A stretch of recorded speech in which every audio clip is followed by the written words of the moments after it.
There we go.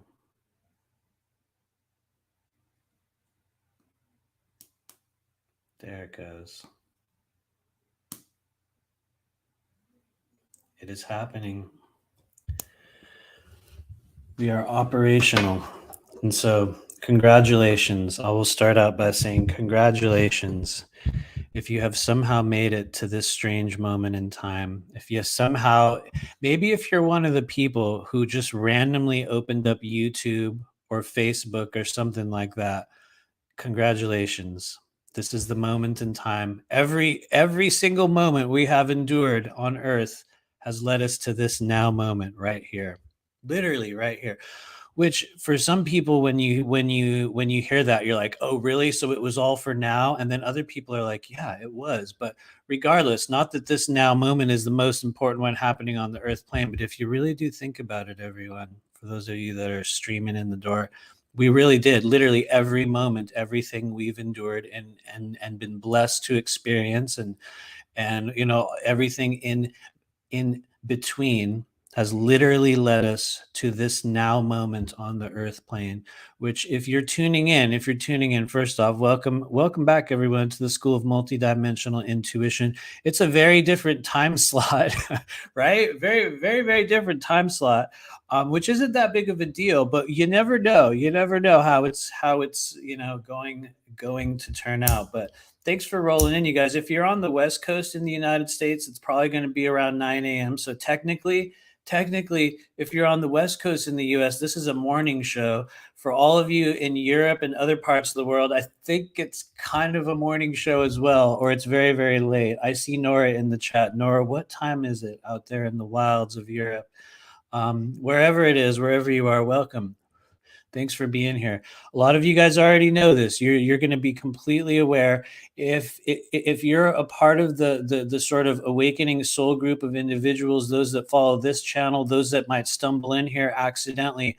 Congratulations! It is August of 2022. And we are once again passing through this sort of portal, this gateway, this sort of energetic doorway, whatever kind of terms you want to add on to it.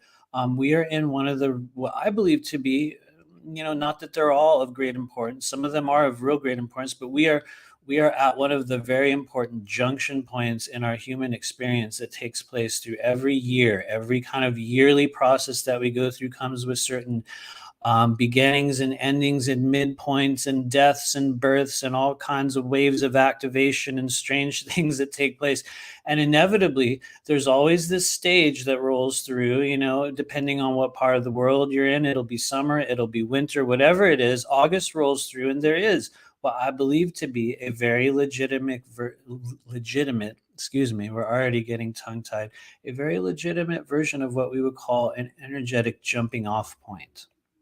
One that I think, when used with thoughtful, or when used thoughtfully, when sort of activated and or I guess we could say acted upon with true intention, it can allow a lot of us here on the earth plane to propel ourselves into a whole new stage, just a whole new chapter. A lot of people right now within the multidimensional soul group that we've been working with, whether you're a random and you just stumbled in here, or you've been following us for a while, many people are coming to the stage of the human journey where you're actively stepping into the next stage. Some of us are becoming, well, if you follow this channel, you're definitely activating your intuitive abilities. You're activating your non-physical healing abilities. You are activating your abilities to be in touch with, to learn the process of multidimensionality, to understand what that word means, to begin to connect with the many infinite versions of yourself in space and time. And here we are at one of those stages of 2022 where people are stepping into just a much greater level of cognizant awareness of how that works. And so, now that I said that in a very jumbled up way, what does it really mean? It means that we're going to the next stage of the journey, and the choices and the plans and the moves that you make right now, oftentimes from this day forward, are of paramount importance in terms of what some people call your mission stage activation, of which there are many different missions in this life. But a lot of us right now are moving into the next chapter of service. And so one of the things we're going to be doing with this sort of, Lionsgate live stream today is looking at areas of growth, areas where we might be being called by our multidimensional soul group, soul family, whatever you want to call it, the higher self. The guides that are with us, they're asking us, well, what's the next indicated step? What are we called to heal? What are we called to realize? What are we called to activate? Where's the next indicated step? Why is next indicated step very, very important for a lot of people right now? Because one of the things that I've noticed through this Lionsgate portal that we've been going through, kind of like, I guess, to me, the way I feel it out, because I don't really pay attention to the dates. I don't really look at what people say, this energetic portal's open. Most of the time, I feel very skeptical and doubtful of that. Not to say that I'm wrong or they're right, or I'm right and they're wrong. Most of the time, I'm actually wrong. But I tend to just feel it. I will feel into when a certain thing takes place. And you don't have to feel anything to note, for those of you guys that are watching this, that the last few days, you guys, probably the last few days have been very energetically intense for people. What do I mean when I say energetically intense? A very specific type of intensity in which we are trying to decide on where do we go now? What's my next move? Where am I meant to put this energy? Where will I be of use? Who am I meant to be with? Who do I connect with? Where do I go? We are being asked to take these sort of next indicated steps. And so for a lot of us, it's very, very intense. You know what I mean? There's all kinds of big existential questions. Some of you guys will kind of notice the cyclical aspect of it. You will realize that around this time, maybe every year or every few years or every few months, these sort of cyclical decision points come up. Those are the things that we're going to be looking at today. What are we called to realize, be, activate, step into? And anyway, I'm looking forward to doing this with you guys. We're also going to be programming water. Why would we be programming water on a live stream like this? Like, why? What would be the purpose behind that? First off, to number one, demonstrate to you your ability to affect physical and non-physical matter. One of the things that I think is of great importance for those of us following this awakening journey on the earth plane right now is understanding the level to which we actually do have control. We actually do have influence over what happens on the physical plane. And there are certain things or substances or sources of energy that are present in our everyday lives, our everyday physical lives, that we don't always realize the level of, get ready for a weird jumbled up term, supplemental energetic potential that they can have. One of those being water. What do I mean by supplemental energetic potential? Specifically with water, some of you guys have heard of what we call the fourth state of water, or how water has a memory, how it's a programmable living substance. It is literally true. And we're going to be doing a little bit of water programming today. Why are we doing that? To continue the harmonization and the clarification. Like when you really rinse something out, when you really, you go to great lengths to really clean certain things, maybe like the windows on your car. Because I know a lot of us that, we drive around and then one day you actually wash your windows and you don't realize how dirty they were, right? I don't know. Maybe that's just me, where it's like, I'll be just driving this, throughout the year, doing whatever it is. And then finally, at some point, I'll realize I can barely see out this window. Look at all this crap that's just like built up everywhere. And what'll happen is it's like you'll just maybe we're speaking symbolically and metaphorically here, so I'm using words in a very careful way.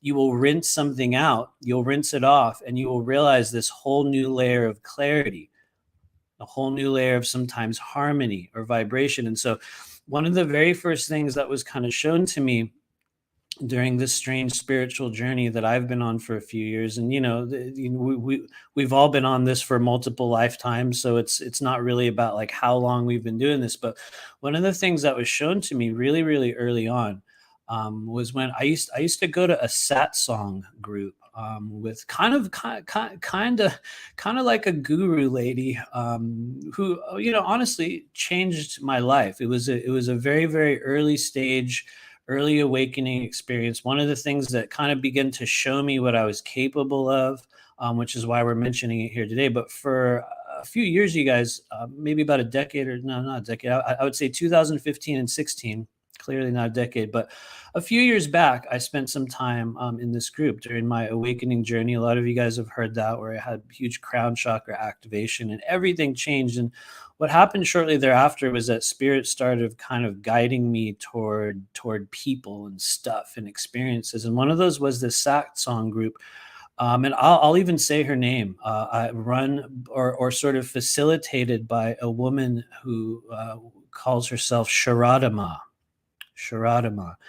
And Sharadama, she was an incredible being, very, very, very advanced, very motherly, very mystical. It was kind of my first it was my first journey into that world of strange, organized, non-Western spiritual practices. And I just was kind of thrown into it, and it was a very natural thing for me.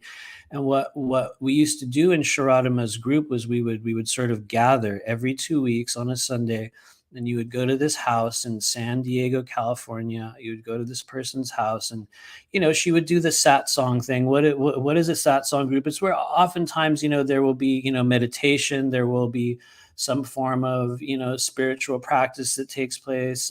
In this case, it was really her just talking about the nature of non-dual spirituality, and the process of as they call coming to the self in this life. And for me at the time, it was the first time I'd ever heard of any of those things. My mind was blown. I would come to these people's house, and we would all sit and receive these teachings, and then we would do this meditative process. What it essentially was, you guys, was an hour-long silent meditation. And at that stage of my life, I was still pretty new with meditating. I mean, it wasn't like I was new with it, but it just wasn't like a real big factor in my daily world. It wasn't a thing that I was really involved in. And there was a very particular type of magic that would occur at Sharadama's groups. I think she's still doing her thing out there somewhere. I can get into more of that later. But we would do this hour-long silent meditation, and it was very much, I mean, I'll just tell you for real, you guys, it was like you would leave your body. You would literally leave the earth plane, which for me at that stage of my life, it was some of the first times I had ever experienced things like that. And I would go to these meditations and listen to these teachings and just do this silent meditation sitting on this hard ass floor in San Diego, and you would just travel to places. It's like you would literally leave the earth plane. And it had such an incredible experience on me. It really, really programmed me and showed me what we were capable of as humans, whether you subscribe to the spiritual teachings or not. It was one of the most intense mystical chapters of my life. And so one of the things that took place in Sharadama's groups is that she would program water. And she would take water bottles from everyone, and she would place energy within those. And it was, I'm going to be real with you guys, it was also a very theatrical process. It was also a very, quote unquote, guru like process where, I'll just be real, where it seems as though all of the power is placed within the hands of one individual. And one individual goes about, sort of doling out or dosing that energy to everyone. And I got to be real. That was also where I started to kind of like, this is really fun, but weird, also weird, because one of the things I noticed was that, people started to deify this person in a way that kind of, it started to get a little bit strange. And she started to become like a savior, and the literal, a little bit, I'll just say it, sorry guys, a little bit like a cult leader. But it taught me a lot, and it gave me pieces and foundational elements and showed me things that humans were capable of doing that fundamentally altered my understanding of the way energy works in this world. And I'm deeply, deeply grateful for those experiences. Now I'll have to be real. Eventually I literally just bounced out of there at a certain stage. I'll just have to be real. It got weird. It got a little too much, like people were on their hands and knees crying and shaking and, praising this person. And I have to be real. It just, eventually I was like, okay, bounce, I'm out of here. And I did. I just sort of dropped it one day. But it was not without picking up a few understandings of just things that we can do to create harmony, to create a coherence, to begin to align cells, to help the human body and the human spirit and even our emotions remain in a state of just different vibration. And so we're going to be going through a water programming process here today. And so first off, I want to say, because I've been ranting for the last 14 minutes already, please get a glass of water. If you are at home or at a place where you can get water, please get water. If you're driving in your car or hanging out in a public place, you can get water as well and still do this. This isn't one of those things where you have to be in a meditative state, but it'll definitely help. But really, what we're going to be doing is programming water today. If you can get 2 cups of water or glasses, excuse me, that'll help. Why would we have 2 glasses of water for this? Because we're going to create a little contrast. What we're going to do is we're going to program 1 glass of water with intention and energy, which is really incredibly powerful when you do this as a group, just so you know. And especially, let's just say, because I know every time we do these lives, there's going to be a lot, and I shouldn't say a lot, but there's a number of people that will stumble in from the YouTube algorithm of like, damn, this just showed up on my screen. Suddenly I clicked on this guy's live stream and now we're holding glasses of water. So if you're one of the people who seemingly just rolled in here, that's even better, because it's also going to prove to you the way you are capable of altering physical and non-physical matter. And so what we're going to be doing is we're going to be harmonizing some water. You guys are going to notice, I'm telling you now, and I'm also being really upfront with you, I'm also seeding your consciousness, because this is the way this works. I'm telling you right now, you're going to alter the change, the viscosity, and the taste rather of this water. It's going to change. We're going to fundamentally alter the chemical makeup of this water. And then you'll have another one, just a normal one on the side, where you can test that. You can test it now if you'd like, if you have water. We haven't done anything. This is literally from a little water filter in our kitchen. You can just, just take a quick hit of that water there, take a little sip. Notice what it is. It's just water and the energy of the moment. We're going to go through a process of activating that water on a whole new level. And then after that, we're going to do some readings. And so I'm going to try not to get super rambly and on a really long-winded rant, even though I just did that for 15 minutes, so we can get through all of our processes. But I'm going to pause for a moment and say hello, everyone in the chat. I just kind of opened the doors and we just we came running out of the back room with all kinds of things to say.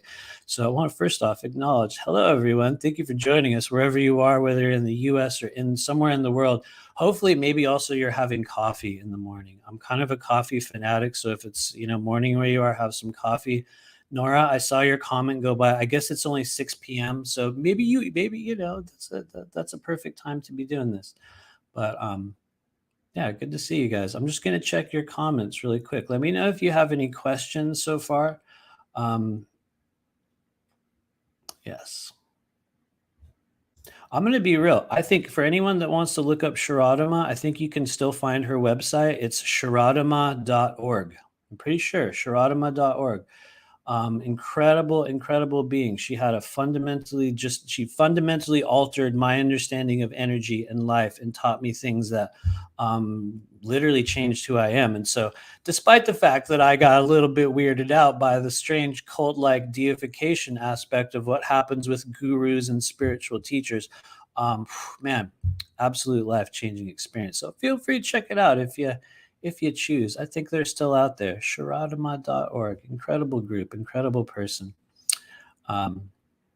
Anyway, good to see you guys. Okay, so step number 1, we're going to go ahead and begin the water programming process. And so how is this going to go? How do you actually program water? Because here's the thing. When I first started viewing people doing this and I started, seeing this process in the beginning, I have to be real. It was a little bit like someone didn't want to tell it. It was like they wanted to sort of keep some kind of secret for themselves. And I had to actually ask, and, lo and behold, that was a few years ago. Lo and behold, things change. People become a lot more, free with certain knowledge. You move into a different social group and, suddenly it's an accepted and understood thing to do. So the question is, how do you program water? I will give you my version of it.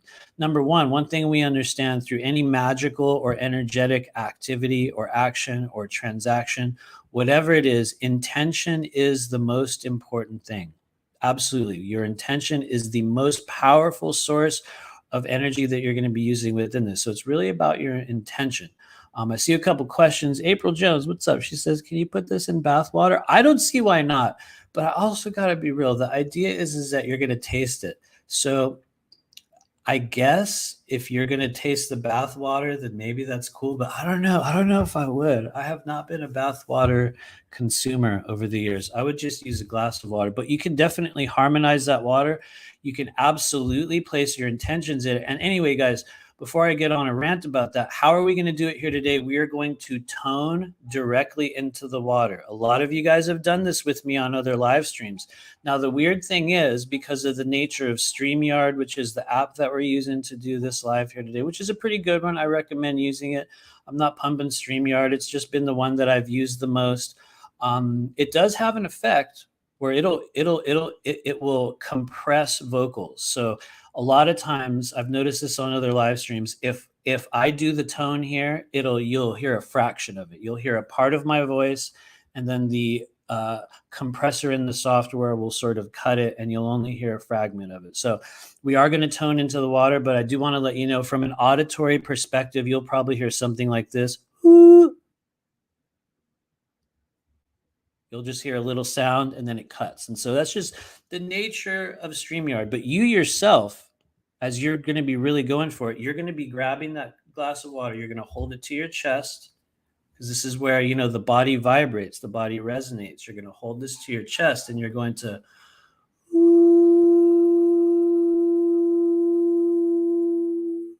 You're going to tone. You're going to allow yourself to vibrate. You're going to let a sound emit from your body.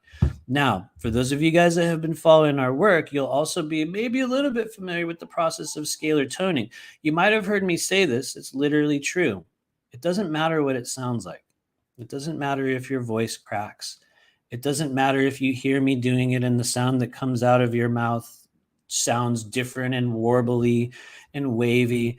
A lot of us, we will start to open up, channels within our body. Your vocal cords will start to vibrate differently, and you might make some really weird sounds. So if you're in your cubicle at work, or if you're at, like a Starbucks or something, or doesn't matter where you are, don't worry. You might feel a little bit silly, but that's the true authenticity that comes when we start opening non-physical pathways. So what we're going to be doing in a little bit is we're going to be vibrating. You're going to hold this to your chest, really like you're going to envelop the water and you're going to vibrate into it. But we're going to take it one step further. And what we're going to do is we're going to use a capsule phrase. Now, for some of you guys that are familiar with the work we do within our training programs and the clearings that I do literally every day, we just did one before we came in here, which was incredible, by the way. I'm really blessed that we got to do that today. Capsule phrases are, in many cases, are a 3 to 4 syllable sounds that we will make with the human body. You can also do them internally. And what I've understood over the years that we've been using them is that it is essentially an ancient language. I would like to say that it's in form of extraterrestrial healing technology that allows us to vocally activate, to vocally open. I'm going to use a word that might sound odd, to viscerally manipulate the non-physical body. Some of you will hear the words viscerally manipulate. You'll be like, what do you mean? Like, what kind of manipulation? And let me be specific, because that's a very particular set of terms to use. Viscerally, meaning, within the viscera, within the internals, the sort of strands, the energetic, the physical elements of the body. So we're all the way in there, and we're manipulating it, meaning we're vibrating and changing, sometimes influencing the physical and non-physical structure. We're not adding some sort of feeling. We're not influencing a behavior. We're influencing our non-physical anatomy. And how are we doing that? Through the power of vibration.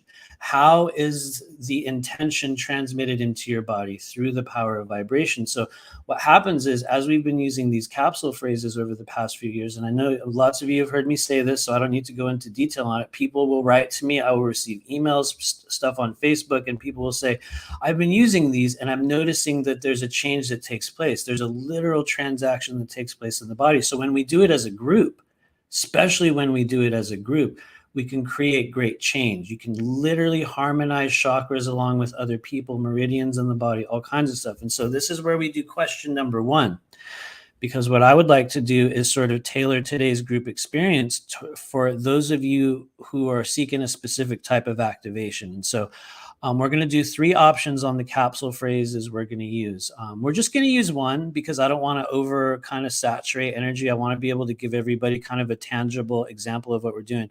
And so we're going to use one capsule phrase. And so we got 3 choices. And so if you're here on the live, I think we got cool. We got 60 something people. Good job, everybody.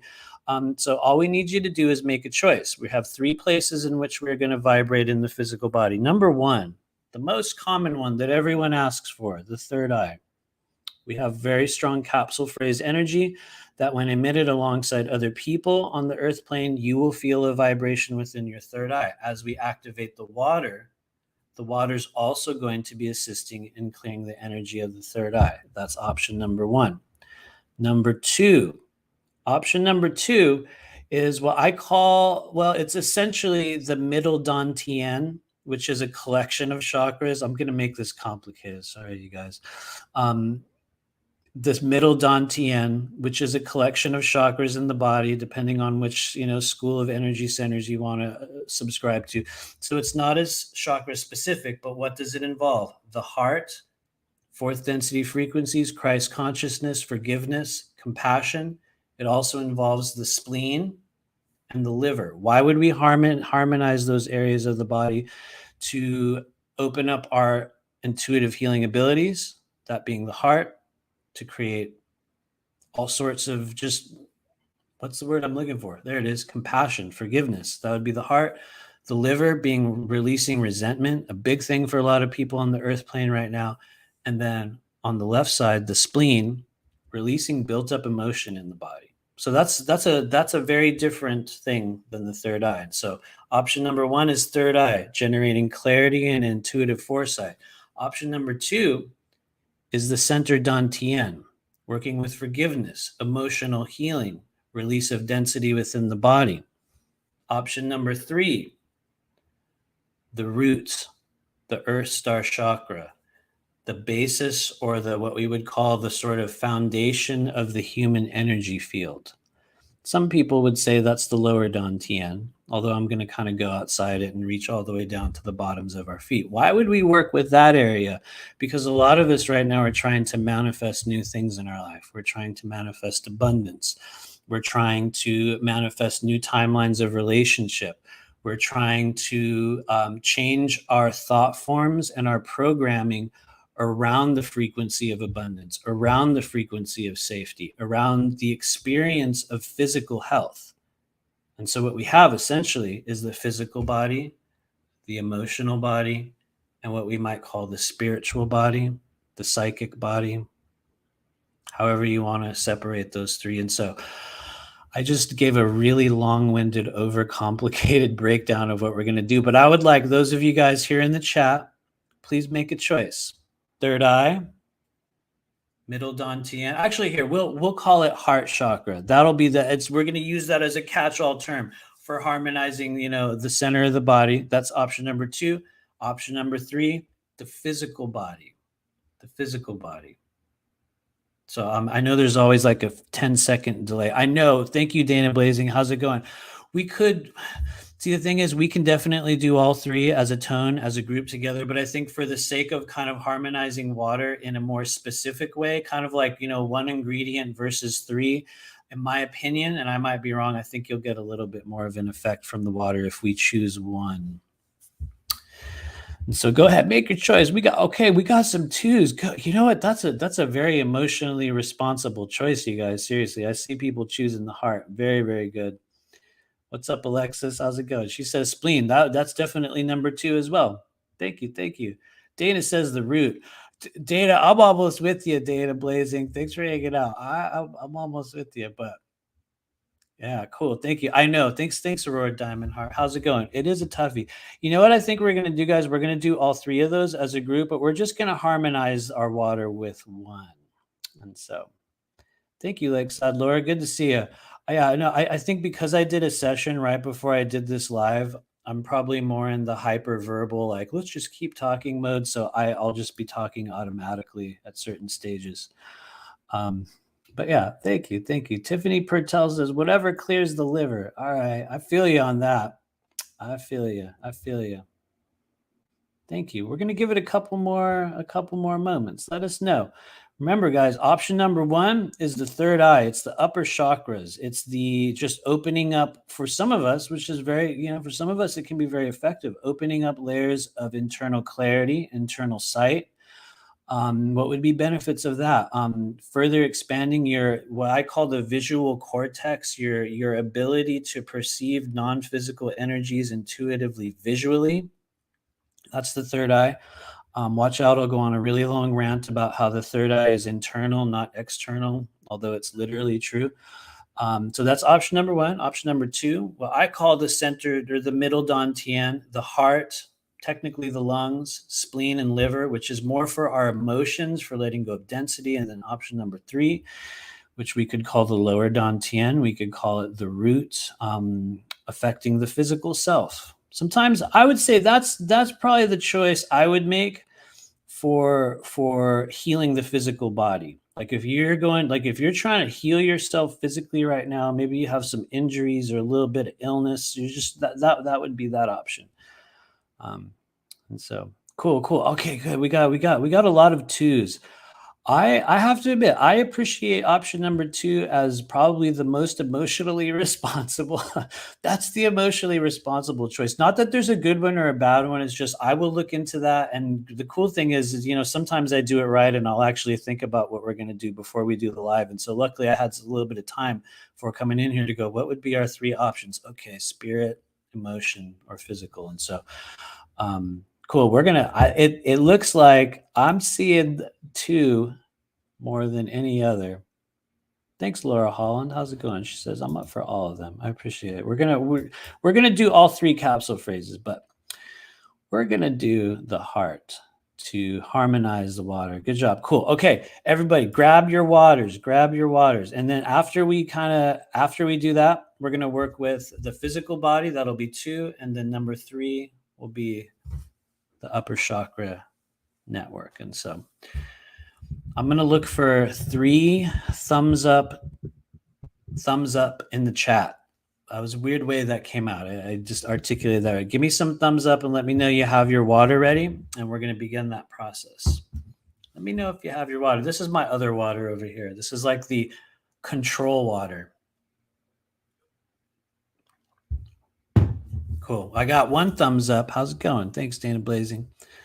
I feel you, Lakeside Laura, trying to heal family. Yeah, there's been a lot. Man, I hear you. It sounds like some of the sessions we've been doing the last couple of weeks. Lots of strange like rifts within family networks, people departing, changes. Sometimes people leaving the earth plane within family networks. There's definitely change. Cool. Okay, we got lots of thumbs up. Okay, perfect. All right, guys. So here's what we're going to do today. We're going to spend a few moments of silence. Always fun and awkward for those of us on the live stream. We get that thing called dead air where everyone's just sitting there going, huh? But we're going to do it in a really good, concentrated way. And so what we're going to do is we're going to have just a few quick moments of silence. We're going to concentrate our energy together by doing some breathing. If you guys have been with me in other live streams, if you've been with me in the classes that we've done, we do a series of breaths where we will hold our breath like a group. We breathe in and hold it and then let it out. We're going to do that. And then what we're going to do is we're going to tone directly into our water. And so what we're going to do, once again, you guys, it's very much like you're going to be hugging it. Yes, some of you will feel a little bit cheesy. You'll feel a little bit silly, but the more authenticity and just sacred energy that you can bring into this, the more you're going to notice a chemical shift as we place our intentions in here. And so if you can, while I'm talking, just grab this water, hold it to your chest. And so it looks like based upon our group conscience here today, we have elected to just harmonize and open up our ability to heal emotionally, our ability to heal the heart, to generate compassion, to generate forgiveness, to assist ourselves in further opening our intuitive healing abilities. A lot of that energy comes from the heart chakra. It's not the only place, but it's one of the number one places where we experience and pass that energy. What else is within the middle dantian? The energy, yes, of our lungs on a certain level. What do the lungs hold? The lungs hold old emotions, things that we've been holding on to, melancholy energies, depression in the body. Yes, toxicity. Yes, things that we need to detox from ourselves. We're also going to be harmonizing the spleen. What goes on in the spleen, you guys? What happens in the spleen? Well, a lot of things, actually, a lot of physical things, blood building. But what really, from a multidimensional perspective, it's a holding ground for emotions that are being processed in our body. And it's one of the places where we will hold other people's emotions as we go through this awakening journey. And so as we learn to purify and clear our spleen, we have a great effect over our capability, our outlook, the emotional tone. It can be the difference between you entirely giving up and just staying stuck and sick and sad and miserable, and you standing up and going, you know, I realize I can. It doesn't matter what you can, it's that you can, and you realize that there's greater power, and it's almost like a little light opens up in the window, and you go, oh, there's hope. And so it's usually what happens when we work with the spleen. And then lastly, over there on the right, and some of you guys like reach over to the right side of your chest, your rib cage, and kind of tap it a little bit. That'll help. That's your liver over here. Grab that big chunk of rib right there on the right side. That's your liver. It's right in there. You guys are going to know this by now, but it's the holding ground for anger. It's the holding ground for rage. It's the holding ground for self-punishment. It's the holding ground for resentment. It's also a holding ground, not that they're always related, for a lot of what we might call male ancestral energy that will exist within the body. It's a holding ground for some of your outlooks and programming around masculine energy, around how that's expressed within your body, how it's expressed within yourself. It's a very, very interesting and dense place. So we're going to be rolling through heart, lungs, spleen, and liver. How are we going to do that? What we're going to be using today is essentially just a very thick and strong tone, and then a very specific phrase. This is the one that I use. This is the capsule phrase that we use for the heart specifically. In my opinion, it has the greatest level of effect over that area of the body. And you guys are going to trip out because it's one of the capsule phrases that is literally the name of the chakra. And so how do we harmonize this area? I'm going to show it to you. It's A, Na, Ha, Ta, Yang.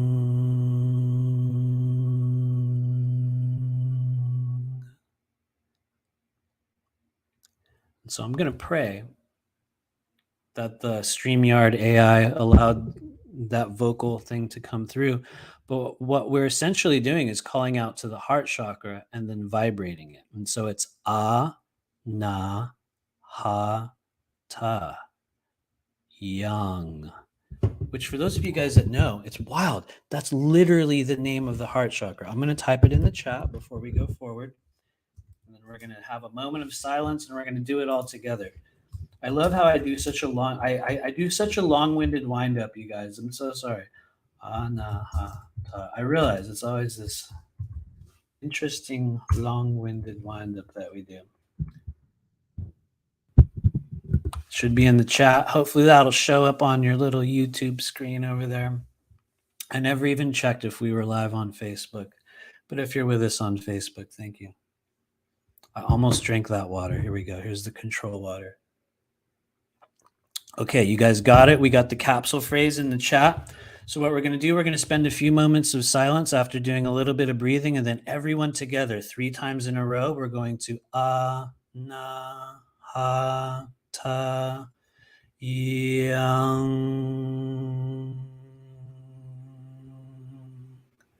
We'll take a breath in, and then we'll do it 2 more times. In the meantime, let's begin priming our energy. Today, we're going to really activate and open up the middle dantian. And so we're going to do 3 breaths in a row, 1 unit, 1 body. Hopefully you're not driving, but if you're driving, that's okay. You can leave your eyes open. If you're sitting in a quiet place, wherever you are, please do close your eyes for just a few moments with me. And we're going to have a few moments of breathing and silence. During this period, I'd like you to grab onto your true heart's desire. Some of the things you've been trying to experience this year, some of the things you've been waiting for or seeking. Grab onto whatever those are. A number of them will come flooding into your mind. Grab onto the most dear, the most sacred, the deepest desires that you have, the things that you don't even talk about with other people. That's how sacred they are to you. Grab onto a few of those. That'll be in one hand, and Then, in the other hand, you'll just notice a few of the things that you've been trying to release. Some of the feelings that you've been carrying throughout this year, emotions within the body, sometimes jealousy, sometimes unacknowledgement, sometimes anger, sometimes resentment within yourself, sometimes the heaviness of just existing in this strange human world with all these weird beings and all the energy that we gather. So on one side, we'll have what we're creating, and on the other side, we'll have just what we've been experiencing, the acknowledgments for healing. Some of them will be relationships. Some of them will be faces of people that you see every day. Some of them will be distant memories that feel a million miles away. Just grab onto what shows up. And so we'll have a few moments of silence, and then we'll do 3 big breaths together. Here we go.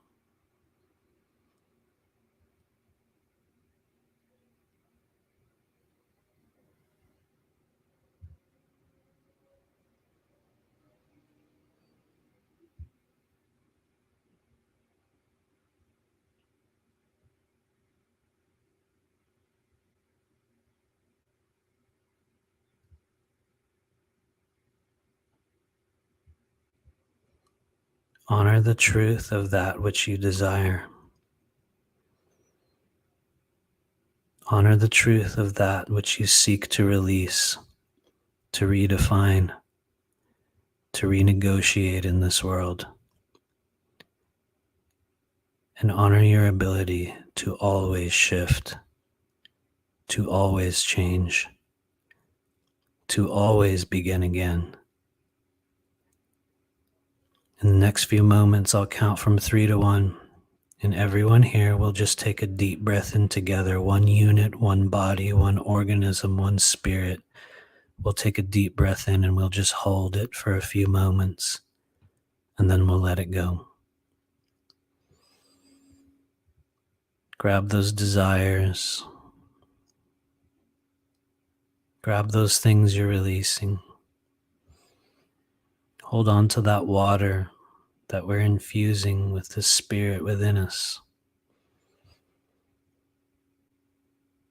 Let's take a deep breath in 3, 2, 1.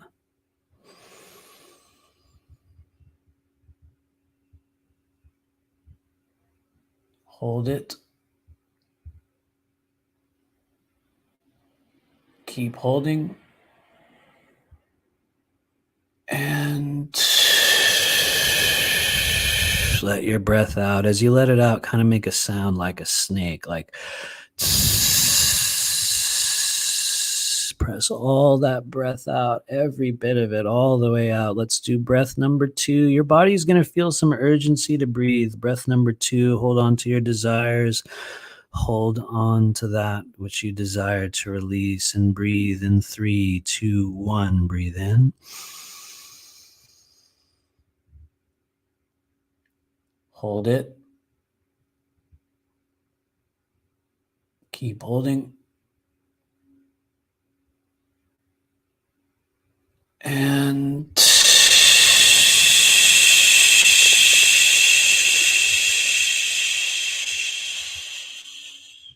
let that breath all the way out, all the way down. Really squeeze it out. We're going to follow that up immediately with breath number 3. If you can keep yourself from not breathing, you'll be feeling urgency within your lungs, urgency within your chest. Let's breathe in 3, 2, 1. Breathe in.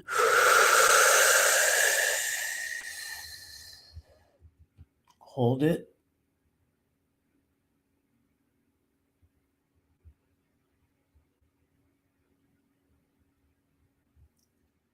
And release.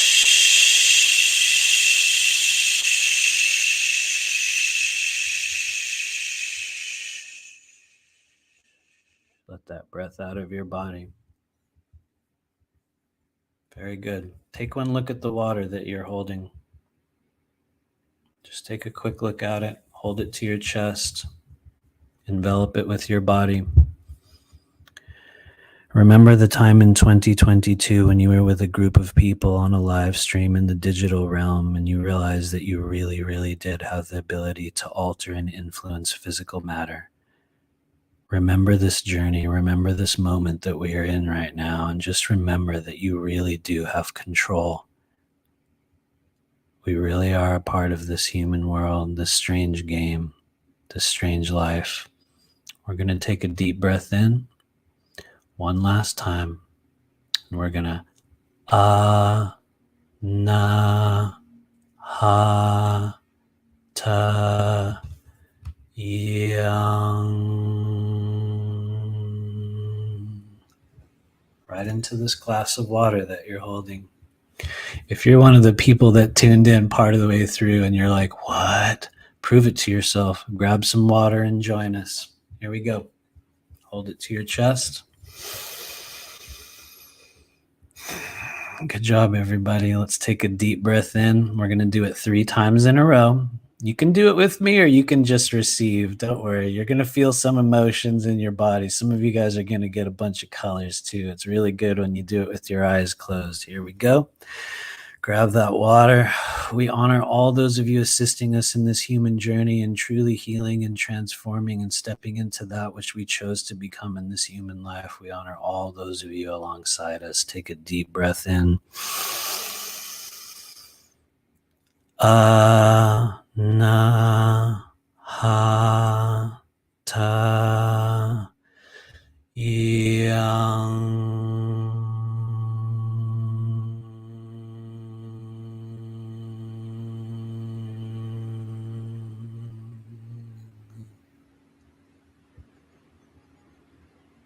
Deep breath in once again.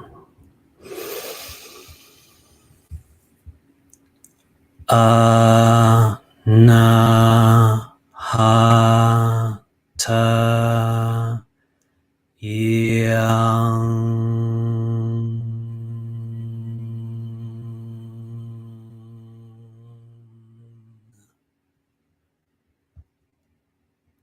And once more. Deep breath in. Feel the molecules, feel the particles, feel the atoms, feel the living light within this water as we infuse it with your being, with your true power, with your ability to shift and heal, to alter this human experience. Take a breath in with me. Na ha ta yang.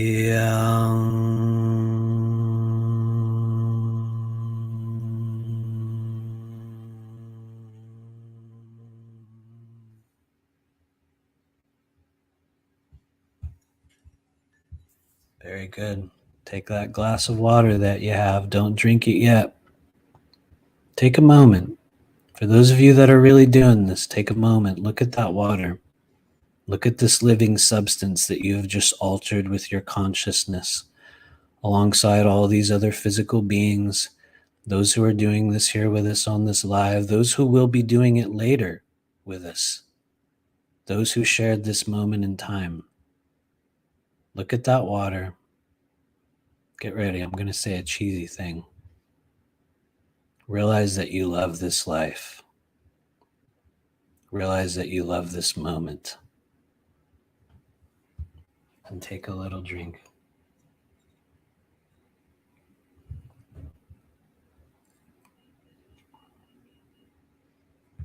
If you want to, drink the whole thing.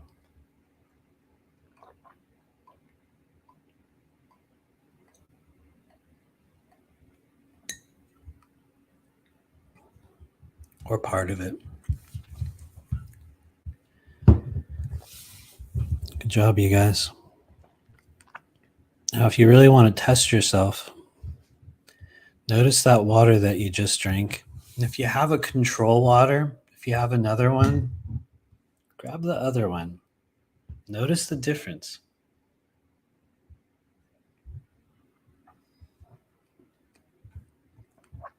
Of which there is a difference.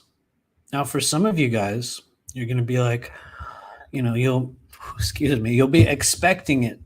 You'll be expecting a certain thing, a feeling. What a lot of people notice is a change in what we call the viscosity, a change in the charge, a change in the feeling upon taking that substance into your body, whatever that may be, whatever your emotions are that you grab onto. When we engage in a process like this with other people, the more you can harness your emotion, the more that you can bring your actual spirit into the transaction of that moment. Whatever that is what allows you to fundamentally change the physical chemical makeup of this thing in your hand. And so, if you can, once again,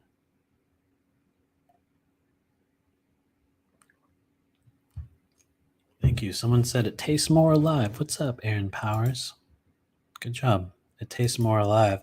I saw another one go by. Somebody, there it is. What's up, Gail Emmer? She says, I see a black worm parasite in my water. I would say that's a pretty good example of a moment in which you were called to transmute or release an energy. And Gail Emmer, I have a feeling you probably didn't drink the water if you saw a black worm parasite in it. And I would say that would probably be a good thing to not do. Definitely don't drink it. Some of us could have a different experience, and maybe I'm going to decide that you are blessed to realize that black worm parasite in your water, if that is what it is, because I'm going to, part of what I believe in this moment is maybe that was something that was released from your being. Maybe that was something that needed to be transmuted or let go of in your life. And so grab on to really more of what you feel when you notice that, Gail Emmer. But I would say that that would probably be a moment where if you did notice something in there, to not drink it. Now, notice how you feel after drinking that. Notice your thought forms. Notice just any emotions within your body. For some people, that can have a very, very noticeable effect. For others, it can be a moment in time that you will share with other people. And you'll just notice the vibration of it. You'll notice the good feeling of it. I'm going to say one thing because I just saw the comment come in. What's up, Bethana Liberty Domestic? That's how it is very much for me when I do that. It's like you'll feel something kind of, it's like there's a change in the charge with the water. And yes, I was feeling that right as you said that. It's like the throat and at least my chest kind of warmed a little bit. And for some of you, it'll be huge. For some of you, it'll even be, oh, they said it as well. What's up? Somebody else was reading my mind. There it is. What's up, Bria ties? Anyway, it tastes sweeter. It will at times. And here's the thing. You said the most important term. I'm not even gonna try to say your name again, but hello, thank you for being here. You said the term, you said the word that I was forgetting to use earlier, and that is we are alkalizing. Thank you. It's sometimes I'll do these, and there's like a thing that I'm meaning to mention the entire time, and it's like during the midst of it, it'll get lost in all the other words and all the other things. And so, thank you, Brietta Ties. You gave me the word I was trying to remember earlier. We are alkalizing. We are alkalizing the body. We are alkalizing your spirit. Ultimately, when you're transmuting, probably the wrong word to choose, but when you're placing energy within something like water, something that can act like a battery, like a living structure with memory, what we are essentially doing in many cases is you're alkalizing that substance. You're by then, drinking it, you're alkalizing the body. And so there is a very distinct chemical reaction that takes place. There have been a number of tests that have taken place where people will put test strips in their water after placing intentions in it, in some cases after toning to it, in some cases. And I know you guys have seen the experiments they did where a number of people have done this. They'll say negative things to one plant, the other plant, they'll say positive things to, and they'll notice how it alters the chemical structure of it. One of the things that takes place when we put our intentions and our emotions and our thought forms into water is you will alkalize that substance. And so people will put test strips within it, and you'll test the alkalinity of that water, and it will absolutely change. Sometimes by a lot of points, sometimes by a little bit, but it will absolutely change the chemical makeup. So I wonder, it looks like we got about 70 people here today. I wonder if any of you out there happen to have some of those water test strips. And you can kind of check the alkalinity of the water we created. That is one thing I feel very confident. I don't like to say I promise, but I absolutely promise you can absolutely alkalize the human body. There's also technology that can do this. Some of you guys have heard me talk about the Spooky 2 Rife system that we use. Actually, these, you can see them in the background here. Those are the Rife machines that we use. They also have an ability to harmonize and program water in a very, very similar way. It's through technological means, which, some people would say it could even be stronger. could be different. There's a number of things you can do with it. But anyway, I saw some questions here, which we're going to get to. Thank you, Sarah. It brought tears to my eyes. Oh, cool. Oh, I'm so glad. Yay. Oh, 4 is the best age, man. Oh, 4 is a really good age. Thanks for making it a family thing. I mean that very sincerely. Thank you. Man, that is so cool. It does for me as well. What I at least like what I will do when really trying to program water, or even when, you'll be doing distance work on people, and it's like sometimes the person's not there in the session for you to actively receive in that moment. For those of you guys who don't already know this, the more emotion that you can harness, the more you can actually bring your emotions into it. And it's like you'll feel it. It's like this, like this sort, like your tears will start to well up. It's like the true emotion within you. For anyone that's willing to truly harness that and allow that to be present in any energetic transaction that you take place in, that is the real force behind what creates change. It's the conviction, the intensity, the drive, the authenticity of your emotions that actually causes it. And so in some cases, that's literally all you'll need. Even if you don't know techniques, even if you don't know what to do, it's like the intention and the emotion. And so that's cool. Thanks, Sarah. I'm glad that everybody got to do it. Bethany says, my household is sick with a cold. I felt better instantly. So I'm going to redo when my kids wake up.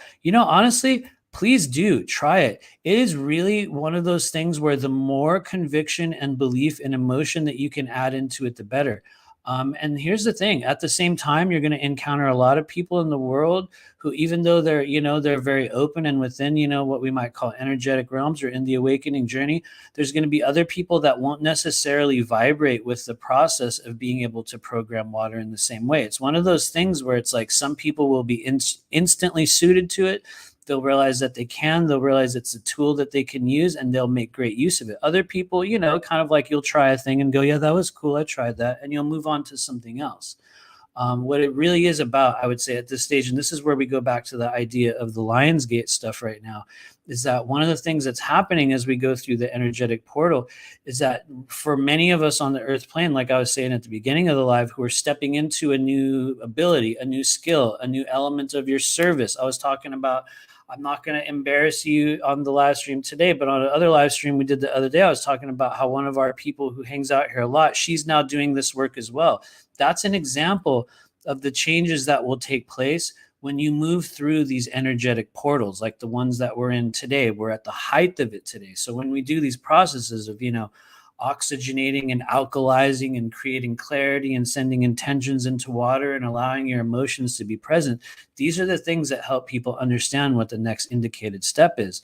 And so in a little bit, we're going to do some readings. Hopefully I won't linger too long in the meantime, but notice the changes that occur in the latter half of 2022. Not that this now moment is a deciding factor, but one of the things that's happening with the, what we could call the Lion's Gate is that for a lot of us, there will be no indicated step next. You're going to be at a stage of your human journey in which on some level, in some area, you're going to be going, what do we do with blank?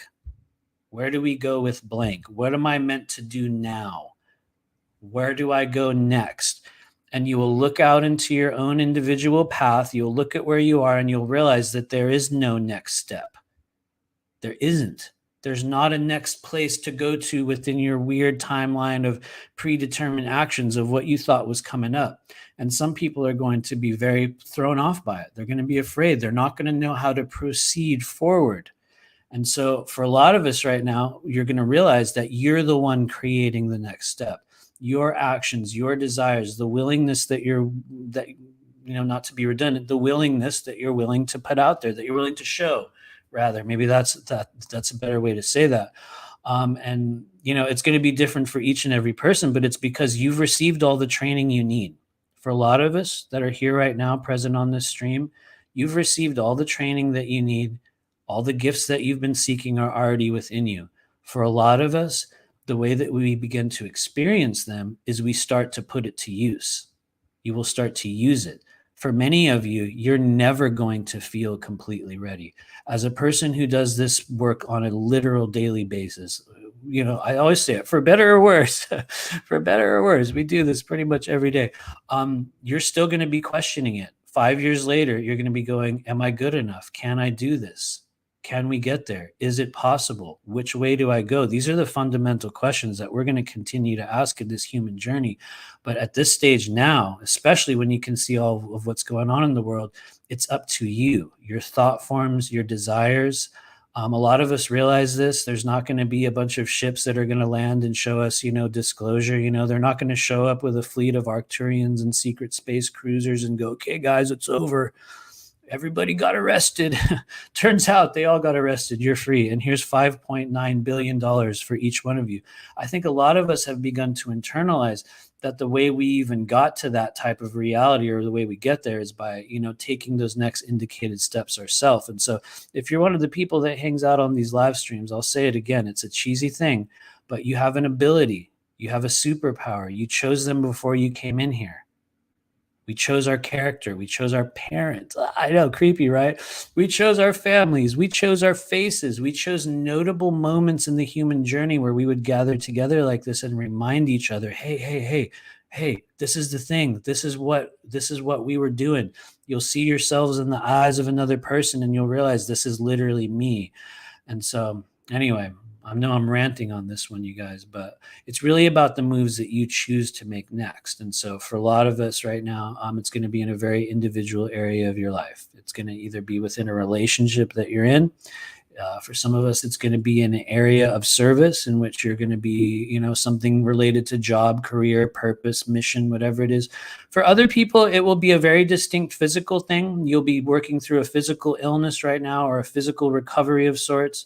For a lot of people, and I think maybe if there was a larger group of people, I think the majority of people on the earth plane are going to be experiencing an emotional journey of healing, an emotional realization, letting go of density of emotions within the body. Especially if you're on a path toward opening up just your abilities and becoming a professional, or just a more dedicated intuitive being, or a healer. For most of us, you guys, like the gateway, if you've been trying to open those things in your life and in your body, it's literally through your emotions. It's not the only one, trust me, definitely not the only one, but through emotional healing. And so we're going to just do one more thing before we move forward. We're gonna do one more thing, just because before we programmed the water, we had a couple capsule phrases that we were gonna use, and I just want to move through that part. I don't want to leave it out. And so earlier, you guys, we did activation or harmonization of the center dantian of the heart, the spleen, a little bit of the lungs, a little bit of the liver. It was a cool moment we all shared. But before that, we talked about how we were going to do a little bit of energy into the third eye, and also into the physical body. So we're just gonna go ahead and do that. And yes, I see your comments. What's up, everybody? How's it going? What's up, Space Cat? How's it going, Watchers Talk? Anyone that wants to come hang out tomorrow at 12 p.m. Pacific, I think 12 p.m. Pacific, 3 p.m. Eastern. I'm pretty sure, man, I hope I didn't say the time wrong. We're going to be hanging out on Watchers Talk tomorrow, if anyone wants to come hang out. Good to see you here. Thank you, Dylan Macy. Good to see you. I feel that with myself. It's bringing up a lot of emotion. I have it all. I'm ready. I continue. Yeah, I question at times. Absolutely, man. Let me tell you what, you're going to be questioning. Maybe not you. I will tell you me as a person that does this literally every day, I'm still questioning. I think if you're not questioning the authenticity and the veracity and the methods through which you use, and through the understandings and the realizations and the epiphanies that you receive in the non-physical places of your life, if you're not actively questioning those, if you're not still feeling some element of distant wounds that we will be working through our entire life, not to say that some don't ever get healed, because some do, but there's always another layer and there's always a deeper thing to go. If you're not questioning that and feeling that, and at least wrestling with it on some level, and it doesn't mean that it has to consume you, doesn't mean that it becomes all that you do, but if you're not feeling those things in your life, in my opinion, let's just put it a different way. If you're feeling those things, that's usually how you know you're doing it right. Because in order, when we're really moving energy, when we're really transmuting and like moving energy, You're going to notice what comes in, you're going to notice what goes out. It doesn't mean that every single element is going to be this life-changing thing, but you're going to see the themes and the emotions and the experiences echoed throughout your world. Sometimes it won't be you. Sometimes you'll hear synchronistic phrases on TV or in songs, or you'll watch people out in the world going through strange echoes of similarity that you've been through recently. And so anyway, watch out. There's a lot of ranting that can be done here today, but anyway, okay, here we go. We're going to move to the next stage. So next thing we're going to do, you guys, we're going to deliberately harmonize the third eye. It is, in my opinion, one of the most reliable and effective capsule phrases we can use. But it's dependent on a couple other areas in the body in order to, I think, to tangibly notice the energy that moves through what is created with this capsule phrase. We also have to learn to work with, say, our navel chakra. We'd also have to work, well, a couple other places. And so for some people, what we're about to do will be very vibratory and very real. And for others, it'll be like, yeah, that was cool. And then you'll get in between very, very different versions of it. And so for a lot of people, it's about, clarity in other areas, but anyone can vibrate your third eye. And so that said, first off, what are we doing? We're going to use a capsule phrase right into your third eye. If you really want to prime your body, you guys, it's going to be super cheesy, but I'm going to do it here. You're going to literally tap right on the third eye, go side to side, just kind of tap your forehead. Just tap it real lightly. You don't have to but just tap it. It's just like you're going to create a little bit of movement there. Just tap. And then if you want to go to the next level, reach around to the back of your head, you guys. Imagine kind of like you were reaching into the back of your third eye, almost like there's a tube that goes through. So reach around to the back and just tap back there. Just tap a little bit. You're tapping the back of your third eye. It's honestly tapping the back of your third eye, or at least focusing energy there, you guys, is going to be the difference between you feeling something and not feeling something when you do some of these. Because we have a front third eye, we have a back third eye, we have energy that emits from the sides, we have energy that emits above, we have connectivity that goes down through all these other passageways in the body. I feel oddly silly and embarrassing because I'm ranting about it again on our live. But anyway, there's a lot more than just this. And so usually when we open the front and the back, you can create just a different effect. And so just tap front and back. Oh, thank you, KM. How's it going? She says it's sore there. Here's the thing. Sometimes you will experience physical soreness over energy centers, and that will be indicative of energies that are built up. Sometimes it can be totally something else. So I want you to use your judgment on it, but it's a pretty reliable indicator of there's energy there. And so you can tap there a little bit and kind of tap there. And so here's what we're going to do. We're not going to spend a whole bunch of time on it. Otherwise we'll be here forever, but we're going to do it 3 times. And what's the capsule phrase? I'll put it in the chat for everybody. Here it comes. Oh, I have to do my other keyboard. Sorry. I got one of those like external keyboards, you guys. And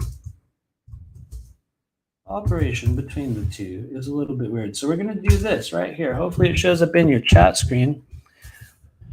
Ava me. Ava me. Now, what does Ava me do? It vibrates, and it's kind of like an opener, I would say. Each of the capsule phrases has a little bit of a different kind of a movement or a process that I've observed. And here's the thing, for those of you guys that are really willing to work with these and to really use them, you will notice the sort of reactions and the chemical reactions that take place in your body and other people's bodies as you use them. But what I have observed by using Ava Me is essentially what it does is like the iris of your eye, and it causes something to kind of open. And so what happens when you begin to open, directionally the energy from the third eye, from a really basic perspective, because a lot of people expect to see, spirits and energies in the outer world. For most people, you experience a greater acuity of a greater visual acuity within the internal realm. I'm trying to find a different way to articulate such things without getting too cumbersome, but you will notice that your internal world, but some people would even call your imagination, which sometimes is kind of a dirty word when you talk about it in the spirit realm, because you'll be like, was I imagining it, or was it a real thing that took place? Later on, you realize it doesn't matter. and that the imagination is the creating ground and the experiential space for lots of non-physical energies. And so, anyway, we're going to vibrate the third eye. And I pray that a lot of you guys are going to get some colors. You may get some realizations. You may get some epiphanies. You may notice after this, which is also a pretty reliable thing when it does work well, is there's just a greater vivid internal world. Some of you guys will have different dreams. Some of you guys that are really in tune, you'll get kind of like it sounds like it's a cheesy thing to say, but you will kind of get like a little bit of like a DMT burst in your body, which doesn't necessarily take like a psychedelic turn internally visually, but it's almost like you just get way more vivid interaction when you close your eyes. And you'll notice that it's like when the third eye is vibrating more strongly and you sort of close your eyes, you'll be able to kind of go into places or internalized experiences on just a way more, I'm articulating oddly, just in a more clear way. In a more clear way. Thank you, Dylan. He said it right there. What's up? I totally resonate. Yeah. Do we have to fight? Probably. Only for a moment, like you said. I get it.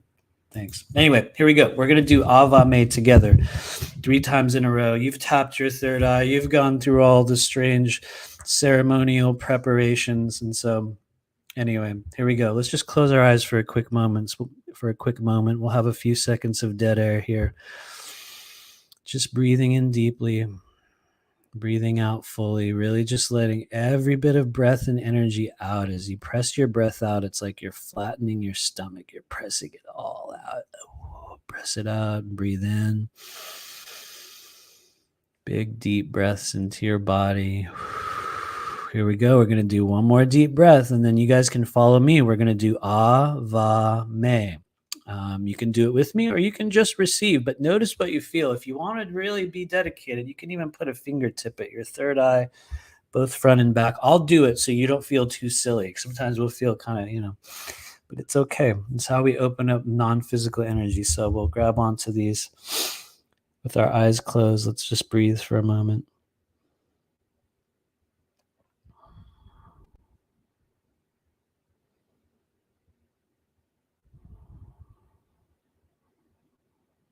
Here we go.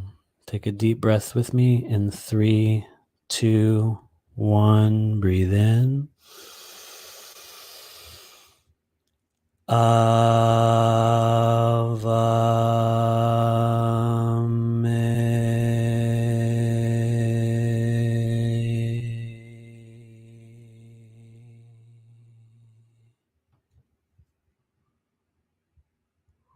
Very good. Let's do that 2 more times, you guys.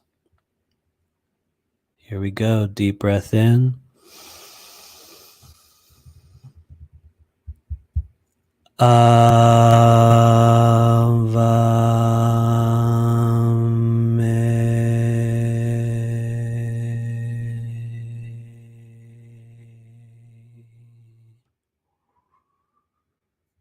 And keep it flowing. We're going to do it one more time, you guys. Here we go. Notice what you notice.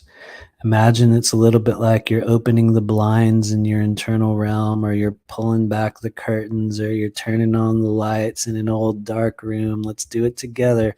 Take a deep breath in.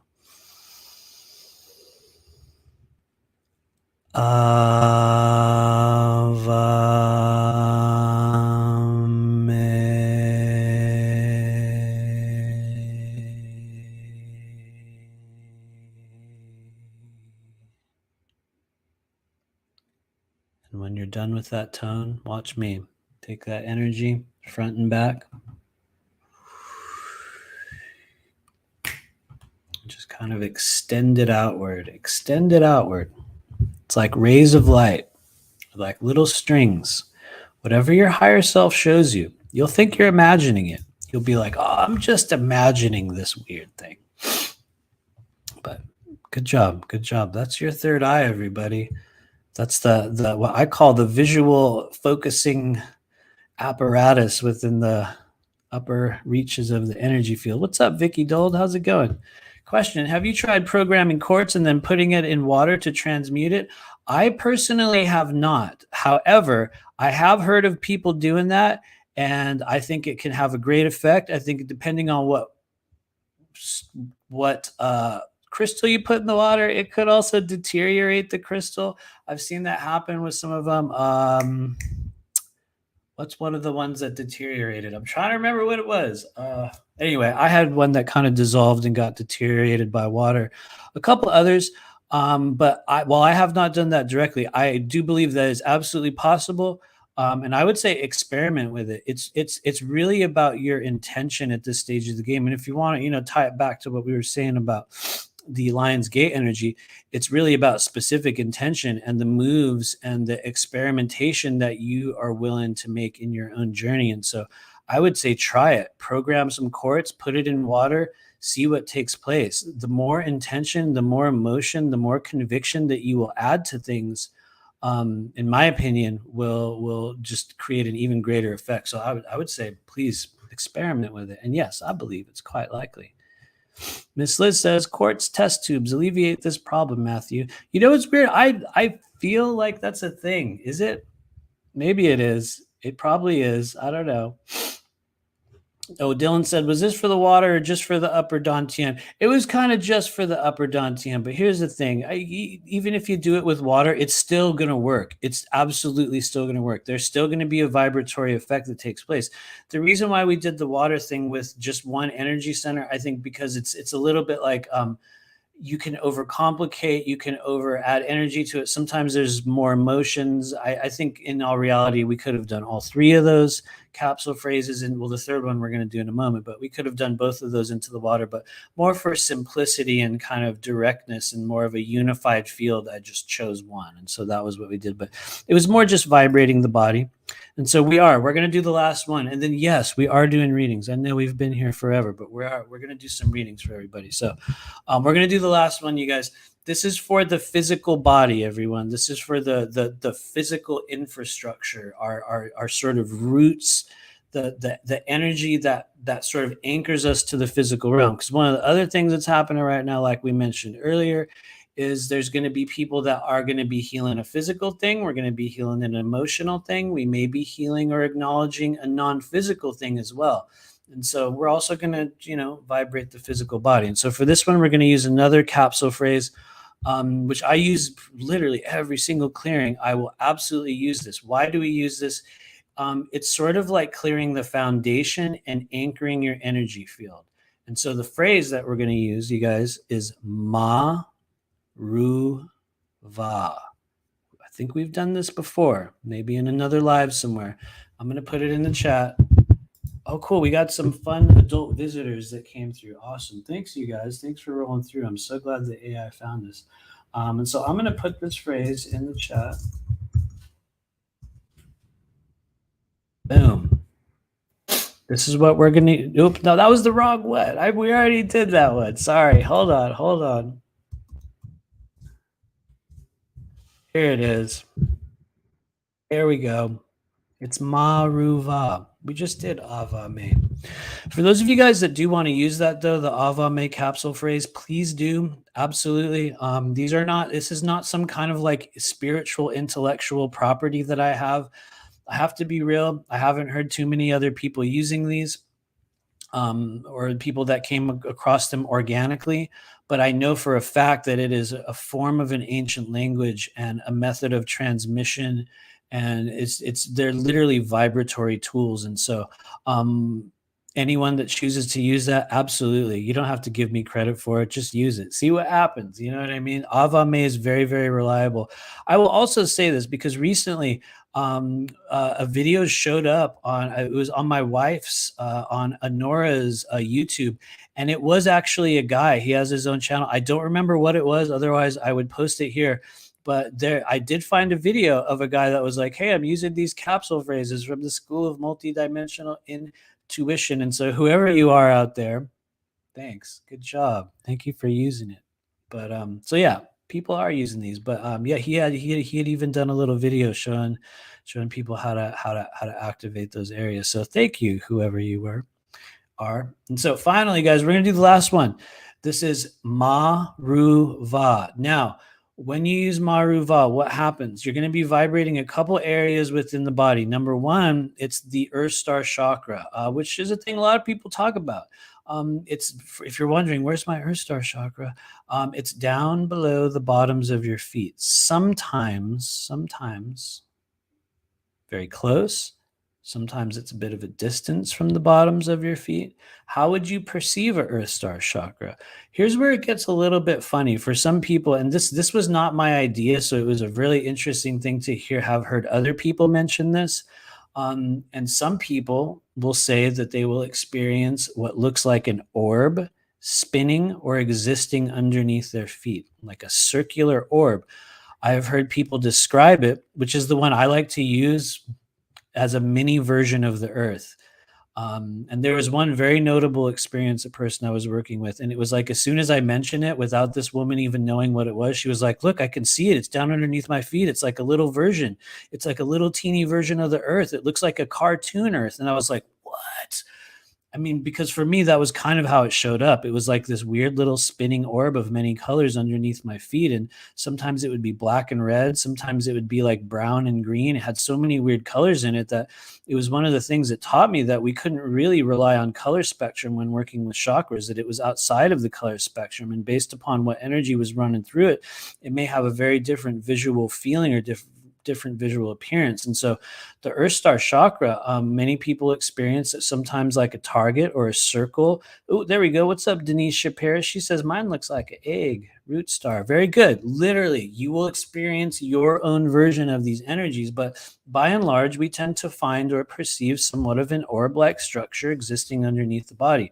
It's one of the areas that allows you to not only draw energy upward into the physical human body, which is what we're doing here. We're going to be vibrating the physical body for the purpose of physical healing and also for manifesting things in this world, because it's also a thing that will happen. When you really harmonize this area, you will start to manifest things differently. And so Maruva vibrates our Earth Star chakra down at the bottoms of your feet, which governs and regulates the flow of non-physical energy up into the body from the non-physical and also physical Earth grid. It also works with the lymphatics in the lower body, the bundle of lymphatic pathways behind your knees and up in the groin. It works with your kidney meridian, which begins down in the bottoms of your feet. It works with the root chakra itself down there in your root, near the tailbone, near the perineum. It also, I would say the two main areas it vibrates is the Earth Star and the root chakra. But it's very, very helpful for creating groundedness within your body, for feeling present within your body, for just feeling like you're here in the now moment, like you're a part of the human race, which I know for a lot of us in our community, it's like, what? I'm an alien, dude. And yeah, a lot of us are aliens, but we still have to live on Earth for a time. And so Maruva can help you with that. And so I'm already giving it too much of a wind up. Let's do it. Let me finish my activated water first.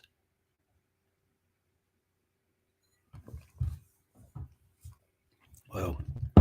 Barely got it all in there.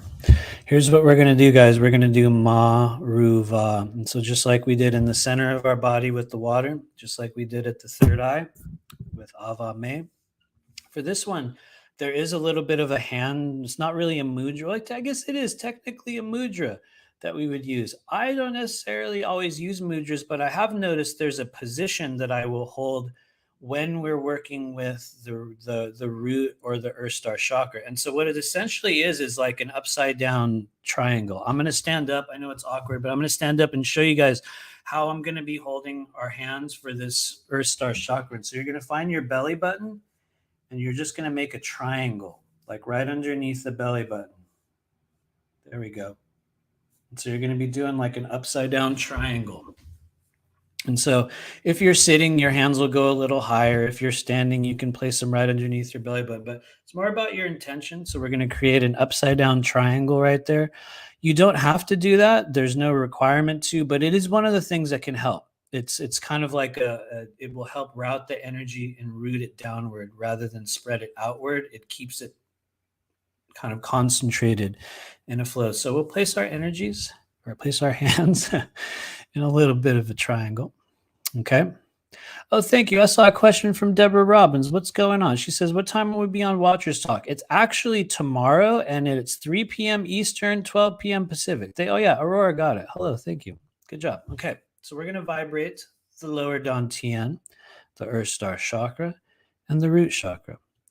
You guys have the capsule phrase. I'll put it one more time just because I notice it'll get buried in the chat.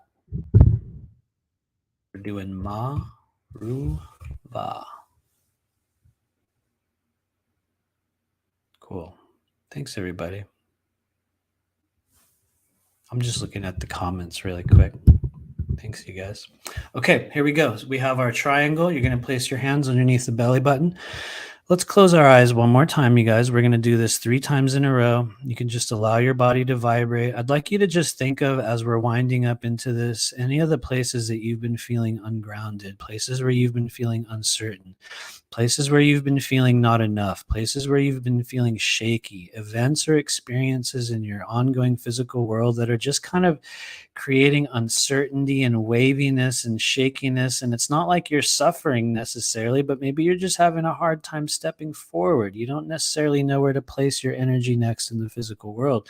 On the other side, you might be actually healing physical illnesses or recovering from things. So we're just going to spend a moment of silence tuning into the things in our physical world that we are here today to anchor and to release. And so we'll have dead air for a few moments, connect inward and breathe.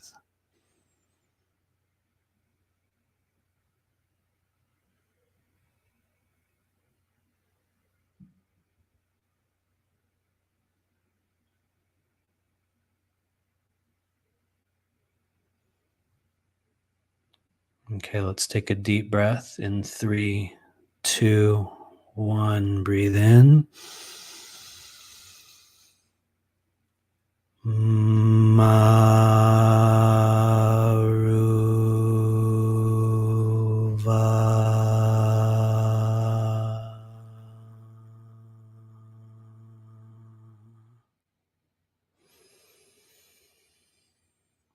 Breathe in once again. Send this vibration down to the bottoms of your feet.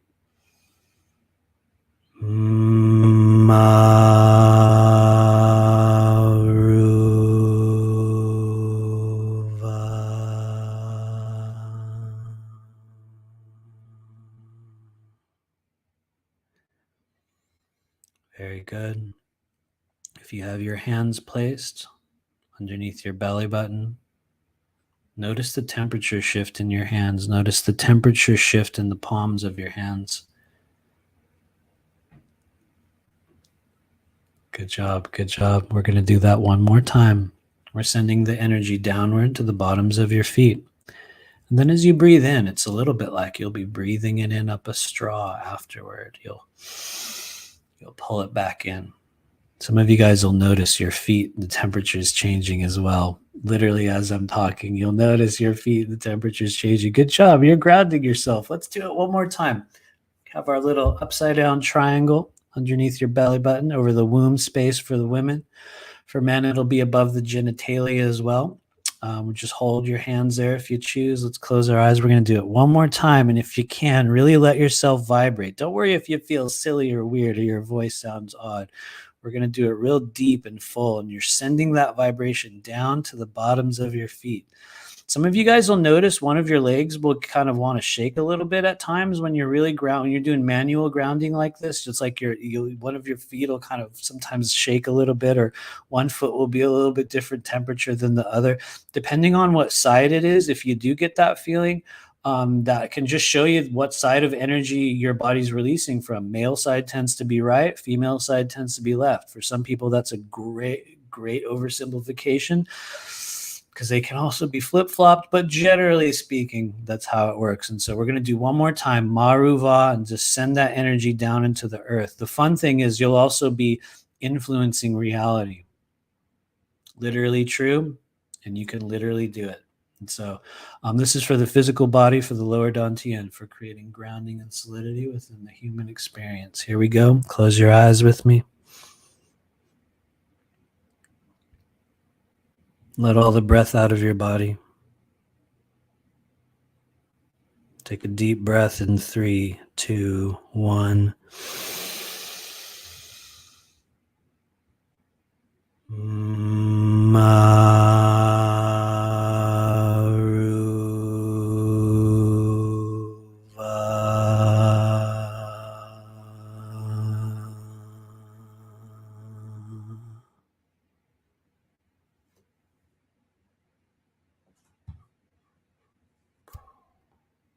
Just good job. Good job. Some of you guys are holding that tone for a very long time. Yes, you can actually tell. You can. So good job. Seriously. Thanks for diving in with me. I appreciate y'all.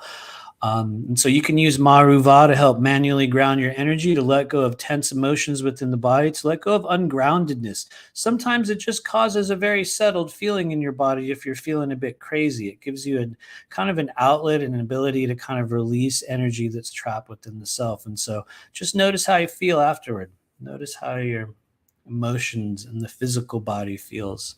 I have a weird idea that a number of people here, you'll notice your feet have changed temperature. For a lot of people, that's a pretty reliable one. The feet will kind of change temperature in a strange way. Good job. Thanks for hanging out today, everyone, as we've been working with some of the capsule phrases, and we are going to do some readings. Otherwise, I'll get stuck and linger here and rant with you all day long. But in the meantime, I'm going to check out some of your comments. We're starting the reading chapter, everyone. So this is a focused reading chapter today. What we're doing, we are looking at areas of improvement, areas in which we are called to heal, realize, or activate. For some of us, they could have been huge. For some of us, they could have been very small. It doesn't have to be a life-altering thing. But as we move through this Lionsgate portal, as like I was saying earlier, for a lot of us, we don't know what the next indicated steps are. What we're looking for is just kind of guidance from spirit in terms of, well, where do we focus? Where do we put our energy? What do I need to realize, see, feel, receive, release at times? And so anyway, for those of you guys that are here on this live stream, you can start putting in the chat. Just let me know if you want a reading. I don't know if we're going to get through everyone. I don't know how this is going to go. Sometimes I'm really good at grabbing on everybody. Sometimes it gets very random.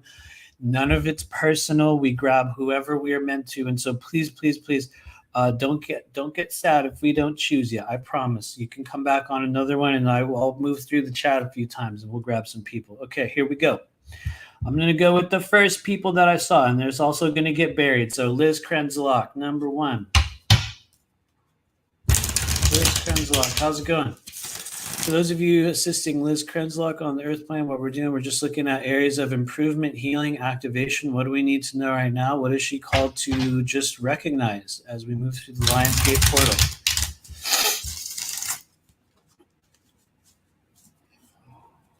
Let's really clear these cards, you guys. Let's clear these cards. I'll shuffle a lot. Those of you guys that were in my tarot class recently will know that I shuffle a lot, probably a little bit too much. But I am an advocate of heavily mixing up the energy. I will really want to randomize things. To me, it's important. I think when you're really allowing spirit to speak, it's like you'll mix up everything, and it'll just create a little bit of a different reaction. Okay, here we go. Who is first? Let's put them on the screen so I don't get lost. Liz Krenzlock. There we go. Boom. We're going to start with Liz. For those of you assisting Liz, what do we need to know? We're going to see it together, which is sometimes a bad idea, Liz. Here we go. 3, 2, 1. Liz Krenzlock, number 1. What do we need to realize today? Ooh, it's number 8. You got an 8 of Swords on August 8th. Very interesting. A lot of people are going to see an 8 of Swords, maybe including Liz Krenzlock. Let me fix my lighting so it's a little bit brighter. There we go. Liz, you got an 8 of Swords at the start. If we were on a path of self-improvement, if we were moving into a chapter of devoted self-care and just clarifying things in our life, when we have an 8 of Swords, you're going to be working with your mental body. You're going to be working with thought forms. You're going to be working with rumination.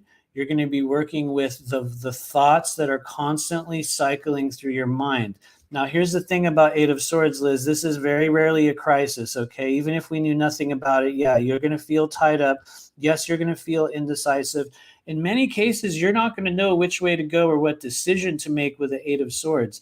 What it asks you to do is to pause, to clear your energy, to look at the resources that are available to you, to look at the possibilities, to realize that in all actuality, it's really not too bad of a situation to be in. If you're able to maneuver yourself and wiggle around in new ways, you're going to cut yourself free from whatever's currently containing your spirit, whatever you're not able to see, whatever you're not perceiving, because this thing is, Eight of Swords does come around when we are in kind of a little bit of a decision-making stage. There will be decisions that you're tasked to make with clarity and kind of steps that you'll be able to take in this world. And when we have an Eight of Swords, we might not know which way to go or what direction. Some people call Eight of Swords analysis paralysis, which it could be. We're not going to define you as such, but in the interest of healing, self-improvement, and empowerment as we go through this gateway in 2022, I would say work with the mental body, work with your thoughts. If you wanted to get into channels in the body, places that we would treat, if we were doing a clearing and Eight of Swords came up, I would work with the gallbladder meridian, which starts right there. I would work with your triple warmer meridian. You guys hear me talk about those a lot, but when it comes to thought forms and emotions that get lodged in the body, when it comes to rumination and cyclical things that are happening in our mind's eye that keep us stuck, those are places that you're going to go.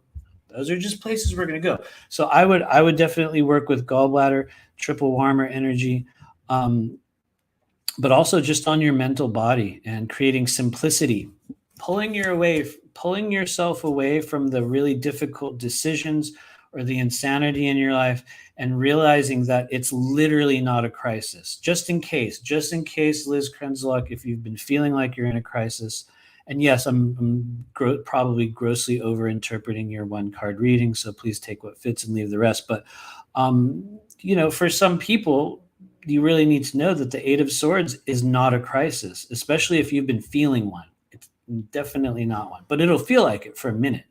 And so there's a little bit of realization that you will make, and realize everything's way better than you thought. And so anyway, I probably greatly overread that card for you, but thank you. Work with the mental body in the latter half of 2022. Who else did we have in the lineup? Thank you, Liz Krenzlock. We're going to move over to Japoris. What's going on, Japoris? I don't think we've done a reading for you before, so thanks for rolling into our strange little space. Thanks for being here. Let's do a reading for Japoris. I'm just going to do one card.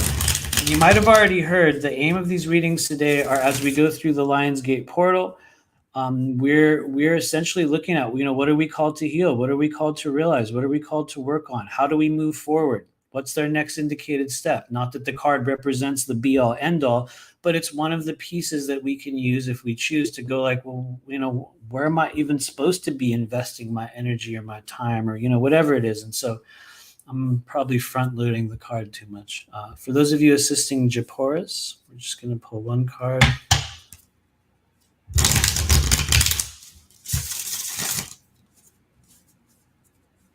And here we go. We'll see it together. 3, 2, 1. Boom. Japoris, how's it going? You got a 7 of Wands, which is actually not a bad thing to get, Japoris. When we're asking the question of like, what do we need to know or realize or work with? I would say the first thing you need to know with the 7 of Wands is that if you are in a stage of conflict within your internal or external world, if you feel like you're at odds with people, sometimes you'll feel like stuff in this life is being aimed at you, or people might be targeting you, or any of those combinations of things. Maybe you've just been feeling kind of defensive, or that you need to kind of take a different stance in the physical world and kind of stand against certain things rather than just allow it to take place. You could be in a 7 of Wands stage, which is both good and bad, because the good thing is with 7 of Wands, well, actually here, I'll tell you the bad part I'll start with the bad part, Japoris. Let me put your name on the screen so I don't forget who we're talking to. And I also want to say another thing, because a lot of you guys have done these live streams with me before, and I always say this. A lot of the cards we are pulling are, yes, they're aimed at this person here, but some of you guys are going to also feel like we're talking to you. You're going to receive some of these cards and you'll know that it was not aimed at you, but you'll feel like, I think, is that, that kind of fits with something in my world. What if he's talking about me? The reality is, this is multidimensional tarot. We are. Some of you will receive it and go, oh, that's also going on in my life. This will also be a thing that is for you. But anyway, getting back to 7 of Wands, it is a stage where someone might feel more defensive. You might stand against. You might feel at odds in your physical world. Sometimes it's something as simple as a workplace or just what you do with your hands. But regardless, it's awkward, because if you are in a state of conflict in your current physical world, it's usually you. I'm not going to define you as such, but it's one of the hallmarks of a Seven of Wands. The conflict is not even your own. It won't even involve you, but because of your empathic nature, because of your position in the world, because of who and what you are, you'll see it out there and you'll perceive it. And sometimes you'll assign it to yourself. And so, in the interest of what do we need to heal, receive, know, or work through in our life, Seven of Wands says work through your internal conflict, drop your defensiveness. Realize that if you see things in this world that you think are aiming at you, this is where we get into the symbolism, they can't even touch you. You're on higher ground. These are the advantages of Seven of Wands, where we get into the good part. The first thing is realize you're literally on higher ground. You're on a whole other level than a lot of the people or the beings or the energies or whatever you perceive as being at odds within this world. You're already above it all, which for some people is the hardest thing to realize, because they'll have internalized all kinds of other energy from around them and not realize that it wasn't even theirs, and they'll think they're in the fight. And sometimes they are, but sometimes they're fighting themselves. And so, I'm not defining you as such, Porus. We're just giving you all the pieces of what this can mean for people. And what you'll need to realize is that you have a huge advantage over people in your physical world right now. And the whole story of Seven of Wands is that you won't feel the advantage and you won't see the advantage, because you'll be in a state of defensiveness. It could be big, it could be little, but we have to realize that you're already on a whole other level than a lot of the other beings within your physical space. And so it might sound kind of dumb. What do we do with the Seven of Wands? You take that wand and you use it for something else. You realize that you don't need to hold off any attackers. They can't get to you anyway. You know what I mean? You're going to focus on another area of your life. What will happen is you'll realize with Seven of Wands is that any of the areas in your world where you found yourself like, even if it was just for a minute, your fists are balled up internally and you're just clenched, any of those places where you find yourself clenched, you'll notice that when you have realizations with Seven of Wands and you're like, oh, okay, I don't even need to feel, oh man, I'm all right. I'm okay. I'm actually better than everyone else, which for some people would be an egotistical thing, but it's not, Japorus, and anyone else that receives this. It's a thing that you'll realize. You'll be like, oh, whew, I'm actually doing better than everyone else. Damn, I didn't realize it. That's Seven of Wands. And so you might also, in the energy body, you might work with your kidneys a little bit. Seven of Wands can have kidney energy. That's why we mention it. But anyway, thank you, Japorus. I hope that made sense. I hope that applies to some areas in your life.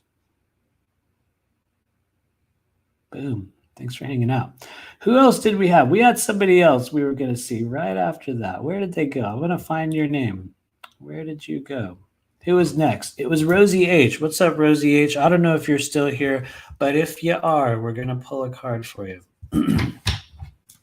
For Rosie H.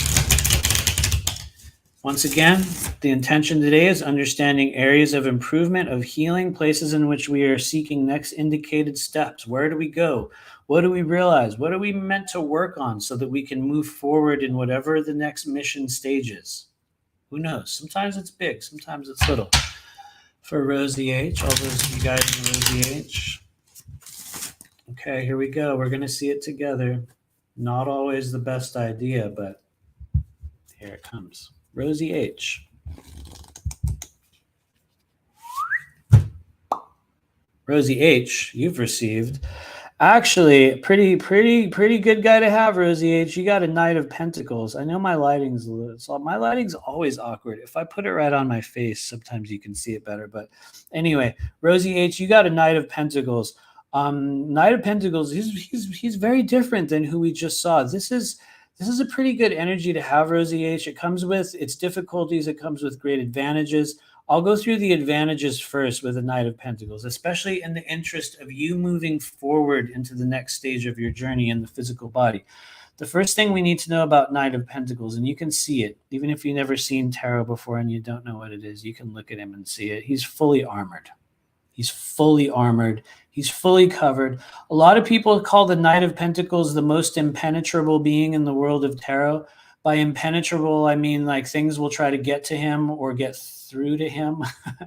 Sometimes they'll try to get through to you and they won't receive it. But sometimes, let's just say, I'm going to give you a harsh example, Rosie H. They'll try to kill you, Let's just say if that happened, God forbid it would. But if it did, they'll try to kill a Knight of Pentacles and it'll just bing. He'll be like, what? Really? Really? This? You're going to kill me with that? There's things that the Knight of Pentacles will deal with in this world, Rosie H., that will kill other people. They'll ruin their lives. And you as a Knight of Pentacles, you'll just be like, cool, whatever. Yeah. And you'll just roll. You'll roll through it. There's very little that will really take out a Knight of Pentacles. But what does take out a Knight of Pentacles? Well, his emotions, for real, his emotions will become stagnated. He will sit there waiting sometimes for years for certain opportunities or people to realize who and what he is. He'll hope for opportunities that just will never come. He will be in a state of stagnancy with incredible ability, not realizing that he's meant to start himself. He's meant to choose himself. He's meant to initiate his own path. People with Knight of Pentacles, you guys, and Rosie H., you might have a little bit of this, you might have a lot of it, but Knight of Pentacles is usually the most prepared for whatever they see everyone else doing. And so, Rosie H., if you've been watching people in your life involved in a thing or a process or a feeling or a career or a certain type of a relationship, and you've looked at it and you've been like, man, I could do that. I could also be that. I'm also like this. I could also, I'm good. You know, because sometimes people will feel not good enough. You yourself, if you have a Knight of Pentacles, you'll know that you can. You'll know that you're good enough. But the reality is you'll wait most of your life to be chosen. You'll wait most of your life to be seen. And if you have a real Knight of Pentacles energy, you'll have all the ability and all the magic, and you'll have the horse and the armor, and you'll be holding something of great value, and you'll be waiting for the world to see it, and they won't. That's what sucks about being a Knight of Pentacles, because you'll be watching everyone else down, we could say the battlefield, quote unquote. They're down there doing out their little war games, and you'll be like, I could, what's up? And no one will ever choose you. And so the moral of the story for Knight of Pentacles is you're holding something of great value. You came into this world, into this now moment ready. You're geared up. You have every single thing that you need. But the only one who acknowledges you is you. And there's certain things that you have to start in your own way, in your own life, that you'll see other people will get a hand in it. They'll try to pull other people up, kind of like, some of us had all kinds of privilege at other stages of our life. Knight of Pentacles tends to not get those. But as soon as he takes steps in order to receive it for himself, they come in instantly. And it's kind of one of those things where Knight of Pentacles waits to get chosen until he chooses himself or she. And so I know I'm ranting on Knight of Pentacles. Sorry, Rosie H. But in the interest of carrying that energy forward into what you're called to do next, Knight of Pentacles must realize you already have it. Whatever it is, you literally already have it. And trust me, other people will see it. But the thing is, you have to take initiative in a certain area. So that's a really long-winded way of saying it's time for you to take initiative, that there's something that you're ready for, that you're holding of great value, and you'll wait forever with the Knight of Pentacles. So don't wait. Take a chance in the latter half of 2022. Thanks, Lori Shugai. I hope that helped you as well. Rosie H., I hope that helped. I hope that meant something to you. Thank you for hanging out. We're going to scroll up here. Excuse me. We've been doing a lot of talking already. We're going to go up in the chat. I'm trying to keep it in order. Boom, there he is. I saw another name there that I recognize. What's up, Alexander Tsoulis? You were the next person in line. How's it going? Good to see you. For those of you assisting Alexander, we're just looking for what are we called to heal, realize, receive, activate. Once again, everyone, I want you to take it with a grain of salt. Some of these things will hit you very dearly. Some of them you'll be like, yeah, okay, sure, that's a thing. It's really all about, your own feelings and what you decide as being in alignment. So, because some of the things I'll say, you'll be like, yeah, I don't know about that. That part didn't work. Grab the ones that do. Hold on to only the parts that fit. Anyway, for Mr. Alexander, what do we need to know? Sorry, Alex, I'm doing a lot of shoveling. We're doing heavy shuffling today. Here we go. for Mr. Alexander Tsoutsoulis. Here we go. We don't know what's going to come out. You're going to see it before me, Alex. Here it comes. 3, 2, 1. Boom. It's this, whatever this is. My eyes are still closed. Okay, I'm opening it. Oh, all right. Nice. Alexander Tsoutsoulis, you have received the 10 of Cups, which is an interesting thing to get. What, in the interest of the original question, what are we called to realize, to see, to feel, to work on, to heal? There's something that you already have in your life. And here's the thing, when we look at this, it's like, yes, it is a family scene. Granted, yes, it is. There's children, there's generations involved. There's a man and a woman. It doesn't matter what side you fall on or whatever it is that you're involved with. This is an intergenerational energy. It's an energy of inclusion. It's the closing of a long chapter of your life, which could be massive. It could be small, but this is a very happy ending. The whole thing, what do we do with it though? When we get a 10 of Cups, what would we do next in order to remain in alignment with where we're being led? Because people that have 10 of Cups in general, you're going to be able to receive already. It's just a generalization, but you'll be already in a state of receiving. Usually by the time you get to the 10 of Cups, you've already realized certain things about yourself. You've made physical changes in your world. You've started to receive things differently. You'll be in a more comfortable position in a number of areas. And a 10 of Cups will roll into your life to let you know that you're moving through the last stages of an old chapter. And what's the old chapter with 10 of Cups? It's the version of you that you've created over the last 10 years of your life. How do we know? Well, look, you have 10 cups. Experiences, ideas, expectations, desires. Some of the desires in your life right now that you're carrying forward into the next stage of your journey, you already have. They're already present in your world. In some cases, we'll be holding on to the desires of others. With the 10 of Cups, you'll realize that you're going to take a little bit from a number of versions of you that you've been over the past few years. You're going to grab a little bit of this cup, a little bit of that cup, a little bit of this one. And what you're going to do is move through, this is a metaphorical thing I'm saying here. You're going to go through a portal into another stage of your journey. And so there's certain things right now with a 10 of Cups, there's certain expectations and ideas and just things that you're going to have in your world that you're going to need to decide on. You're going to say, I'm going to take this, but I'm not going to take that.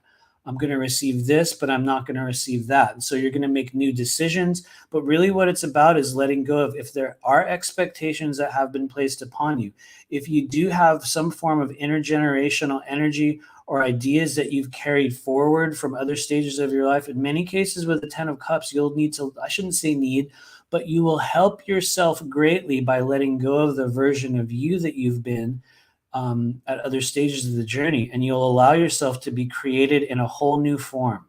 If you're wondering though, how do I do that? Work with your emotions, work with your emotional body, work with your ancestral energies, work with, oh wow, there was another thing I was going to say there. What? It just got pulled right out. Might have not been important. Sorry, Alexander Tsoutsoulis. I thought I was going to say a profound thing and it got pulled out, which is a thing that'll happen when all think it's really important and spirits all, no. They'll just kind of delete it for a second. But anyway, getting back to your 10 of Cups, it is a gateway into a new stage of your journey. And I guess there's a really, really simple phrase that sounds cheesy that we can bring in with a 10 of Cups.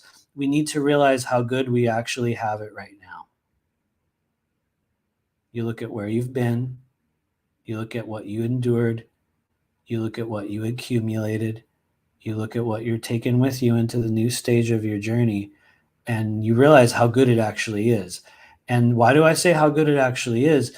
Because 10 of Cups is the literal universal happy ending, everyone. It is the universal happy ending. Whatever doorways you can walk through right now and understand that you're going to walk through it for the last time, it's part of that process. You'll create a new version of yourself. And anyway, Alexander, I think I just ranted at you for a little bit too long, but you're in a very good position to be in right now. I would say that's one of the best, one of the really good ones. Anyway, I'm over interpreting for you. Thanks for hanging out. Thank you for being here. Who is next? There was another person I saw there in the lineup. Who were they? Oh, hello, Mom Tendo CS. Okay, we're just going to keep rolling down the line, you guys. Here we go. Mom Tendo CS. What's going on? I realize because I'll just linger. I'll linger and stare at the chat and get caught up in everyone's thing. For Mom Tendo CS, thanks for being here. Here we go. We're going to keep them rolling. We're going to do a speed round.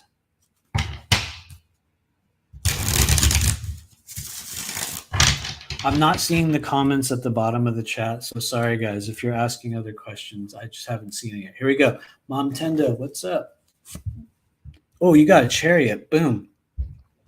In generality, for Mom Tendo and anyone else that needs to receive it, in the interest of where do we go next with our energy at this, jumping off point of 2022, the chariot needs you to decide what it is you actually want right now at this stage of your human journey. It's time for you to take direct control over your physical experience and understand that spirit, your guides, the energy around you have granted you a fast track to accomplishing, to receiving, to arriving, to just feeling a feeling or just getting something in this life. A chapter of success and manifestation, we could say, is available to you with the chariot. But you have to know what you want right now. And then I'm going to get close. And then you got to realize that if this is you in the chariot, Mom Tendo, you're not driving. You're playing a harp, which sounds kind of cheesy and symbolic. What does it mean? It means that you're just not taking active control over the physical developments in your life. Now, we're not defining you as such. We're describing the chariot. So the chariot says to you, Mom Tendo, and anyone else, take direct control. There's only one driver of the chariot, and that's going to be you. When you decide what you want, when you decide upon the route to get there, kind of like nowadays we just use our phone and we're like, we just, open, whatever Google Maps or something, and it tells us how to get there. With the chariot, you have to already know the route. You have to know the way through which you want to manifest something. Even if you don't know, if you can get there, that's another thing. The chariot carries you there. But it's at the cost of taking full control. It's at the cost of taking full responsibility. And it's really about deciding what you want. So we could say in generality, when you look at next indicated steps, Mom Tendo, you're at a stage of the human experience in 2022 where it's about you deciding the thing that you want the most right now, whether that be an experience, a feeling, a change, a physical thing, whatever it is. That's kind of the first ingredient for the chariot. You have to go, I want to go there. And when you know where there is, then they're like, okay, let's roll. Here's the keys. But if you don't know where you're going, you'll just go around in circles in the parking lot. You'll watch everyone else getting out of their car and going inside, and you'll be like, when am I going to blank, whatever the blank is? And so Chariot says, decide on what you desire, and it will happen. Boom. Next, Dana Blazing. Thanks, Mom Tendo. Hope that helped. We're on a little bit of a speed round, you guys, so I'm going to scroll back up. There's Dana Blazing. There we go. Boom. All right, Dana Blazing is next. For those of you guiding Dana Blazing as we move through this Lionsgate August portal, we're just looking for pertinent energy that's called to just be healed, realize anything that needs to be made known as we take next indicated steps and understand our capability, what we are capable of, what our true power is at this stage on Earth. For Dana Blazing, what do we need to know? Here it goes. Boom. Dana Blazing, you got our first appearance of the Nine of Cups. Not a bad guy to have. In all reality, he tells you a lot. And the key word Dana Blazing with Nine of Cups is a lot. He's got a lot of stuff going on. He's got lots of emotions. He's got lots of buildup. He's got lots of desires. He's got lots of experiences. Here's the thing. It's not a crisis. This is not a crisis stage for you at this, like in your life, but you'll be really built up. You might have physical pain. You might have emotional pain. You might have a lot of joy. You might have a lot of excess. In general, this is the energy of excess. It can be tragic excess. It could be beautiful excess, but it's a lot and it's built up.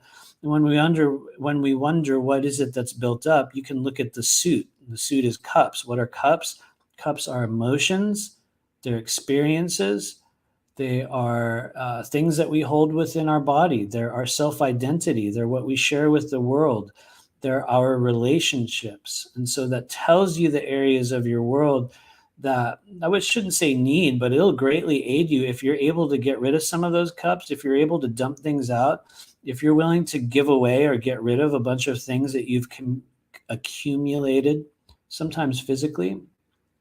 Sometimes it can be physical belongings.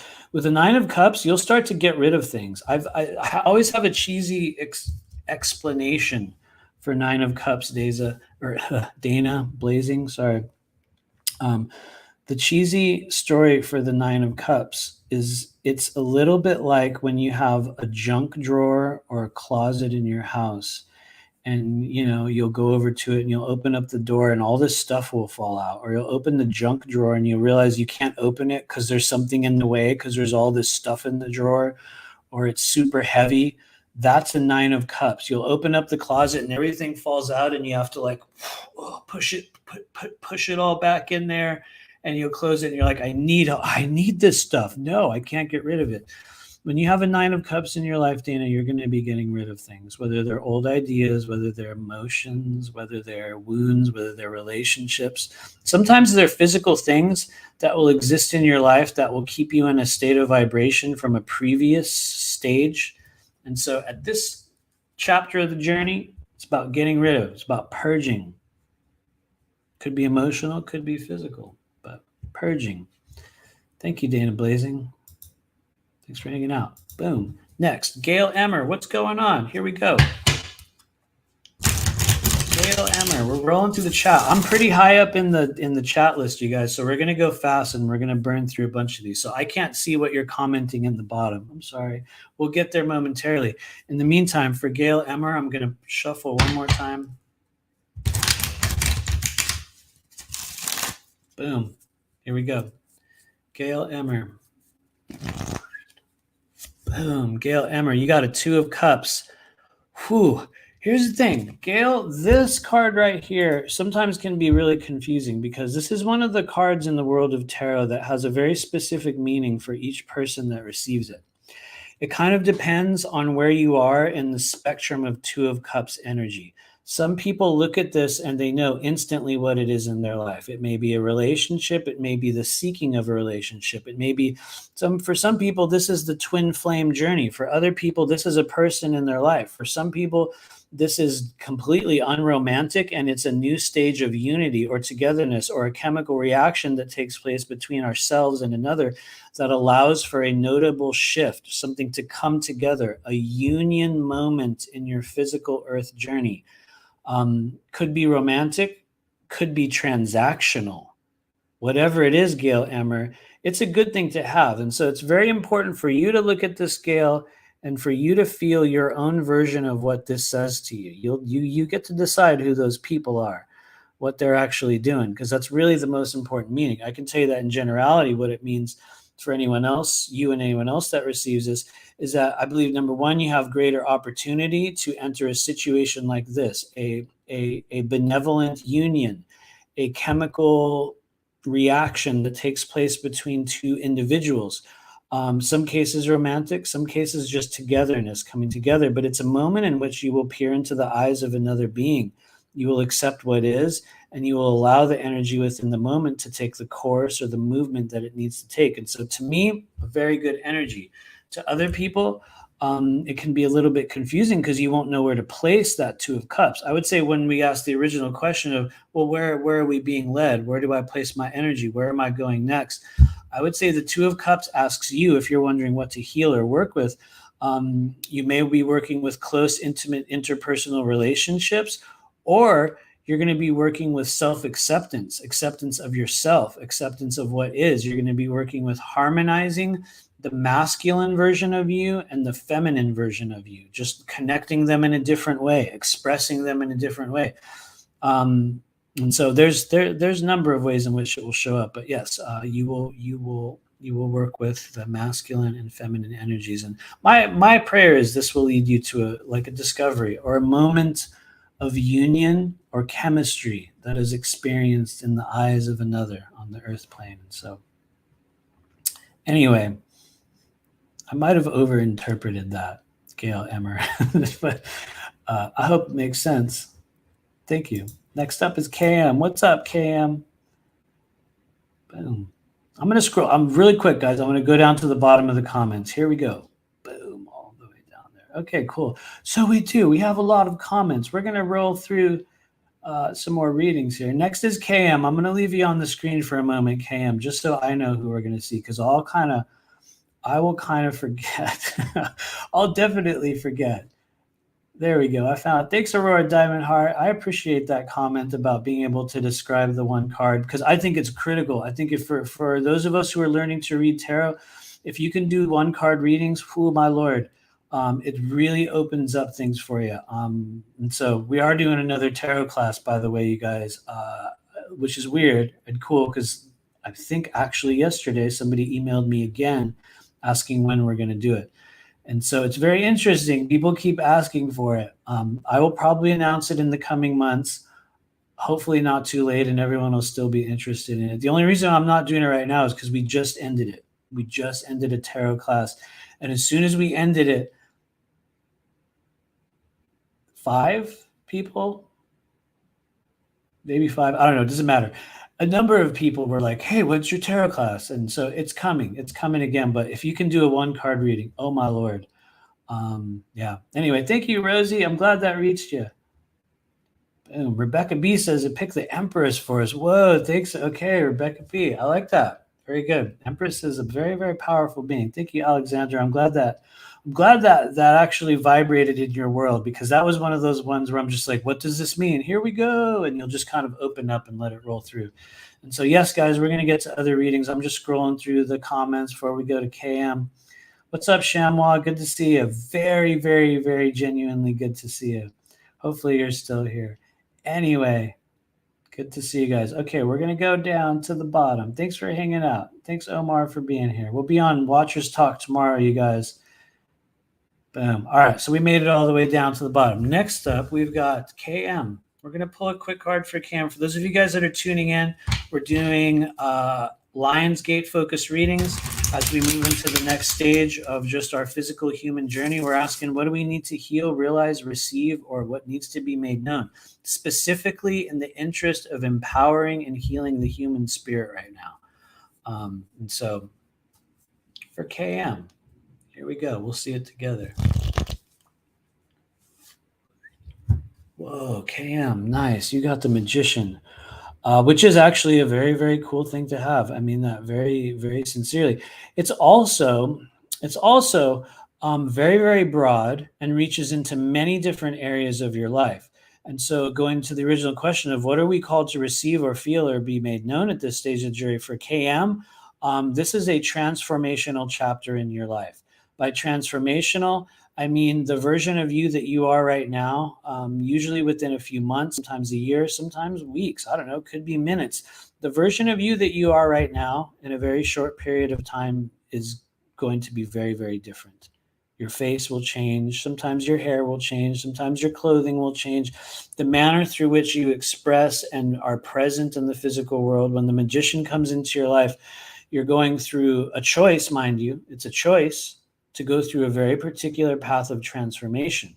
The Magician, what does he do? He takes the dark elements of your being. He takes the light elements of your being. He takes the broken pieces, the fixed pieces, the beautiful ones, and he forms them all together into something very new. It's a transformational stage. It takes the light and the dark, the good and the bad. It's not all about the light, not all about the dark. You metamorphosize into a new version of yourself. And so everyone goes through many processes like this in the physical lifetime. We go through it over and over and over again. There's many Magician phases. For a lot of us right now at this stage of the journey, and this is specifically toward KM, because you're going to be going, well, what am I supposed to be or maybe not supposed to, but what's something that I can focus on to or embrace in my life right now to continue this path of awakening or healing?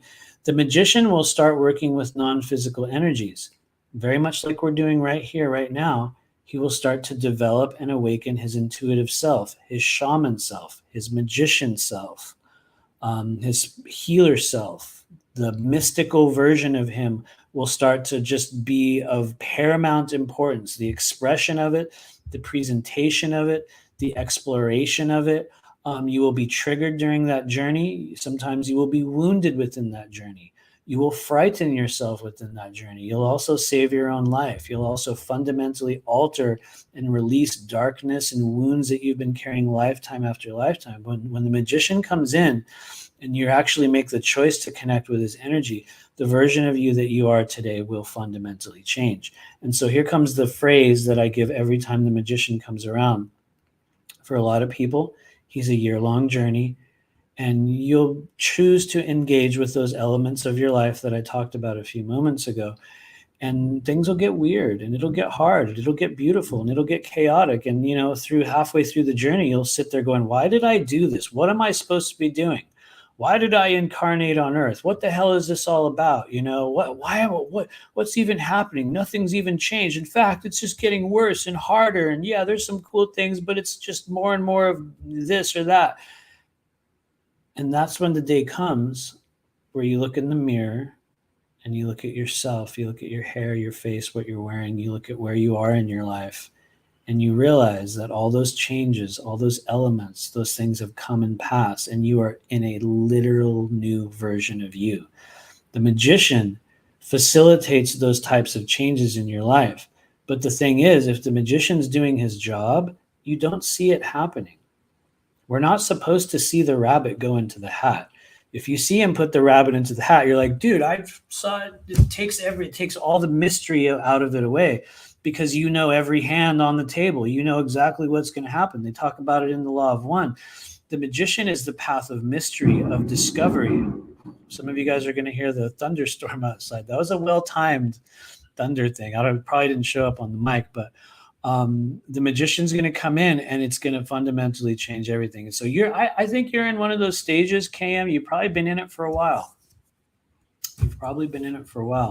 But embrace the strange and allow the changes. And in my opinion, it's a beautiful thing to have. So anyway, thanks for being here. We're going to keep rolling. Laura Holland, what's up? Yes, we're in a tarot speed round, so I'm not really pausing in between anybody. Laura Holland, as you probably know, you might not even be here anymore. I think some of these comments were a little while ago. We're looking at what we need to heal, realize, receive, activate as we go through the Lion's Gate portal. And so, yes, for those of you who have not subscribed yet, please do so. If you can share this video on social media, that would be very, very helpful to me. Some of you guys will really enjoy the readings that you got here today. You can always book a private one with myself or my wife, Honora, through our website, rememberyourmission.com. Literally what we do every day. And so anyway, in the meantime, Laura Holland, here we go. Laura Holland. Oh, cool. Very different energy from the magician.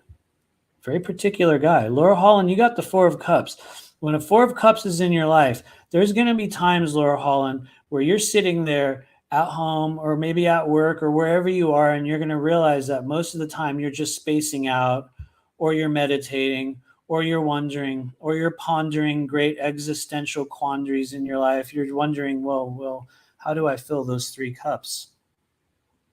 When's my fourth cup going to show up? Is there a fourth cup? They said there's a fourth cup. When will I receive all of what is due to me? When will I make certain decisions? When will this happen? When will this take place? How will I get from point A to point B? Is there even a point B? Those are the type of questions and sort of existential things that will be coming into your life when you have a Four of Cups. And at times, you're going to feel a little bit guilty because you'll realize, I'll just say it, Four of Cups isn't really doing that much. And that's not to say it's good or bad. Well, the reality is you're not supposed to be doing much. You're supposed to be in an internal world with the Four of Cups. You're supposed to be examining the details and the inner workings of your life. You're supposed to be sitting there not doing anything, pondering, how do I fill the three cups? Where's my fourth cup? The only problem with Four of Cups for Laura Holland and anyone else that receives this is not so much the wondering and the pondering and the lack of inaction. That's very appropriate. You're meant to be in an incubation and a planning phase with Four of Cups. What happens is during the process of Four of Cups, we receive all types of info, all types of guidance and answers. And the problem with Four of Cups is that they don't realize their questions were already answered. And so it's awkward or it's beautiful, Laura Holland and anyone else. The big existential questions you've been, chopping up in your mind and back and forth and this and that. They already told you the answers. You've already received the transmission. It's one of those things, and I always do this dumb reenactment with a lot of tarot cards. It's this thing where everyone has that moment one day where they're like, it's right there. Oh my God, it was right here the whole time. I realized it. That's all I had. All I was supposed to do was blank. Insert whatever into the blank. That's Four of Cups. You realize you already knew. You already had the answer. They already told you. But it's very appropriate to spend a big chunk of time in the pondering, the wondering, the planning, the examination of that. And so don't beat yourself up if you're spacing out and dissociating lately. It's not a bad thing to do, Laura Holland. Sometimes you'll be in the opposite of the Four of Cups, just so you know, and you'll be implementing the knowledge and the epiphanies that you've received. And if you haven't had any epiphanies lately, please allow yourself a good chunk of quiet time where you literally do nothing. And it's okay if you feel irresponsible in that moment, but it's a really good thing. You're meant to do nothing. Four of Cups, you're just going to sit there and go,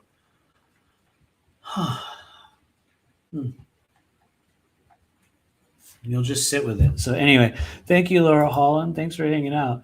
We're going to keep rolling. Next is Michael Akasha. Michael, I don't know if you're still here, but I'm going to scroll down to the bottom of the chat and just check in on everybody else real quickly before we go up over to before we go to Michael Akasha. Oh, thank you, Laura Holland. Whoa, appreciate it. Appreciate your feedback. Aurora Diamond Heart. Maybe you can. Oh, there it is again. You can hear it. We're in a crazy thunderstorm. Okay, guys, just in case my stream drops, it's the weather because it's very, very extreme. Just so you know, very, very extreme. We're going to do a reading for Michael Akasha real quick. Michael Akasha, thanks for being here. We're going to pull a card for Michael Akasha. Michael Akasha. For those of you assisting Michael Akasha, what do we need to receive, be made known, activate, heal? Next indicated steps as we go through the human journey. We'll see it together. Here we go. Boom. Michael Akasha, you got a 9 of Pentacles. Which, man, here's the thing about 9 of Pentacles, you guys. It's really, really hard to make a 9 of Pentacles a bad time. I have to be real. It's very hard. When you have a 9 of Pentacles, maybe you're approaching a 9 of Pentacles, Michael Akasha. Maybe you're in a 9 of Pentacles. Whatever this is for you, it's a stage of your life where things feel better, they look better, they smell better. Ooh, we got some good thunder going on outside. It's an improvement. You get an upgrade in your timeline when a 9 of Pentacles rolls out.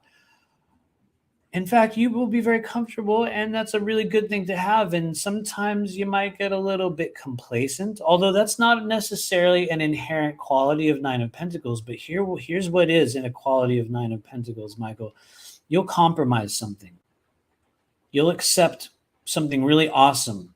You'll be in a really good stage. If you're seeking abundance right now, if you need more of something, you can get it. You'll receive more. Things will get better. Your conditions will improve. But there's always a but. Sorry, there's always a but. But with 9 of Pentacles, it'll be at a very specific cost. And it's not a life-ending one. Nothing bad will come to it. But you will let go of maybe a little bit of your freedom, maybe a little bit of autonomy, which is also freedom. You will sometimes realize that you might have kind of penned yourself in a little bit. You might have placed yourself behind a barrier. Here's the thing with 9 of Pentacles, it's not permanent, but it's a stage in which you might have to eventually let go of a little bit of what you've accumulated so that you can pass through that gateway into the next chapter of your experience. And so that's a very long-winded way of saying, Michael Akasha, things probably are going to get a lot better for you in the months and weeks to come. Maybe they're already like that. It's already happening. And the 9 of Pentacles will come in to say, just be careful what you let go of in that process. Because eventually, you might need it. Eventually, you'll want to break through into a whole other area. And you'll realize that sometimes we've compromised things a little bit too much. So 9 of Pentacles, great comfort, but at what cost? I'm going to show you guys some of the dense symbolism just for the sake of it. Why do we say that? This is why I love Robin Wood, you guys, the Robin Wood Tarot. 9 of Pentacles, when you really look at it, everybody, you realize she's behind a gate. She's behind a fence.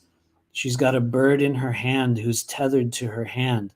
Some people look at this woman on the card and they're like, wait, does she have a cord around her neck too? Why does she have a cage on her head? Why does she have that veil over her hair? There's all kinds of weird symbolism that comes in when we get a 9 of Pentacles. And for some people, it'll be a really, really big thing where it's like you'll notice that you have compromised in your life big things for, to receive, comfort or abundance. And eventually those are the things that you're going to drop. So I explained that in a very cumbersome way, Michael Akasha. There's lots of thunder going on outside, and I think it altered my delivery of that. But it's a very good thing to have, and I would say it's pretty reliable. You're going to get some upgrades in your physical human world. And so we're going to keep rolling. Thanks, Michael Akasha. That was awkwardly delivered, but you got a good period approaching you. And so thanks. We're going to grab more people. Somebody made a comment a few moments ago that was really caught my, oh, there it is. Boom. KM. So KM, you're one of the only people, I think, for some of you guys are not going to know what I'm talking about. Some of you will. A few weeks back, I was like, we were doing a live, and I was like, you really want to shock and trigger yourself with weird artistic cinema? And I mentioned this movie, The Holy Mountain, which is crazy. It's so weird. It's very triggering. It's also incredibly beautiful, and I think it's very relevant for spiritual seekers to take in the triggering weirdness of Holy Mountain. And so, KM, I want to say congratulations. You're one of the people that actually watched that movie, and man, it's definitely weird. Lots of thunder going on out there. And so, wow, thank you for watching Holy Mountain, Cam. You guys can still watch it. It's on, I think it's on like BitChute or something for free, or one of those free video, one of those free video sites. It's an incredible movie, but I'm going to tell you this, it's going to trigger you. It's weird. It's dark. There's all kinds of crazy symbolism. There's all kinds of I'll say it. There's weird shit. And that's a very carefully chosen 2 words, weird shit, that takes place in this movie that for those that are willing to receive it, it's just incredibly deep, incredibly multi-layered, very triggering and really bizarre. And I definitely recommend it. I recommend Holy Mountain. Anyway, let's do some more readings. We're going to scroll up. I want to thank the sex bots for rolling through.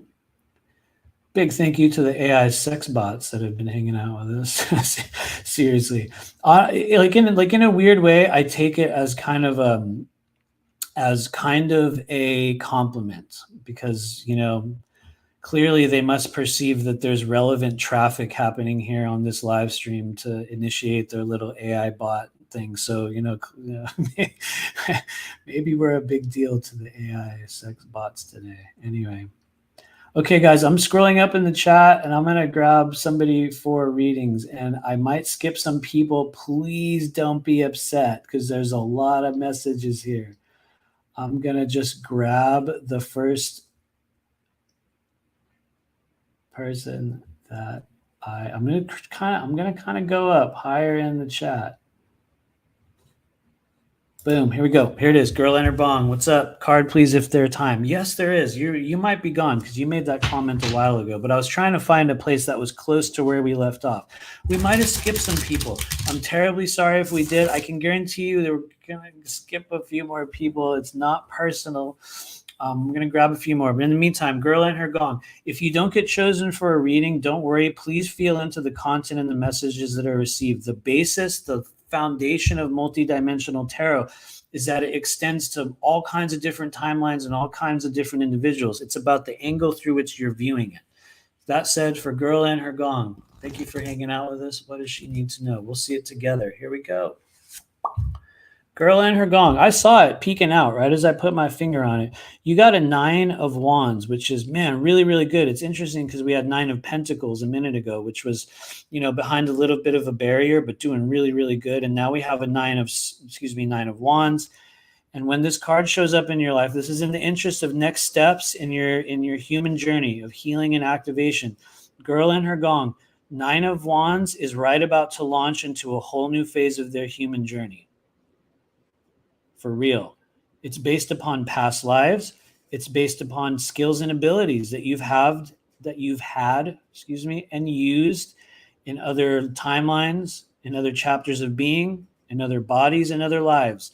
When the 9 of Wands shows up in your life, you're being prepared for something. You can see it in his symbolism. Look at this guy, you guys. It looks like he's been working out. He's been training. He's got lots of wands. Those are the many skills and abilities and versions of you and applicable timelines that relate to what you're going to be doing next. And here you are holding one wand in your hand. Get ready, guys. I'm going to get really close to the screen. And you're going to notice, hopefully, that the person in 9 of Wands has a bandage on their head. They got this bandage. It's important to note, not all the tarot decks show the 9 of Wands in such a way, which is why I love Robin Wood. But for Girl and Her Gong and all the wild thunder that's going on out here, just know that whatever you're about to launch into at this stage of your human journey, you've done it before. And I'm going to say a weird thing to you. Usually, the last time you did it, it kicked your ass. Not in a tragic way. Seriously, not in a tragic way. Look, you have recovered. You learned. You learned from last time. Maybe every now and then we learned from mistakes. You know what I mean? We learned from mistakes and we came back and we're like, this time I'm ready for the challenge. I'm ready to do it again. And that's what you need to know. You are ready now. You're ready now to launch into a new stage of activity or service or whatever it is that you're called to do. You've already been prepared lifetime after lifetime. The downfall of the 9 of Wands, though, is very particular because there's always a but. Everything in tarot, it's this, but it's also that. And so the but of 9 of Wands for Girl and Her Gong and anyone else is hesitate or hesitancy. Sorry, it's been 2.5 hours. I'm using weird words. It's hesitancy. To hesitate at this stage of your life, if this is an energy that is very present in your current journey, Girl and Her Gong and anyone else, to hesitate with the 9 of Wands means that you will lose. It's a hard and fast rule, not a bitter one, but it's just like you cannot hesitate. The 9 of Wands will come into your life. You'll see an opportunity, and your duty is to immediately engage. That's how you'll know that you've overcome whatever the wounds are from last time you did whatever this is that you're doing now. And granted, Girl and Her Gong, you might be doing tons of things in your physical life right now. Look, you got 9 of them. So there's going to be many avenues of service and activity that you are positioned to launch into the next stage of. The problem is you can't hesitate. And so it's a very important time for you to take great leaps. Understand you've got all the tools and all the ability. Yeah, you've learned. You've learned from your mistakes. So launch yourself forward. And anyway, thanks for hanging out. Thanks for being here. I'm going to grab the next person in line, and I'm going to go down to the bottom of the chat. Boom. What's up, you guys? Hopefully there's more cards in there, you guys. We're going to do some more readings. I'm going to keep it rolling. I got to go really fast. Otherwise, I'll dwell and stuff, and I'll get stuck in it. And so once again, for everyone that's tuning in, the object of the readings that we're doing here today is to assist everyone in moving through the Lionsgate portal on August 8th, a very notable and distinct energetic portal in which many of us are called to step into, to realize, to activate new elements of ourself in the path of spiritual service, in the path of developing our true skills and abilities in this human life. And so what we're looking for is relevant pieces of information from Spirit that can help us move forward. And so that's what we're pulling cards on. Don't get mad or upset if we don't choose you. You're going to get lots of other messages, even if we don't call your name. I mean that very, very sincerely. Very, very sincerely. In the meantime, let me find you on my screen. I know you're on the main screen, Felicia Ashbranner, but I want to try to find you where you are in my chat lineup here. Let's find her. Where is she? Thanks everyone for hanging out today. It's been a fun ride. I have to weed through a mile-long chat list. So thanks everyone for being here and interacting. That's kind of one of the things for me that I need when I'm watching YouTube now, because I seem to be unable to watch TV or movies. It's like I have to kind of, if I have a chat thing to look at every few moments, I'll stay locked into to the broadcast. Anyway, for Alicia Asherbranner, manifesting new relationship. That's cool. That's cool. What does she need to know about that process and just her path of spiritual and energetic service to the collective as we move through the Lionsgate portal? Ooh, Alicia Asherbranner, check it out. If it is about you finding a new relationship, oh man. Here's the thing, Alicia, Felicia, as a person who does this every day, literally every day pulling cards, Eight of Wands has not been around that much lately. It just hasn't. I have not laid my own eyes upon Eight of Wands maybe in a couple weeks. I just haven't seen it. And so what happens when you have an Eight of Wands? Felicia Asherbranner and anyone else, careful what you wish for. I mean that in an awesome way and in a like, whoa, damn, that happened fast way. Because when you get an Eight of Wands and you look at a thing and you decide upon a destination, sometimes a person, sometimes an experience, sometimes a place, doesn't matter. But you'll look at it and, you'll do it, you'll pull a trigger, quote unquote, in this life. What do I mean when I say pull a trigger? I mean that, whatever you shoot out of that's not going to turn around. It does not come back. You're pulling a trigger and something's going to go on a trajectory. It's usually you, Felicia Asherbranner, going to a new chapter of your human experience. And when you make a decision with the Eight of Wands, you're going to go somewhere. You're going to go there fast. Be careful what you wish for because you're going to get it. And sometimes you will aim yourself at something with an Eight of Wands because you'll think it's all you can get, or you'll think, well, it's better than the other one that I had, or at least it's not that. I'll take that one. Don't do those things with the Eight of Wands because you'll end up exactly where you aim yourself at. A thing that can happen with Eight of Wands is you'll aim too low and hit. You'll be like, well, I know I can hit that target over there. I've hit other ones like it. Let's hit that one. And you'll aim it and you'll get dead on and you'll get the same experience that you had in other times of your life. So with the Eight of Wands, be very careful what you're aiming at. And just know that when you start the process of movement, it's going to take place. And so this is a hard and fast yes in terms of manifestation of a new relationship, but bringing it back into the original question of, well, what am I supposed to realize or feel or heal or activate? It's that you have the ability to manifest something very rapidly on the earth plane. And unless you're incredibly particular about what it is you're asking for or receiving or creating, you're going to get something. You will get something. So take heart in a good way and be very specific in another way, because you don't get to come back from an Eight of Wands. That's the only weird thing. You will not turn around, you guys. If these wands are blasting off in space, they're not going to suddenly turn around and go, oh, I don't think I want that anymore. I'm going home. You can't. You don't go home again with the Eight of Wands. I'm probably over-interpreting Felicia. But honestly, it's a really good thing, man. If you know what you want and you got an Eight of Swords, damn, it's going to go really fast. Anyway, sorry, I'm being overly theatrical. Let's keep rolling. Who's next? Boom. Sandra Marquez. We haven't seen you here before. Hopefully you're still in the lineup. You might still be watching. If you're not, this is going to be for the collective and the spirit of Sandra Marquez if she's still here. But thanks for rolling through. Thank you for being a part of our live. We've gotten something like 300 subscribers in the past few weeks. The reality is on YouTube, you guys, that's like nothing. It's like a mere fraction of a drop. So I'm not trying to make it a big deal, but for us in the multi-dimensional trailer park over here, it is. And so thank you. If you're one of the hundreds of people that have been finding this channel the last few weeks, thanks for rolling through. In the meantime, we're going to pull a card for Sandra Marquez. Sandra Marquez. Here we go. Sandra Marquez. 3, 2, 1. Boom. Sandra Marquez, you got the first appearance of the Five of Wands, which, look, let's be real. I just have to be totally real, you guys. When you have a Five of Wands, things might be very chaotic. There might be some clashing. There might be a lot of motives around you.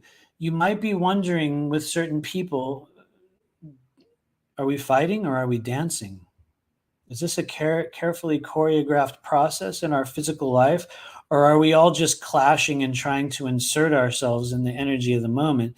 When you have a Five of Wands, there's chaos and an unbalanced physical and social environment around you. It's not tragically so. None of the fives are tragic energies, but they are inherently unbalanced. And in the interest of what are we called to do or receive or feel, or understand or, heal, all kinds of operative terms we could insert as we move through this energetic portal. The Five of Wands asks you to remove yourself from the rounds of conflict, remove yourself from the posturing, remove yourself from the need to have supremacy in your social position. You're going to very carefully pull out. If you see a tangle, I'm going to say a word that some people get triggered by. If you're involved in a clusterfuck in your daily life, and that can take many different definitions. If you're involved in that weird clusterfuck scene, pull out, remove your energy, seek simplicity, seek silence. Remove yourself from the ongoing battle in your physical world. As soon as you pull out of the Five of Wands, you'll look back on it and go, what was I doing over there? What the hell? Why was I trying to, what were we even thinking? And you'll immediately gravitate into another more optimal kind of transaction, moment, relationship, exchange. This is a thing that takes place in your physical world, usually, you guys. And it can be things like a very divisive social group of people where everyone has a motive and everyone has an idea and everyone has a desire and everyone wants to insert themselves. And sometimes everyone wants to be the loudest voice or the most important one, or I'm going to be the one that everyone listens to, not you. And it's not like they're actively shoving you out. There's a lot of positioning and everyone's trying to talk at the same time. I think a lot of us have been here. Maybe we went to dinner with friends when we were in school, or maybe even lately. And there's those moments where you realize, I know you've had this, you guys. This is why I'm going there. You've been in a group of people and you've taken a moment to realize that every person within your group at the table is all trying to say a thing at the same time. And you will be the only one who's not. And you'll sit there and go, weird. Everyone's talking and no one's listening. And you'll just observe it. That's a Five of Wands. And so if you're in a Five of Wands, you won't be observing it. You'll be going, hey, wait. You'll be trying to insert yourself in it. And so when you recognize it, you'll pull out and go ahead, everyone. And you'll just wait. You'll go into a whole new thing. And so anyway, Sandra Marquez, or whoever needs to receive that, it's a good thing to have, not a crisis, only last as long as we remain focused upon it. I suppose that's the good thing. And so I'm going to scroll up. I'm trying to scroll up on my chat, you guys, and it is only going so far, which is awkward, which has happened to me before. So I'm going to say awkward thing as we go to our next reading. The uppermost comment that I can get to right now is this one. I cannot go past. Hello, Tiffany Fleming Lynn. Maybe you're still here, but this has happened to me before. Like there's a thing with StreamYard where it's like I can't go above a certain comment. So anyway, we're gonna next transition to Tiffany Fleming Lynn instantly. So I want to acknowledge there might have been a bunch of people that got skipped there. You can put your name in the chat again. We might still get to you, but it's not the first time on StreamYard where I couldn't get my whole chat. So anyway, hello, Tiffany Fleming Lynn. Maybe you're still here. As you might have already heard, our mission here today is to just help people understand where we're being led, where we're going, what needs to take place in healing, realization, and activation as we move through the Lion's Gate. For Tiffany Fleming Lynn, 3, 2, 1. Tiffany Fleming Lynn, you got a 9 of Swords, which here's the thing, everybody. 9 of Swords is not really that good of a feeling. And some of you guys are very familiar with it. And you'll go, what are you talking about? Of course it's not a good feeling. Why are you lightening that? And the thing is, that's the world of multidimensional tarot. The severity is variable. It can be very overwhelming for you, Tiffany Fleming Lynn. Or it could be a moment where you realize you're really just trying to clear your mental body after a lot of difficulty and overwhelming feelings. It doesn't have to be a crisis. And the real reality is, 9 of Swords, when you're saying, what do I need to heal? What do I need to work with? What do I need to recognize? A 9 of Swords will come in and tell you one thing very, very clearly. Too much mental energy, too many thought forms, too many worries, too many things that have gone unsaid in your world. And here's the thing, there are cards of crisis, okay, you guys? I know I've been saying this a lot today. It's not a crisis. This is not a big deal, because most of the cards we've been getting are not big deals. They're not crisis energies. Severity is variable. Even at its worst form, Nine of Swords is not a crisis, but it is a stage in which you will feel uncertain. You might feel overwhelmed. You might have a big buildup of all kinds of thoughts and just stuff in your mind. And yeah, you can lose sleep over it. Yeah, it could affect your dream life. It can affect your physical life as well. And so, what do you do with the Nine of Swords? You speak, you communicate, you release, and start to sort of just talk about things in a different level.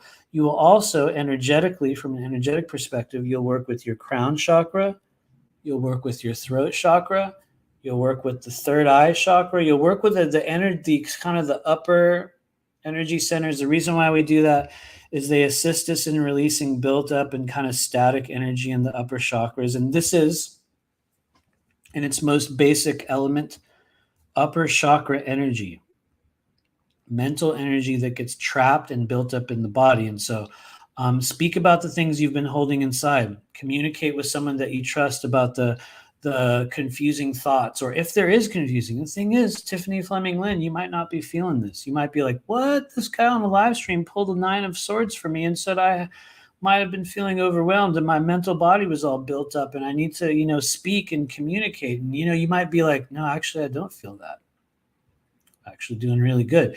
Because there's going to be times when that's going to happen, you guys. And if that is you, let's say Tiffany Fleming Lynn, you're like, yeah, actually, I've moved through that. I already had that. That's actually also a really good thing, because that means you made the right choices. That means you made the right call. That means you healed and activated something that needed to be done in your life. And so wherever you stand on it, in my opinion, it's a good piece of energy because it tells us where to work. Crown, third eye, throat. Communicate and don't allow energy to build up in the mental body. So thanks. Hopefully that helps. We're going to immediately go to Marcus. What's up, Marcus? After this, I think we're going to scroll down and grab some people at the bottom of the chat. There's going to be some people who are going to be really bummed because you're going to be like, what? You're going to just purposely go to the bottom of the chat and skip over me? And there's all these people. And you can put your name in again, for real. Seriously, if you're still hanging out, because I know sometimes people will make a comment asking for a reading and it'll take me like 20 minutes to get there. And so if you're like me, in the meantime, you'll be like, screw it, I'm going to go watch this other live stream. Forget it. And you'll bounce. And that's totally okay. I get it. It's very normal. And so I'm going to skip down to the bottom of the chat now. And so if you're still hanging out, and you want to put your name in again, I'm not going to get upset. I'm not one of those people that's like, stop spamming the chat. It's okay, dude. There's like 56 people in here. Sometimes people do tarot live streams and there's 350 people. I was watching one a couple of weeks ago. They had honestly, she had 500 people in there. And I'm like, there's no way, clearly there's not. So we'll get to who we can. Anyway, here we go. Next is Marcus. What's up, Marcus? You put your hand up. Maybe you're still here. Maybe you're not. And so this will be for Marcus and anyone else who needs to receive it. In the interest of what do we heal, activate, receive, release, or understand about Lionsgate energy for Marcus? Whoa, Marcus, you got the Lovers, which is both awesome and for some people confusing. Like we said with the Two of Cups, there's a few cards in the world of tarot. Their specific meaning will only be known by the beholder, meaning the one who receives it. And you're going to know in your own way, big or small, what this is actually about. Sometimes you're seeking this. Sometimes you have this. Sometimes you look at this moment that these two people are sharing and you're like, I don't even know what that is. I'm not looking for that right now. Yeah, I don't know. Other people will go, oh yeah, that's me and so-and-so. Oh, cool. And you'll know exactly what it is. Other people see it and they're like, man, I've been waiting my whole life for that moment. What do I need to do to make it happen? I've been, sitting here waiting. Where is it? Where's mine? Where's my, sometimes we call the other half. Where's the quote unquote twin flame, the soulmate? And I'm going to be honest with you. I do not necessarily subscribe to the new age sort of program of twin flames and that whole journey. And for some people it's literally real. For others it's a program and a wavelength that we sort of get caught up in. But if there was a twin flame energy in the world of multidimensional tarot, this is pretty much it. And so depending on where you at in those elements of your journey, Marcus, it can be a very beautiful thing, or it can be a stage in which you're continuing to seek whatever this represents to you. And so whatever side you fall on, here's some generalities for the lovers. When you have the lovers in your life, it's time for you to recognize and accept yourself as you are, the version of you that you are right now. Yes, there's always improvements, there's always healings, there's always things will change and add or let go. But usually one of the first steps to receiving the lovers in your life is you must recognize what is. You must come to an acceptance of who and what we are. If that means you have to sit there and go, I have all kinds of problems and issues, that's okay. You can do that as well. But what it is you're recognizing what is as it is, the true state of who and what you are. Which for some people will take a lifetime. For other people, you'll sit there and go, okay, I realize, see certain things about myself, what I'm working on, what I'm releasing, what my beliefs are, what my tendencies are, what my distortions are. First step to the lovers is self-acceptance. And then after that, we start to harmonize elements of our being. What elements of our being do we harmonize with the lovers? Kind of like Two of Cups, although it's a much bigger version, the divine feminine and the divine masculine. The elemental energies within your body, earth, air, fire, water, ether, you start to harmonize those things. And there's a number of ways you can do it. For some, it's behavioral. For some, it's through emotions. For some, it's through altering your thought forms and your outlook in the world. But this is an incredibly powerful energy, and I'm definitely dwelling on it for Marcus and anyone else that's here. But I think the way that we really use the lovers is one of the things that a lot of people don't necessarily bring in, myself included. And that is absolute acceptance of what is.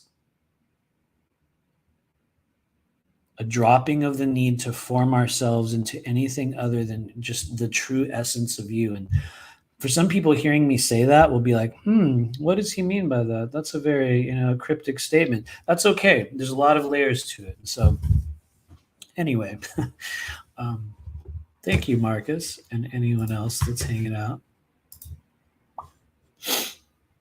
Rebecca B says, follow me on Twitter. Okay, give us your Twitter handle. Did you already? Seriously, please tell us your Twitter name and we will post it. Trust me, I'm not one of those people that's like, don't dare promote yourself on my live stream. That's okay. Dude, there's a million of us doing this. There's a million of us, and the world needs a million more. We need as many people as we can doing this. There's billions of people in this world. And so I'd say, yeah, tell us your Twitter thing. Is it Rebecca? Is this you? I'm gonna wait a couple minutes and maybe you can post it on the screen, Rebecca. But yeah, tell us your Twitter thing. If you're doing card pulls over there, people will check you out. In the meantime, like I said, you guys, I'm gonna scroll down to the bottom of there it is. Boom. Why not? You guys check out Rebecca B on Twitter. Give her a follow. I'll be honest, I don't use Twitter very much. I'm on Twitter. You can find me on there. But I maybe I should use Twitter. Put some poop emojis in the chat if you think I should use Twitter. It's just I don't know. There's so many social media things. I'm also very disabled when it comes to Instagram. Instagram, I look at it all day, but I don't actively post anything. But I also got to be real. Some of you guys have heard me say this. I think, I'm just going to say it. I think a part of it is generational. I've noticed that the people that are more in my age group, which is I'll just say mid 40s, I'll be 45 this year. I've noticed that the people in that group are way more Facebook people. And then there's a mix of like also Instagram and sort of Telegram and all those other kind of social media things. But I've noticed that most of the people in that age group are still kind of very much in the sort of Facebook vibration, which, is horrible. And then also the YouTube one. But we don't necessarily diversify as easily into Instagram. And so I should use Instagram. I should use TikTok as well. But I don't. Maybe one day I will. Someday when we become much more important. If we ever get to 6,000 subscribers, then I'll hire a social media manager to impersonate me and to create a number of fake profiles. They're going to create a bunch of fake profiles and they're going to start messaging everyone as me. just to give me an opportunity to go, look, you guys, somebody's making fake profiles. This is the real me. And then I'll point everyone over. It'll be like this herding thing. It'll be like, this is my real profile. And so we're going to hire a social media manager to impersonate me online. And then that person will start giving readings and like, no, that'd be horrible. But that's the thing that's happening, right? I'm totally joking. I'm being very facetious, you guys. Don't get weird. Sorry, we're going to go back to readings in a moment. It's a highly charged day with this crazy Lionsgate thing. And I guess we harmonized and alkalized water earlier. That was like 2 hours ago. And so I think I'm pretty amped up from all this high vibrational water. I'm being both serious and semi-sarcastic at the same time, if you can't tell. Lakeside Laura gets it. Whoa, okay, definitely. Lakeside Laura gets it, right? Totally. Thank you for being here. Thanks for being here. Okay, here we go. Back to the readings. Here we go. I see you right there. What's up, Tiffany Patel? Your comment got lost. We'll say it again. Absolutely. Let's pull a card for Tiffany Patel. What's going on? We're jumping back into the world of readings, everyone. Miss Liz says the social media talk's making my skin crawl. It is, Liz. You know, if there's one thing we know about this live stream, there's going to be at least a small handful of really cringe moments where you're like, yeah, kind of, not really, shut up. You know, that sort of moment. That's okay. We thrive in that area. Anyway, in the meantime, Tiffany Patel.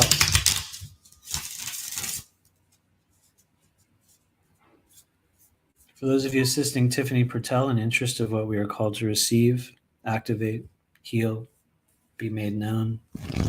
We'll see it together, Tiffany. Boom. Tiffany Patel, you got a 5 of Pentacles. We had a lot of 5s today. We've nearly had all 4 of the 5s. When this shows up in your life, Tiffany Patel, you can probably see the image. And yeah, you guys, it's a couple homeless people. It's a couple homeless people. They look kind of raggedy.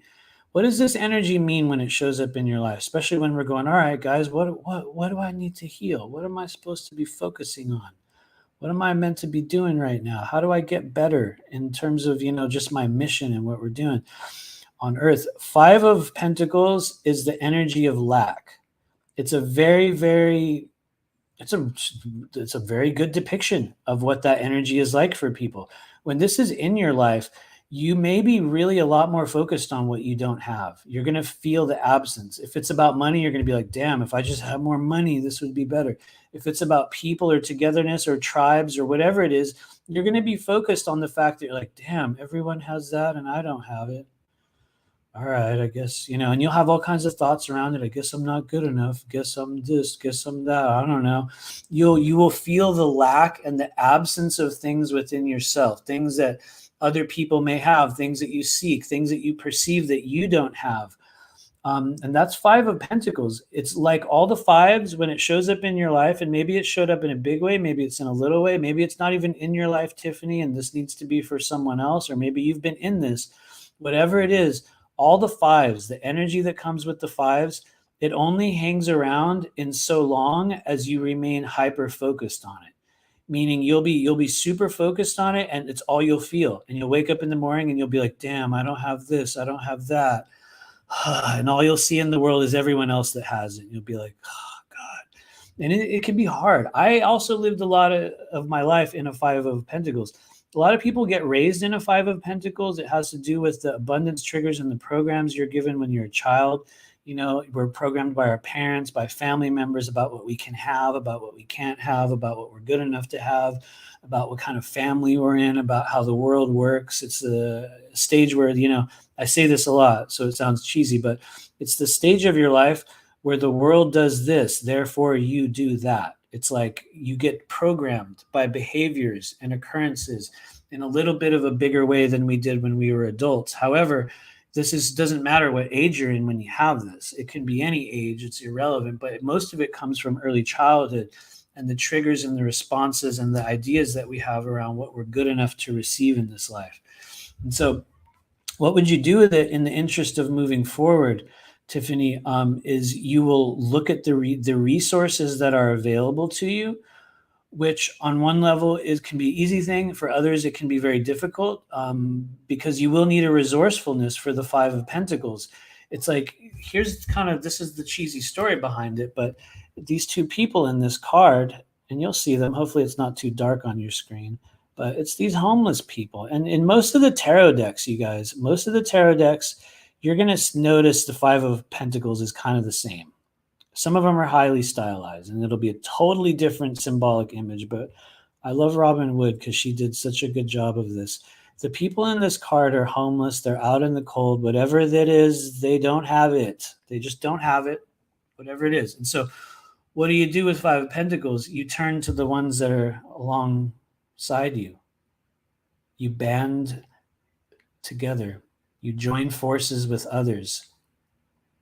You sort of make a team, it's like you become resourceful, find others who are in the same position, identify with them, share your energy, pull together. One of the problems with Five of Pentacles, and you can imagine both of the people in this image feel very alone. They're the only one that has to deal with this. I'm the only one. And so anyway, I hope that helps. Thank you, Tiffany Pertel. Thanks for hanging out. The chat is popping. What's going on? Nora Healing says, I'm learning to navigate Instagram. I am too. It's weird, right? It's a hard one. And, because of that, I will say, for those of you guys that are also seeking a very powerful and interesting and very distinct method and modality of healing, please check out what Nora is doing. I have received a healing from her. We've worked with her. Really, oh my God, just so effective.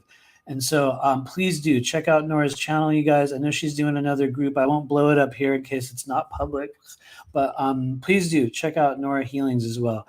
But yeah, I feel you, Nora. Instagram's weird.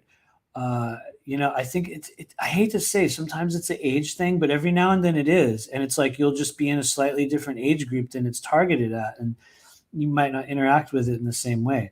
I can tell you, for me, you guys, I was hardcore MySpace generation. For those of you guys that remember MySpace, we were the MySpace generation. What's up, Sandra Marquez? You made it. We did a reading for you a little while ago. If you want to rewind, you were definitely in there. You definitely made it in, Sandra Marquez. Okay, here we go. We're going to scroll through. I'm going to grab somebody. Somebody did catch my eye. Whoever you were, I'm going to find you in the chat. Every now and then it does work. Where did she go? I hope they don't limit me from being able to go up again, because there was somebody that put a comment on there, and it did. You literally grabbed me, and now I can't find it. Hold on. We're going to have a moment of dead air while I stare at my chat screen and try to find the person that I was going to do a reading for. I realize that's a very awkward thing to do. Boom, here it is. What's up, Rox? How's it going? My calling today. What's up, Rachel? Here we go. All right, thanks. Every now and then that works. I don't know how. It's like I'll be talking and I like something on the side and I'm like, oh, okay. And so sometimes it actually works.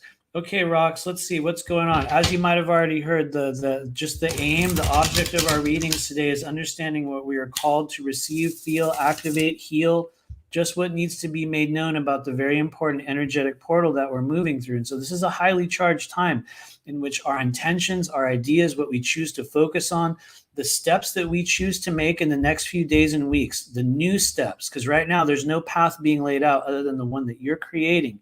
And so in the interest of that, where do we place our energy? What are we called to do? Here we go, Rachel. Here we go. 3, 2, 1. Boom. Rachel, you got a King of Wands. First time appearance of the King of Wands today. And I would say the first appearance of anyone within what we would call the royal family of the King of Wands. What would happen when a King of Wands rolls into your life, Rachel / Rox? What would you do? What would you do with this energy? I'm not trying to be cheesy here, but I'm being real. What would you do with King of Wands? Whatever the hell you want to do. You'll do it shamelessly. You'll roll up to people and be like, I'm here for mine. It's my turn now, my time. This is my moment. King of Wands, you guys, he has no problem doing that. No problem at all. In fact, There's good versions of King of Wands. There's bad versions of King of Wands. The really high vibrational version of the King of Wands is a fiery being full of desire and purpose who's willing to implement his desires. He does so in an appropriate way. He embraces the masculinated fire in its life, which means he has desires and he has energy to burn and he's seeking and he wants, and sometimes he can overcome things and envelop them. That's also a thing that'll happen. But King of Wands has to become comfortable with fulfilling their desires. And when we come into a situation where you're like, Spirit, what am I meant to do? And King of Wands rolls in, that's them going, well, it's time for you to fulfill your desires. It's time for you to become, get ready, here comes another word that people get triggered by, willful. You will become willful. You will say, you know what? I want that. I want to eat that for dinner. We had it yesterday. That's okay. I'm going to have it again. Boom. And you have it again. And King of Wands says, well, you can. And therefore you will, which is also where he gets into trouble, because the other side of King of Wands is I want. And when I get mine, I'm done. I'm going to hit it and quit it.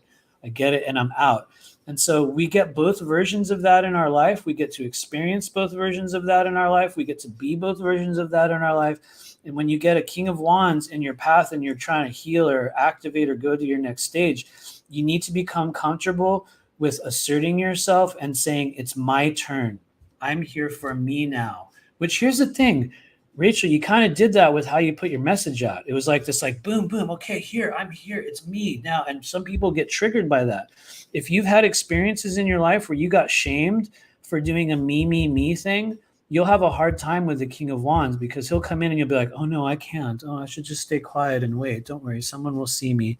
They'll definitely notice me and they'll know exactly what, and they won't. You'll just shrink down and you'll never be seen. The King of Wands asks us to use our fire, our masculinated, desirous fire, in just bold ways. And you can burn things up or you can create new life, just like with a controlled burn. Out in the country, they'll burn things down and very quickly a whole new area will be grown there. Or it'll run out of control and everything will get ruined and we'll be recovering for months and years and it'll be very difficult. So embrace your King of Wands and become willing to ask for what's yours. It's a good thing to do, but also it can also get awkward. Anyway, I hope that makes sense. Thank you, Rachel. Thanks for being here. Thanks for your comments as well. Okay, here we go. We're on random reading time now. I am literally just going to grab random people from the list, and I'm going to let my little mouse pointer stop on whichever one it is. I'm not going to see it. I'm not going to. Whoa, there we go. Chiro Sounds. What's up, Chiro? Card for me. The little mouse pointer stopped right on your thing. That's how we're doing it now, you guys. It feels like the most random way in which I can do it, because I think otherwise I'll be influenced. So I'm holding the mouse pointer on and I'm scrolling up and down. And I think we still have most of our chat window. We got cut off a while back by StreamYard, so we still have most of the messages. Anyway, Chiro Sounds. What's going on? We're going to pull a card for Chiro Sounds. I see you have a hand pan in your screen image. What key is it in? If you're still here at Chiro Sounds, tell us what key your hand pan's in. I have a great appreciation for the hand pan. However, I have not really played one very much. My wife has a little mini tongue drum, which is very different, but kind of the same. And I don't know. I enjoy them both. But anyway. Oh, cool. It's in D. Okay, cool. I see your comment there. Here we go. Chiro Sounds. What's happening? For those of you assisting Chiro Sounds, I'm moving into the next stage of the human journey as we move through the Lionsgate portal. Chiro Sounds, you got a really, really good card. Incredible, actually. Well, in my opinion, it's incredible. You got a 7 of Pentacles, which is a really good thing to have. Why is 7 of Pentacles good? What makes it good? Well, 7 of Pentacles, especially when we're asking a question of where do we go next? How do we proceed? What are we meant to do? What's our next indicated step as we're physically forming the timelines around us now? 7 of Pentacles for Chiro and anyone else says the things that you desire, the things that you've been trying to receive, the moments, the experiences that you've been trying to have in this life, they are definitely out there. If they were ever, please internalize. It's possible. It's not too late. There's certain things that you're seeking right now. They're very available to you. to me, a really good thing to hear. However, there's other things that come with it. Let me be real. There's other things with it. None of them are ever going to come knock on your door. None of them will ever send you an email and say, hey, what's up, Chira? Here's the thing you've been waiting for your whole life. It just doesn't happen with a Seven of Pentacles. But if you are willing to become adventurous, if you're willing to get out there in the world and start, quote unquote, turning over rocks, and like looking under the cushions and the couch and putting your hand in jackets, in the closet, like you will find something. There's not that many hard and fasts in the world of tarot. Seven of Pentacles could be considered one of the hard and fast energies in somewhat of a way because, well, I'll tell you why. Usually because people will miss opportunities with it. And then later on, they'll see it and go, I could have had that. Oh my God, it was there. I could have had that. Oh my God, I could have done. And you'll have already watched it pass by. And so, for other people, it can be those moments where you realize, oh my God, it really is possible. And I just received the sign that I was looking for that says, if I put myself out there in that way, will it happen? Seven of Pentacles says, yeah, you put yourself out there in a way that you didn't put yourself out there before. And you'll start to realize there's all these benefits. There's all this abundance. There's all these things that start showing up in your life. And you're like, man, that would have never happened if I would have stayed home and waited for them to choose me. If I would have waited to just receive that thing that I've been hoping for my whole life, even if it's minor things, just like little stuff in your world. It doesn't have to be huge, massive set pieces.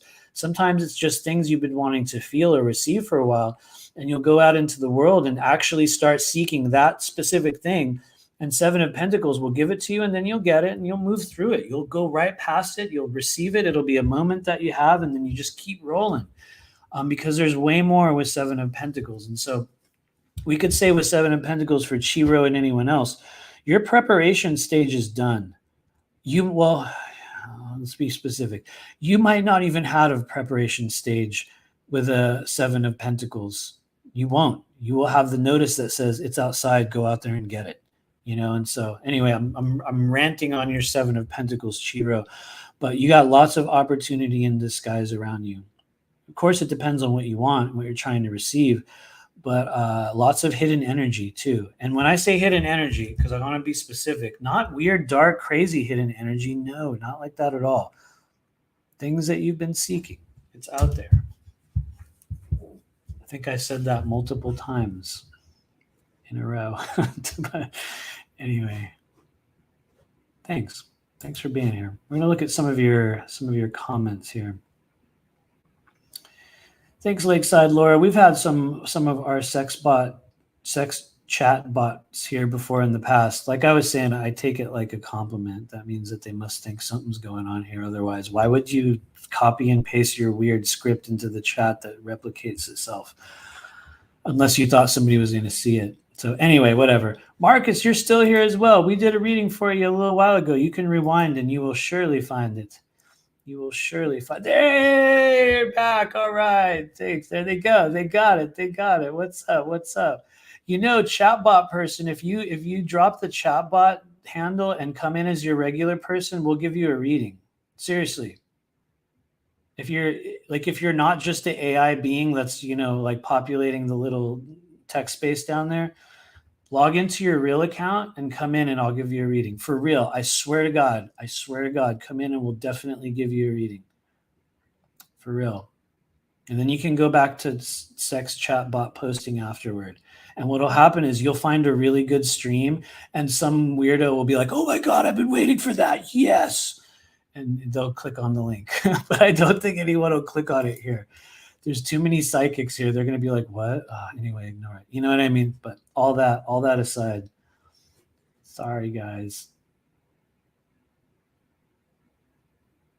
Here we go. Let's find somebody else. Let's grab some more readings. Sorry, guys. We totally just dissolved from the lineup of kind of readings now. I'm just scrolling through, and my pointer is going to land on somebody's reading request in 3, 2, 1. What? Rebecca B. What's going on? You were pulling cards on Twitter, and now we're pulling a card for you. I don't know. Maybe did we already do a reading for you? I don't know. You feel very familiar to me. And I love to hear that you were in AA a few years back. I'll make a sensitive disclosure. I spent years of my life in AA, getting sober in those places. Lots of us who are real psychics, who really go through the real journey, and many that aren't. You don't have to be real to have great suffering and addiction in your life. So don't worry if you're not one of those people. It's not a total mark of authenticity. But a lot of us that had big missions, that had all kinds of, intuitive sensitivities and all that stuff. Trust me, we go through a lot of crazy shit, and you get addicted, and you go through sometimes years of self-punishment. But trust me, it's not a requirement. A lot of you guys know this, not a requirement. But for some of us, it certainly will be. I was one of those, definitely. And so anyway, you're the comment that we landed on, Rebecca B. So sorry to blast this sensitive comment on the screen. We're going to pull a card for you real quick for Rebecca B. Rebecca B. Rebecca B.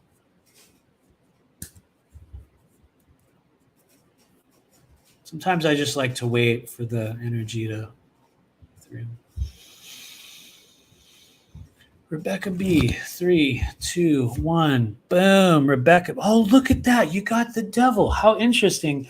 Because I know Rebecca B knows tarot, and we just had a comment on the screen that would have been a literal depiction of devil energy. And so who knows, maybe we needed to receive this.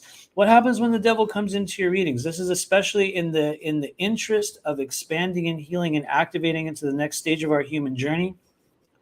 As I drool on myself into the next stage of what we're doing in this life. When the devil comes into your readings, you guys, first off, number one, it has nothing to do with Satan. It has very little to do with evil. It doesn't have anything to do with entities. Some of you guys already know this. Who's the devil in the world of tarot? It's you, or it's me. It's the beholder. And so what is the devil? The devil is, well, it can be a number of things. For some of us, it can be our old addictions. For some of us, it can be negative self-talk. For some of us, it can be destructive behaviors. For some of us, it can be just things that keep you smaller, sicker, stuck, things that make you worse, things that we do to ourselves, choices. Here's a wild thing. Choices that we'll make to remain somewhat. And here's the thing, Rebecca, because I know if you're pulling tarot, you already know about the devil, so I don't need to dive super far into it and do a bunch of disclaimers.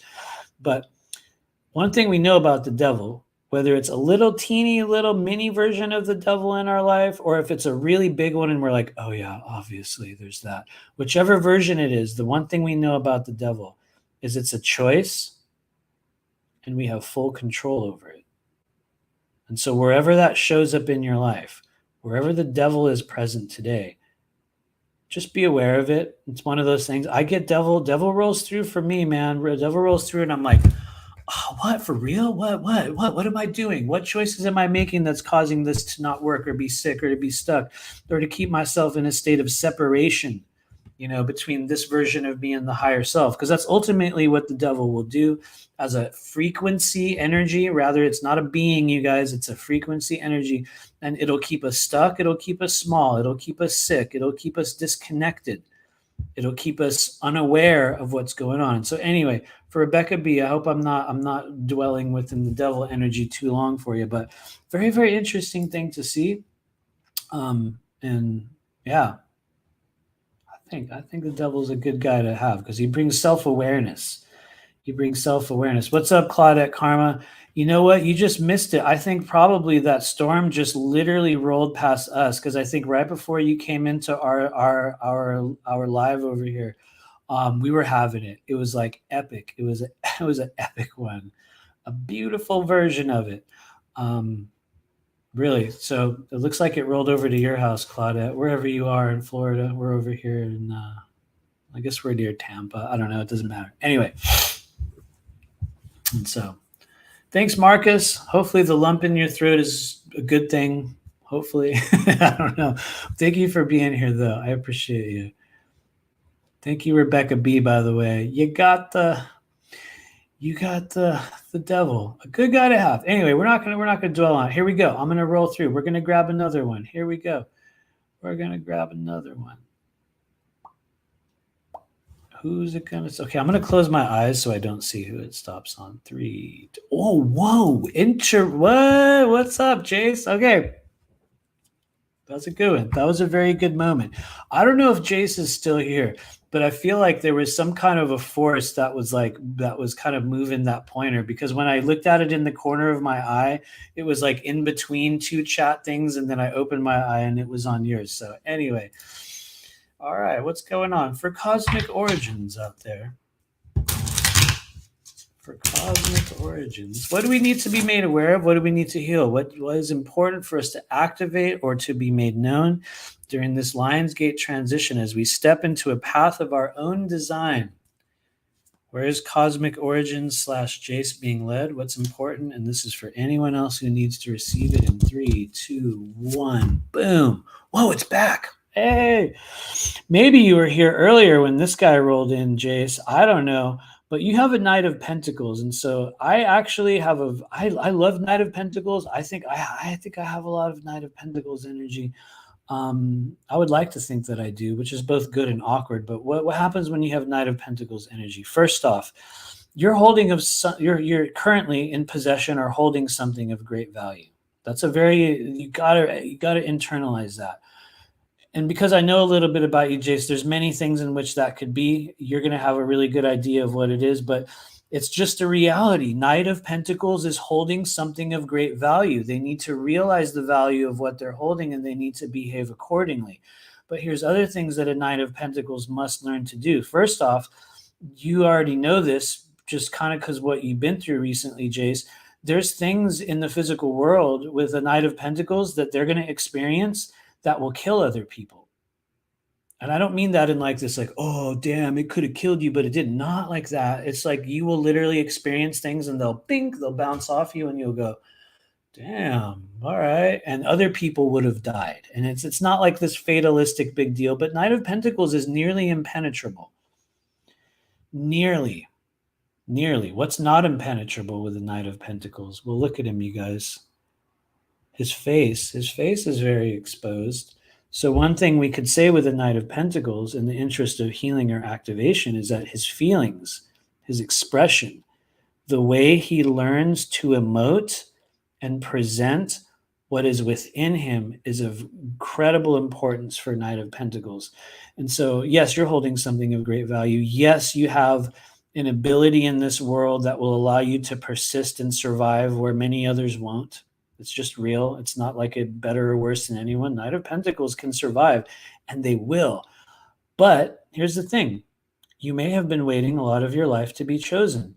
You may see other people down there, and whether they're on the battlefield or the playground, they're going to be out there doing the thing, and you're going to look at them and go, damn, I wish I had that. I wish I could do that. I wish that's going to come. Am I going to get to have that? Am I going to get to be involved in that? And you'll watch everyone else doing it, and you'll sit there with Knight of Pentacles, and you'll wait. You'll be like, are they going to choose me? Am I next? Maybe it's me. Maybe they're going to, and they just go right past you.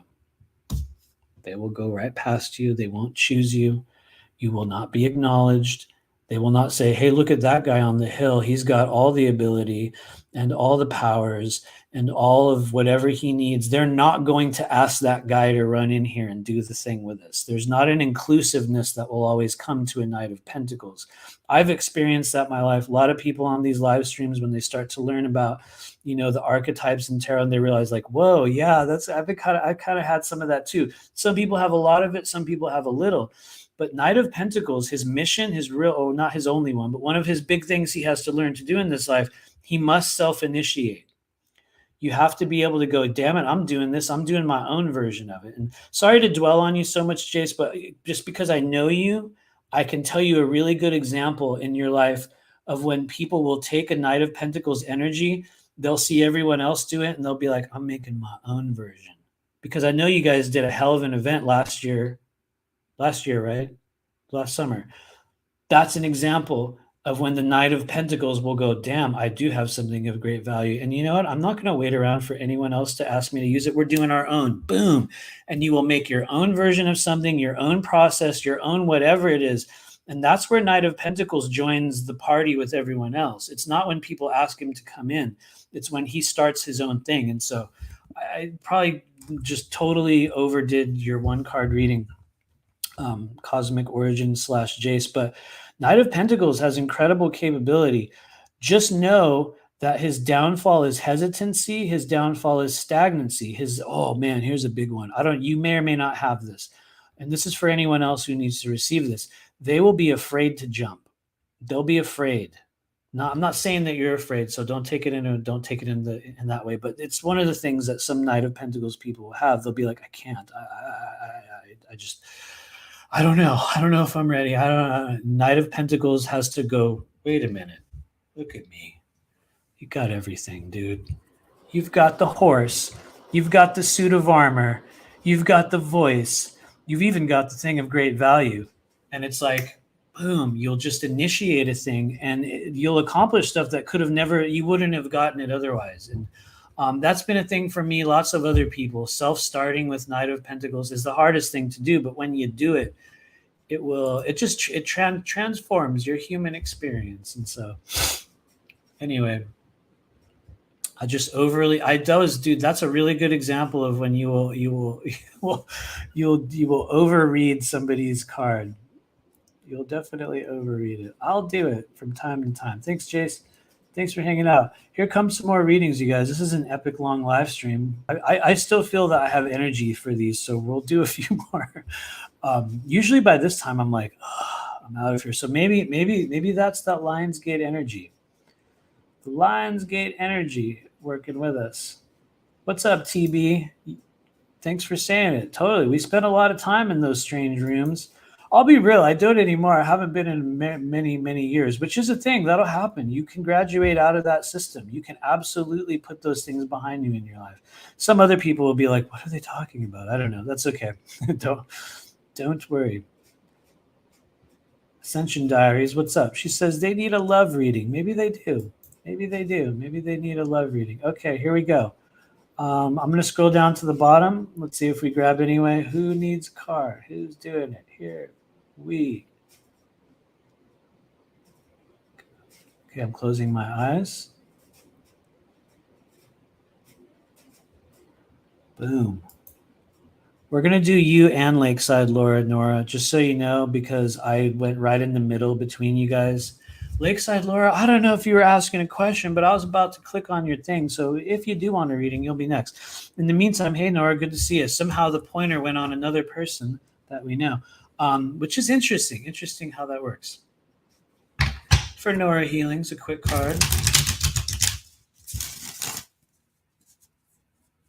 I do feel like sometimes spirit chooses the people, because I will look at this whole lineup and I'm like, I have no idea. I don't know how to and then like it's like the little pointer as I scroll through will get pulled to certain people, which is interesting. But anyway, for Nora Healings, and then Lakeside Laura's next. Boom, Nora Healings. Whoa. Nora, this is a card I get all the time lately, for real. The Emperor. He shows up constantly for me. He might be showing up for me, different reasons for you, but what happens when an Emperor is showing up in your life, Nora? You're taking full control. You're in charge.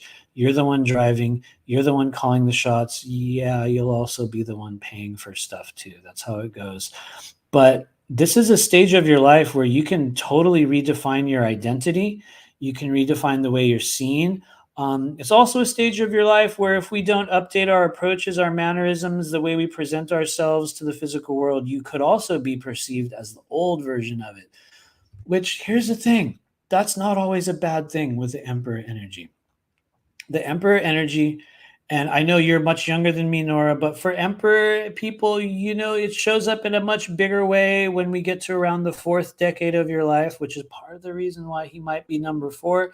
He does have a big effect on your 40s. And so, Nora, I think you're probably much younger than me, as I recall. Maybe not much. Maybe you're only a few years, but it doesn't matter.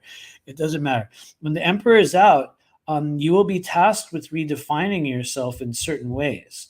You will need to take the versions of you that exist from an old world, an old time, an old life, another generation, especially if you've got previous generational energy that you're working with in your family or just in your life, in terms of the energetic stuff you're doing, in terms of the healing stuff you're doing. The Emperor will need to take those things and he needs to create the new version of it. Sort of like the difference between the 1994 version and the 2022 version. They're way different, right?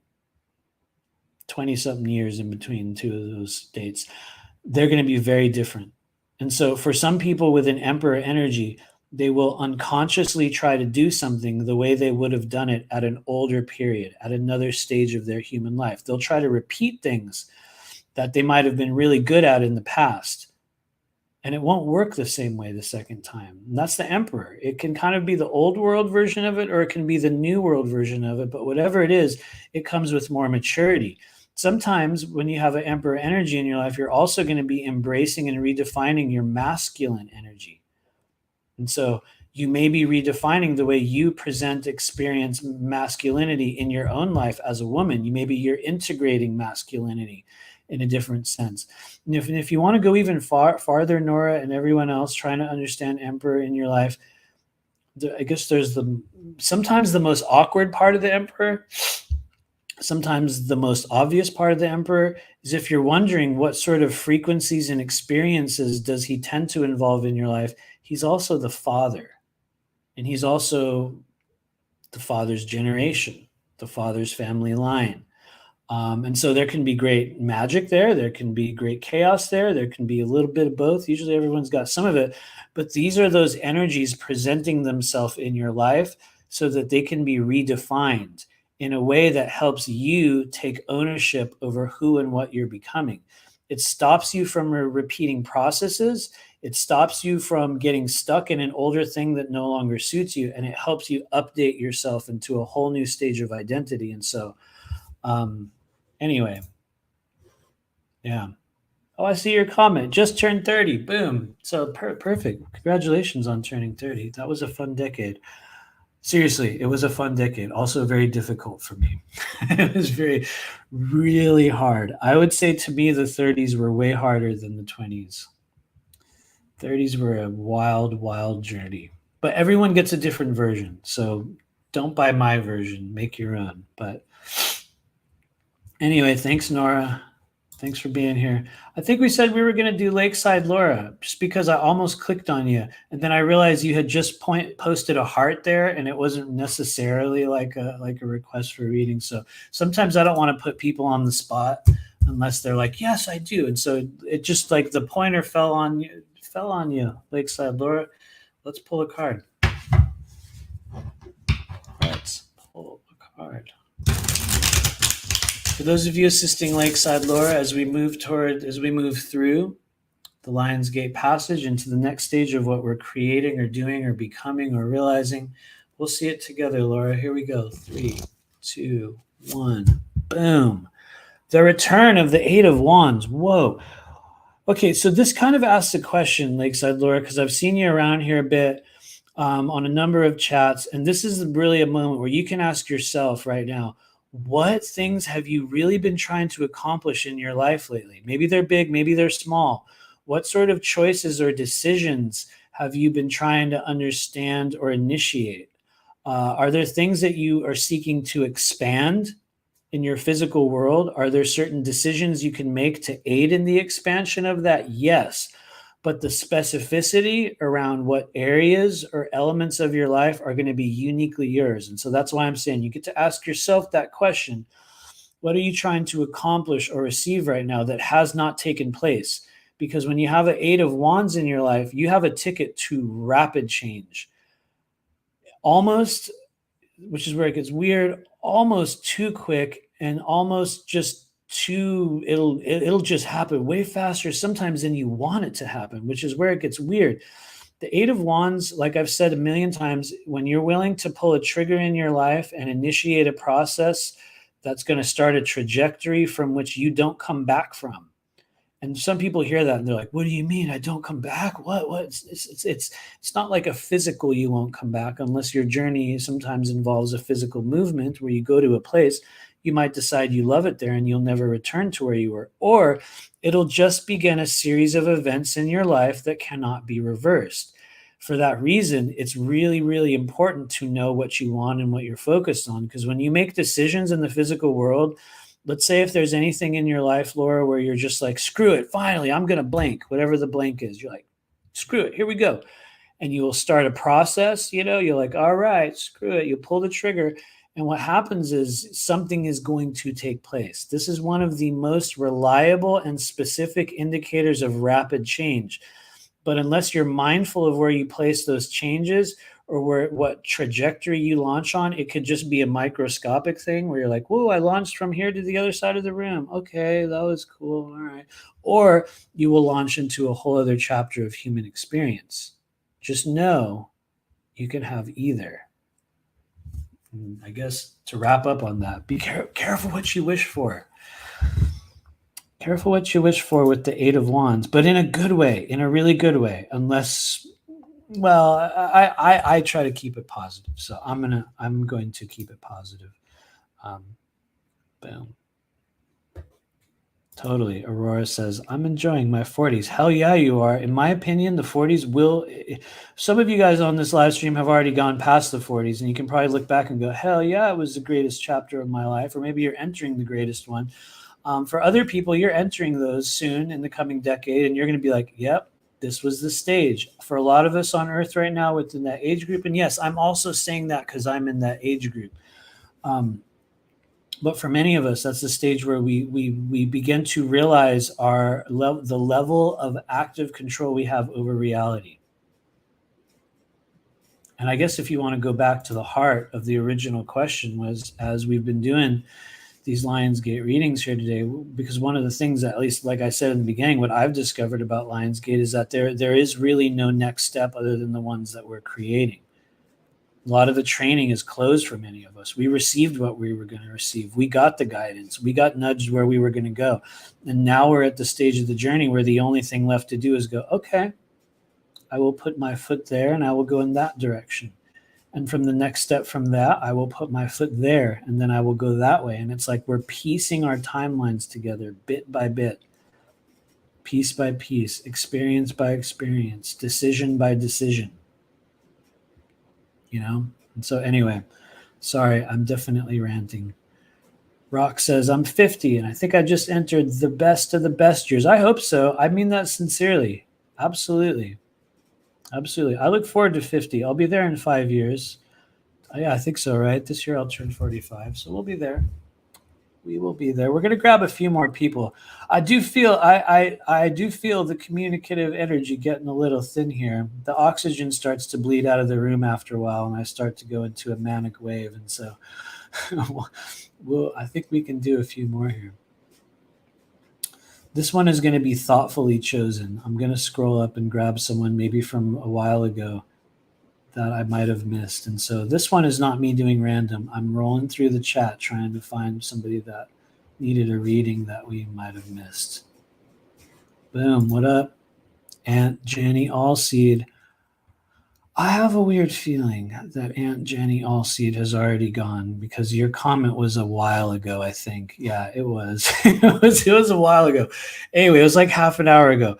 But you asked for a reading for humanity, and I think that's a good one. I think someone else mentioned a reading for humanity, which some people would be like, what? That's so general. That's okay. That's okay. We're not all humans. But most of us on this live stream have a tremendous amount. I would say the majority of your DNA is still human, although we'll discover in the future that it's a fact as we go through the human journey. You do become more alien, more extraterrestrial. It's part of the process of DNA activation. And so we can say for humanity and all those strange hybrid beings that are with us here during this Lionsgate portal that we're living through. So here we go. This is also going to be for Aunt Jenny Allseed, just because you're the name that came up on the thing here. So.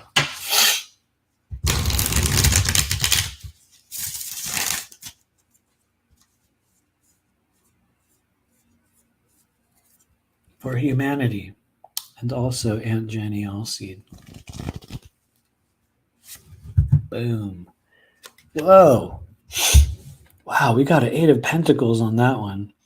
I'll be real, you guys. Sometimes there's a drawback to us seeing the card at the same time because then I have to sit there and go, what are we doing with this? So in the interest of the original question, how do we expand, heal, activate, realize, whatever it is, from the perspective of humanity, for all those living beings, Eight of Pentacles, Eight of Pentacles is a chapter, an experience, or a stage in which you're going to be repeating a process over and over and over again.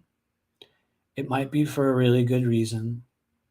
It might be because that's all you know how to do. But whatever it is literally real. Nobody could look at an Eight of Pentacles in this world and say, you're fake. You're not doing anything. Nobody would look at this kid. Look at this kid, you guys. Look at him.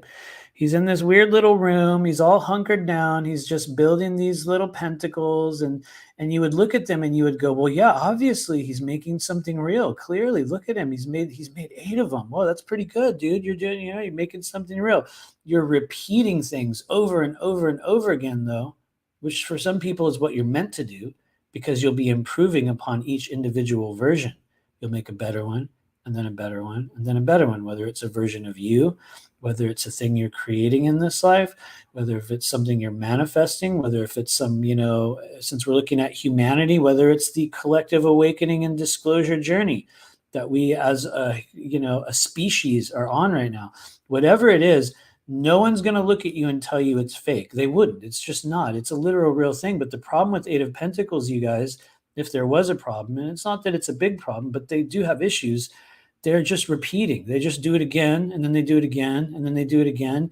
And you'll look at it and go, oh, yeah, you're doing something real, clearly. But they're just the same thing in a different color. And you just keep making the same one. And at a certain stage, you'll look at that and go, hey, don't you want to do something differently? Maybe you could do it a different way. Maybe you could do this. Maybe you could do that. I'm speaking very generally and metaphorically. And the Eight of Pentacles has to come to a stage where they realize they can break the repetition cycle that they're in. Number one, you can break it. You can create something new. But number one, you got to realize that what you're creating is real. You got to realize you've done it many times in a row. And then it's not that you have to realize, but if you want to bring it to a new level, if you want to go to a next stage, and to go back to, once again, original heart of what we were reading on here today, what do we need to do to go to the next stage? With knowledge that there's not going to be a ship full of blue avians that's going to show up and go, hey guys, here's what you do next. It's never going to happen. And so we look at the energy of the Eight of Pentacles and go, okay, I acknowledge we're in a real process. It's really happening. It's really going on. It's really taking place. And I'm repeating it over and over again. So what you do with Eight of Pentacles, you take it to a new destination, to a new location. You take the energies that you've learned to create with, the abilities that you have, and you bring it out to the world. You show them what you're capable of. You don't do it behind closed doors anymore. That's one of the traits. Eight of Pentacles will do it at home. Some of you guys have had friends. Some of you guys, this has been you. Sometimes when we were a kid, or even at other stages of our life, you'll go to someone's house and you'll go in there, wherever, and you'll see like maybe they're doing all this artwork. You'll go into your friend's house. You'll be like, wow, I realize I've never been over here before. And you'll go over there and you'll look in their house and you're like, wait a minute, you did this? You created all these? You've been doing this over and over? Like, oh my God, I had no idea you were capable of doing this. And people that have big Eight of Pentacles energy, they'll be like, yeah, whatever. It's just this thing that I do. I don't know. It's no big deal. I don't know. Yeah, I just do that every day, when no one's looking. And people will be like, oh my God, are you serious? And so number one, you also got to realize that what you are doing is absolutely valuable. It is essential. It is real. And so it needs to be repurposed. It'll need to be brought to a new place. Oftentimes there's skills and abilities and things that are ours. Weird way to say that. They're ours in this life. They're meant to be appreciated. They're meant to be enjoyed and sort of upheld by our world, and we keep them hidden because at another stage of our life, we got shamed for it, or we got told it wasn't cool, or it wasn't right, or whatever it is. Eight of Pentacles will deal with themes like that. And I guess if we're going back to the heart of the original thing of like, for all of humanity, it's that we need to realize that we are in a cycle that's continuing to repeat. And we will continue to repeat it no matter what, because that's what Eight of Pentacles does until they realize what they're capable of and they do it in a whole new way. You'll create something totally new.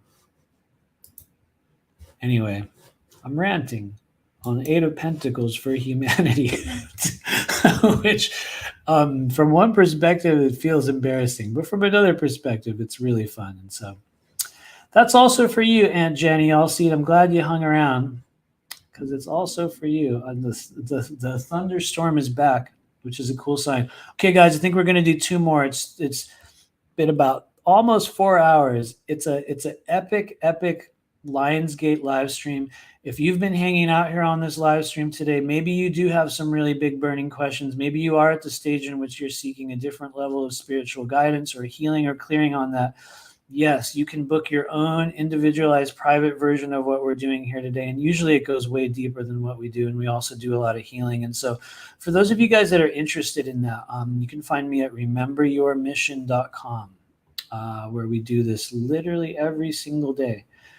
And so you can book a reading or a private session, and we can clear up some of that stuff as well. But we're going to do a couple more people before we get out the door.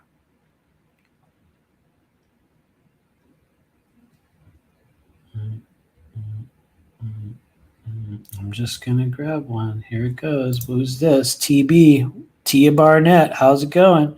What's up, Tia Barnett? Your name feels familiar to me. I think you've been here before. Tia Barnett. What's going on in Tia Barnett's world? As you probably already heard, Tia Barnett, the whole mission today is what do we need to do, receive, feel, activate, understand as we go through the Lionsgate portal. Here we go. Here comes Tia Barnett. 3, 2, 1. Boom. Whoa, reappearance of the lovers. Here's the thing, Tia, you might have heard this earlier when someone else received the lovers, which is interesting. We've had a few characters that made, multiple appearances today. Here's the thing, this lover's energy is an incredibly powerful, incredibly beautiful, incredibly formative energy that shows up in your life and asks you to recognize what is. It asks you to begin a path of self-acceptance and integration of the divine feminine and divine masculine energies. As a behavior in your life, if you are moving in a path of healing and activation, when the lover showed up, you would look at the relationships or the moments in your life where the divine masculine and the feminine come together. Sometimes that's in romantic or intimate relationships. Sometimes it's in social relationships. Sometimes it could even be relationships with children or family members. It's not always a romantic energy, but understand that when the lovers enters your life, you're redefining relationships, you're accepting what is, you're integrating masculine and feminine energies and also elemental energies in just a different fashion, in a different way, on a deeper level. And for a lot of people, this is a journey that you will go through every now and then, because I know a lot of people see this. And, what I said earlier, which I should probably say it now, it has a little bit of a different meaning for each person. Some people see the lovers and they realize, oh man, that's me. I'm seeking that. I'm waiting for my other half or my twin flame or my soulmate, whatever operative term you want to add. Some of us are. Other people see it and they're like, oh yeah, that's me and so. I know exactly what that's about. And when it is a thing that you already are aware of and present in your life, you will be coming to a stage of acceptance, of harmonizing, of recognizing yourself within the eyes of the other. And usually when this shows up, you can usher in an entirely new stage of meaning, purpose, enjoyment, passion, and togetherness in your relationships. But it's usually at the cost of self-acceptance above all else, which a lot of people take as a given, and they understand that that's how it is.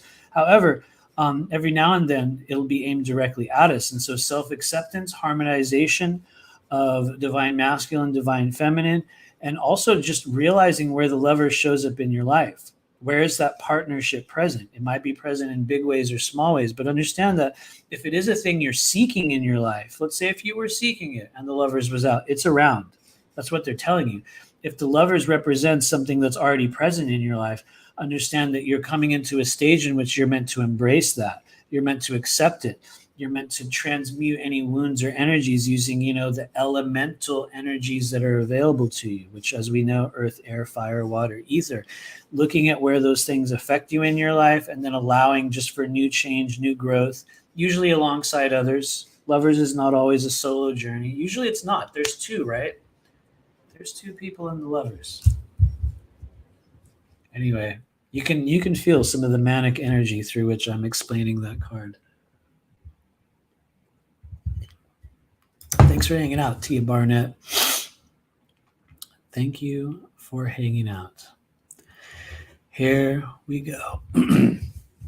Oh man, this might be the last one. Some of you guys noticed that was the first that was the first vocal difficulty that I had here today. It's definitely happening.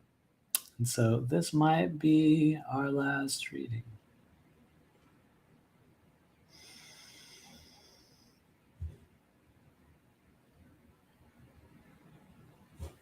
Boom.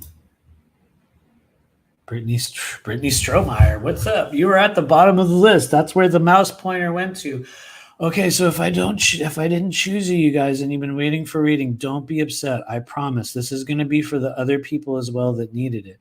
But we are also going to specifically aim this at Brittany Strohmeyer. Okay, but because I know there's lots of other people here, this is also for you, and I mean that sincerely. Sometimes you'll be like, "But they didn't choose me. How can it be for me?" No, it is. It is. It's for whoever needs to receive this. Oh, and I see you there, April Jones.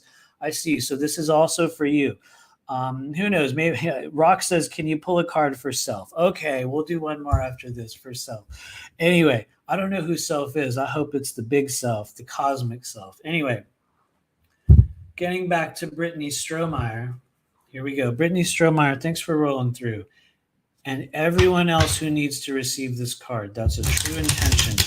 Anyone who needs to receive this message.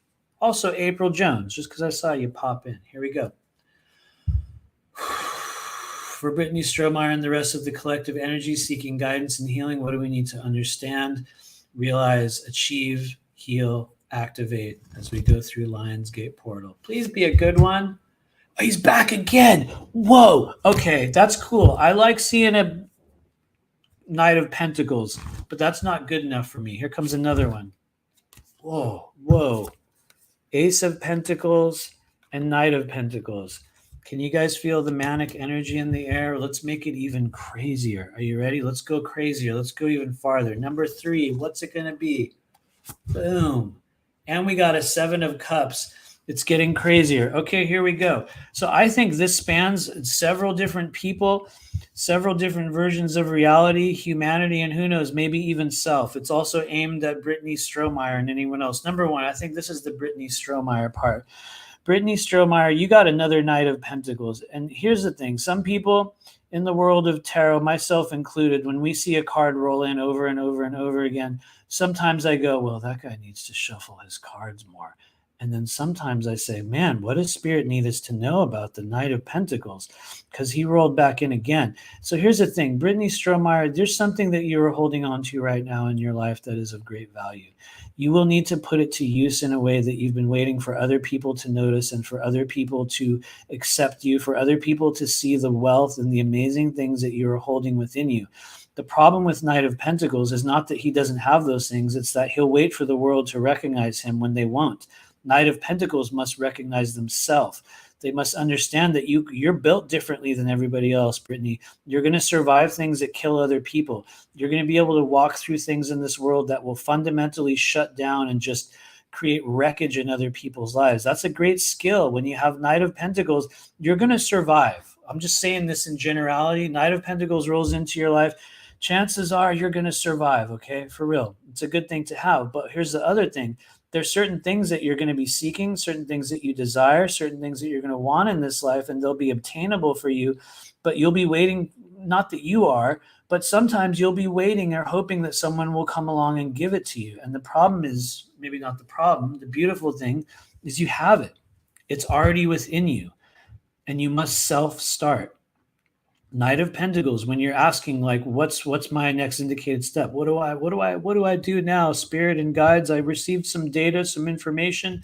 If a Knight of Pentacles rolls into your life and you wonder what am I doing now, self-start, self-initiate. You don't have to wait for anyone to recognize you. You can literally set up and do your thing as it is now, and you're going to be better than maybe not everyone, but you're going to instantly be able to do something. You're going to be able to create a change. You're going to be able to have an interaction. You're going to be very well set up for it. You're already more set up for it than everyone else, but you have to recognize it. You have to act accordingly. And I guess the thing that I kind of skipped over everyone else who got Knight of Pentacles, you have to deal with your stagnancy.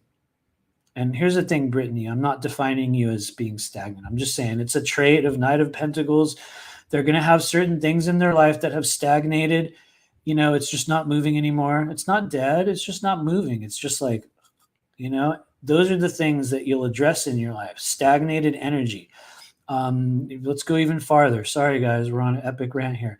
Other places where Knight of Pentacles will get caught up. Root chakra energy. In general, whenever you see characters in pentacles in the world of tarot, you guys, and you're trying to understand what do they all have in common? Why do we have all these pentacle characters? The reason why I say that is because we have another one coming up next. When you have that, you're wondering, what do I do? Because kind of, that's the question here today. What do I do next? The pentacles as a whole, as a theme, they have to learn how to receive. They have to learn to receive.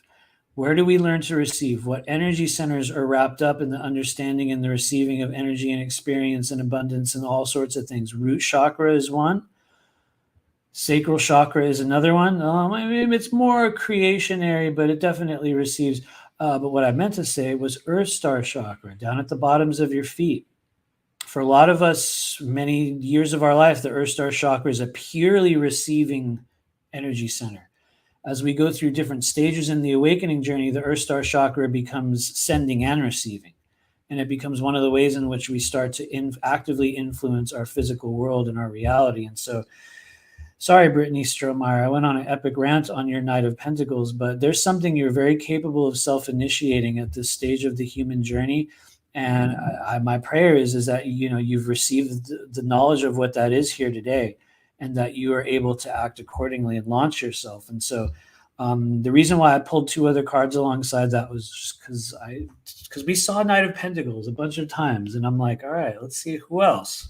Sometimes it is. Sometimes it's like a little bit of a glitch. I don't think it was a glitch, though. That said, who is next to that? I'm going to be real. Just because I saw your name, I'm going to also decide that this is aimed at you. That was April Jones. Just because I mentioned you as we were pulling the card. I also, I guess I'm just going to get weird. There was another person who put a post out right as I was pulling cards. It was Malik79. You're another one. Like I saw your message as I was pulling this. So because of that, I'm deciding that this is also aimed just for you in general. Please don't be hurt or feel like you're being excluded if I didn't mention your name, because there's a whole bunch of people on the live stream as well who didn't get mentioned. And this is literally for you guys. That's why I chose it. And so, but it's going to be more specifically tailored for other people. And so anyway, I just said a bunch of people's names and a bunch of manic things in a row. When you have an Ace of Pentacles in your life, ladies and gentlemen, you are in a timeline shift opportunity. You're in a stage of your human journey that's all about cycles. You've been here before.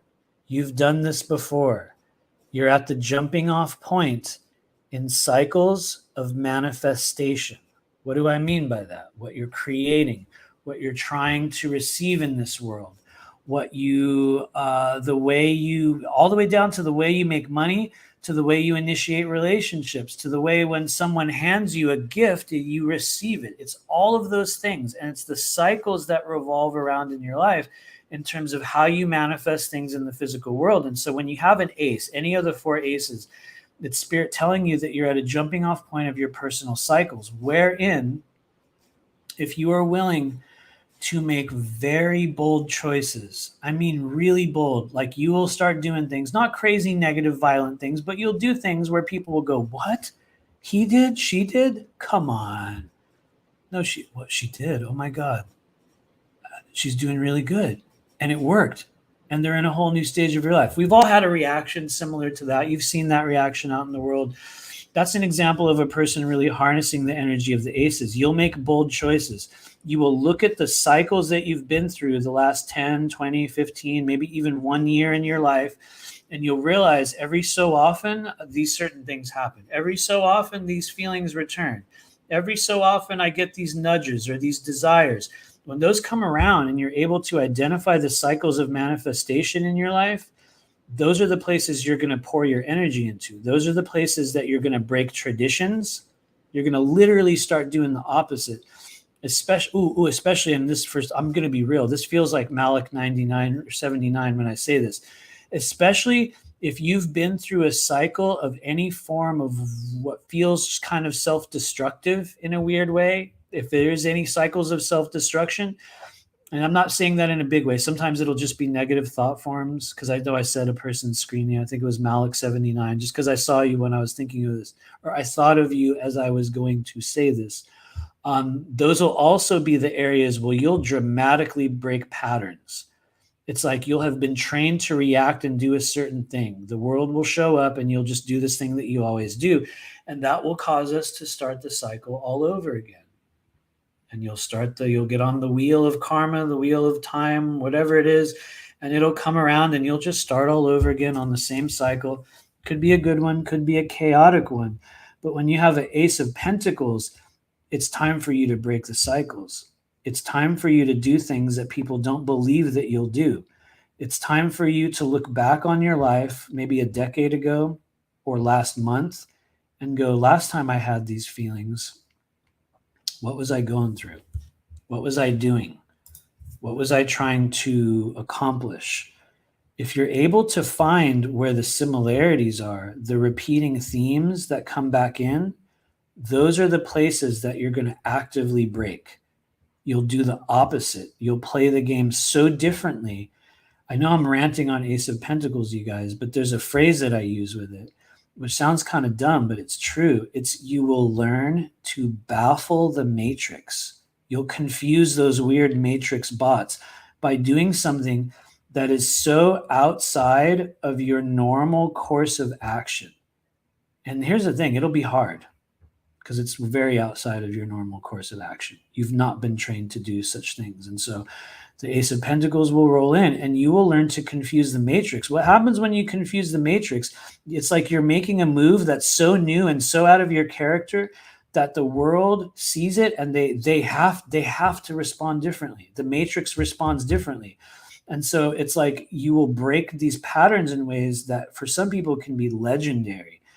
For some people, they could end a destructive cycle. For some people, they can start a new chapter of manifestation. For other people, they'll start a chapter of abundance. For other people, they'll start to receive things that they've been waiting their whole life to receive. And it's because you baffled the matrix. You confused it on such a level, you caused a record to skip. And it was like, and you're like, well, what the hell? And they have to give you something different. To be fully complete on the Ace of Pentacles, you could also do something negatively crazy, and that'll also change the matrix. It's not exclusive to positive change, meaning that if you did identify the Ace of Pentacles cycle that you're in, let's say you chose to do something that was not in your best interest, and you could also break a cycle that way by doing by making clearly the wrong choice. And in that case, you will also baffle the matrix and they will respond to you in a very different way as well. And that's where it could get a little weird. To be fully complete, I got to give you both sides. You could also create chaos. And so there we go. Finally, card number 3, probably the last card that we're going to do here today. This was also for a couple other people, I think. I don't remember who they were. I saw your names flash through. Let me check the comments. Oh, thank you guys. Thank you. I appreciate you. Thank you, April Jones. Boom. Here we go. Anyway, appreciate your comments. So this one, this might be the last one. This is for our collective. I think someone said, can you pull a card for self? I think maybe this will be the one for self. Maybe not. I don't know. Some of you guys really need to receive this one. I kind of feel like also me, but this was card number 3 when I was like, what? We got the page or the Knight of Pentacles, then we got Ace of Pentacles, and then me diving in further, then we got a 7 of Cups. What's a 7 of Cups, you guys? I don't think we've had 7 of Cups today, but before I came in here today, I did a session with somebody and they had a 7 of Cups. What happens when this shows up in your timeline? Here's the thing. There's a tremendous amount that's available to you. There's all kinds of events. There's all kinds of feelings. There's all kinds of possibilities for you. People that have a 7 of Cups, you have a lot of legitimate possibilities. And Here's the problem. You're not really doing that much about them. And most of the time, you'll just be thinking about stuff. You might not be acting upon it. And even when you do try to manifest things with the Seven of Cups, you might just sip from one cup, then you'll go to the other one and take a little bit of that, take a little bit of that.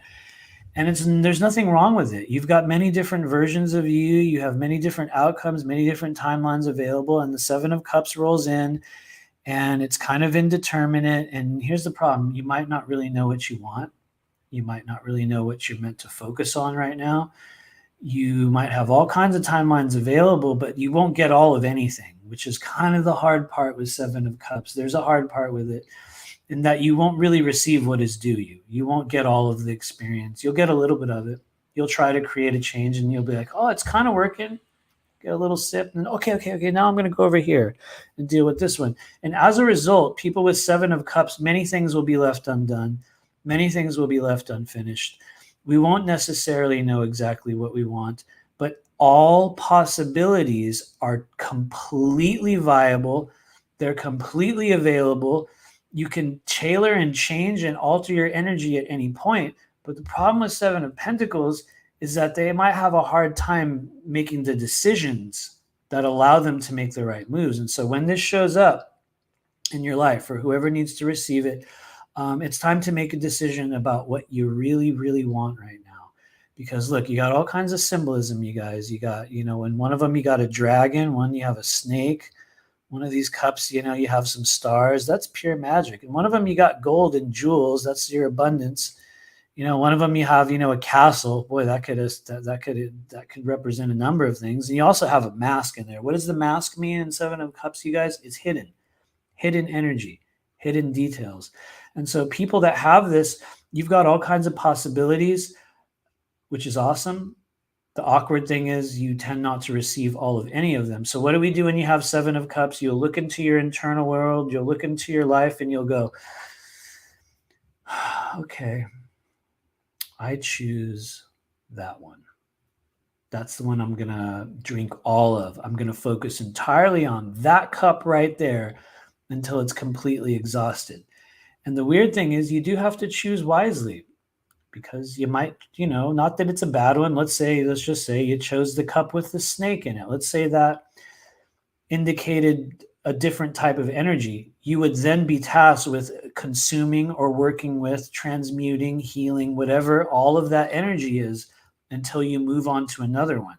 Seven of Cups, when used thoughtfully, helps us prioritize our energy, prioritize our desires, understand our next indicated step, and see where we are being led, not through the many opportunities that are available to us, but through focusing your desire, looking at, in some cases, next indicated step. But really, it's about making a choice. And so choose wisely, you guys.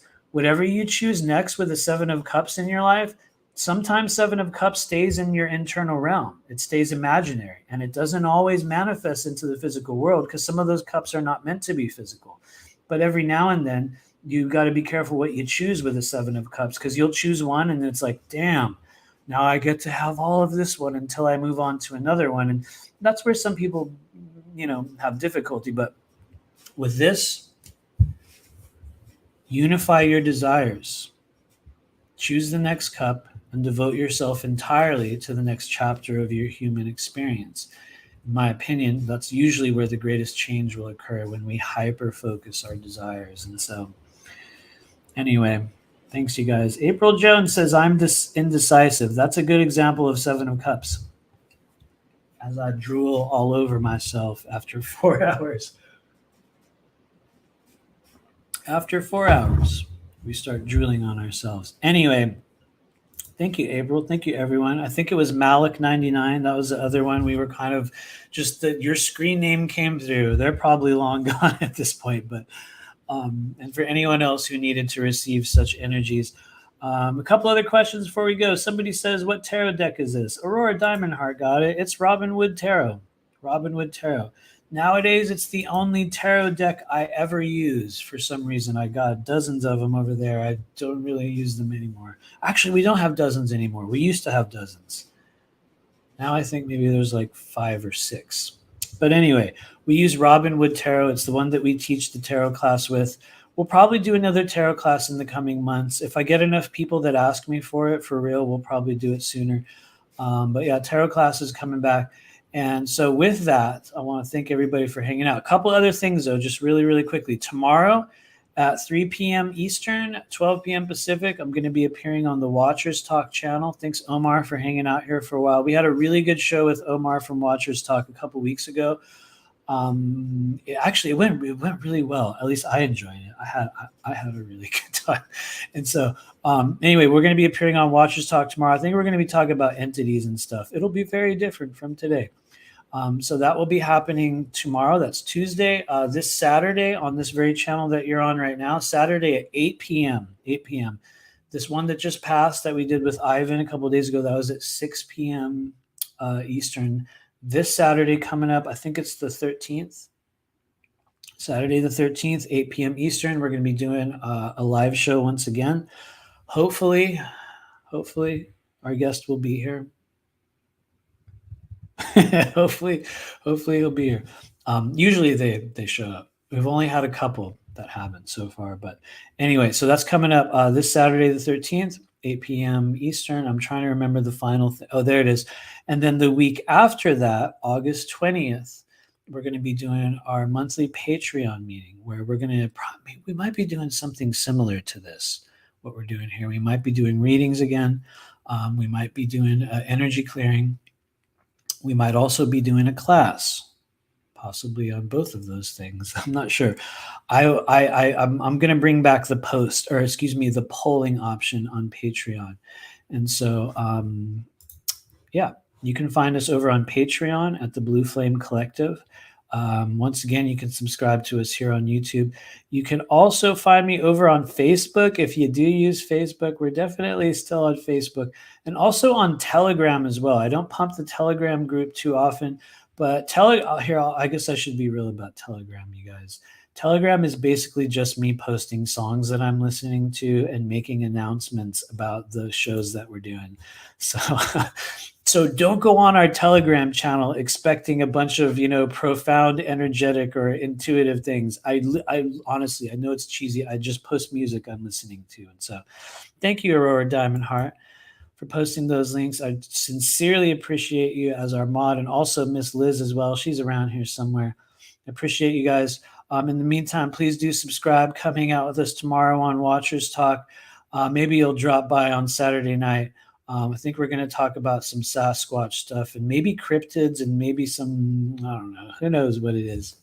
But anyway, I love you guys. Thanks for being a part of my human journey during this Lionsgate portal of 2022. Whether you got a reading today, whether you received a reading from the collective, whether you have just been hanging out with us, even if you didn't get picked, please do understand that where we are at within our collective energy here today is a literal turning point. And the choices and the decisions that we make at this stage of 2022 are fundamentally defining the directions and the events that are going to be happening on the earth plane. You are not a helpless being subjected to the dictated reality on planet Earth. You are one of the beings that helped create it. And when we go through energetic portals like this and you use it thoughtfully, you use it with conviction, and with true intention, you're reaching out to spirit saying, where are we being led? What are we called to do? How do we, whether it's planetary liberation or liberation of your own spirit, we're at one of the I think, the coolest gateways for that energy in 2022. So at any rate, I'm going to stop ranting now. It's been 4 hours, and we will see you guys in the coming days. Thanks for being a part of this. Have a good one.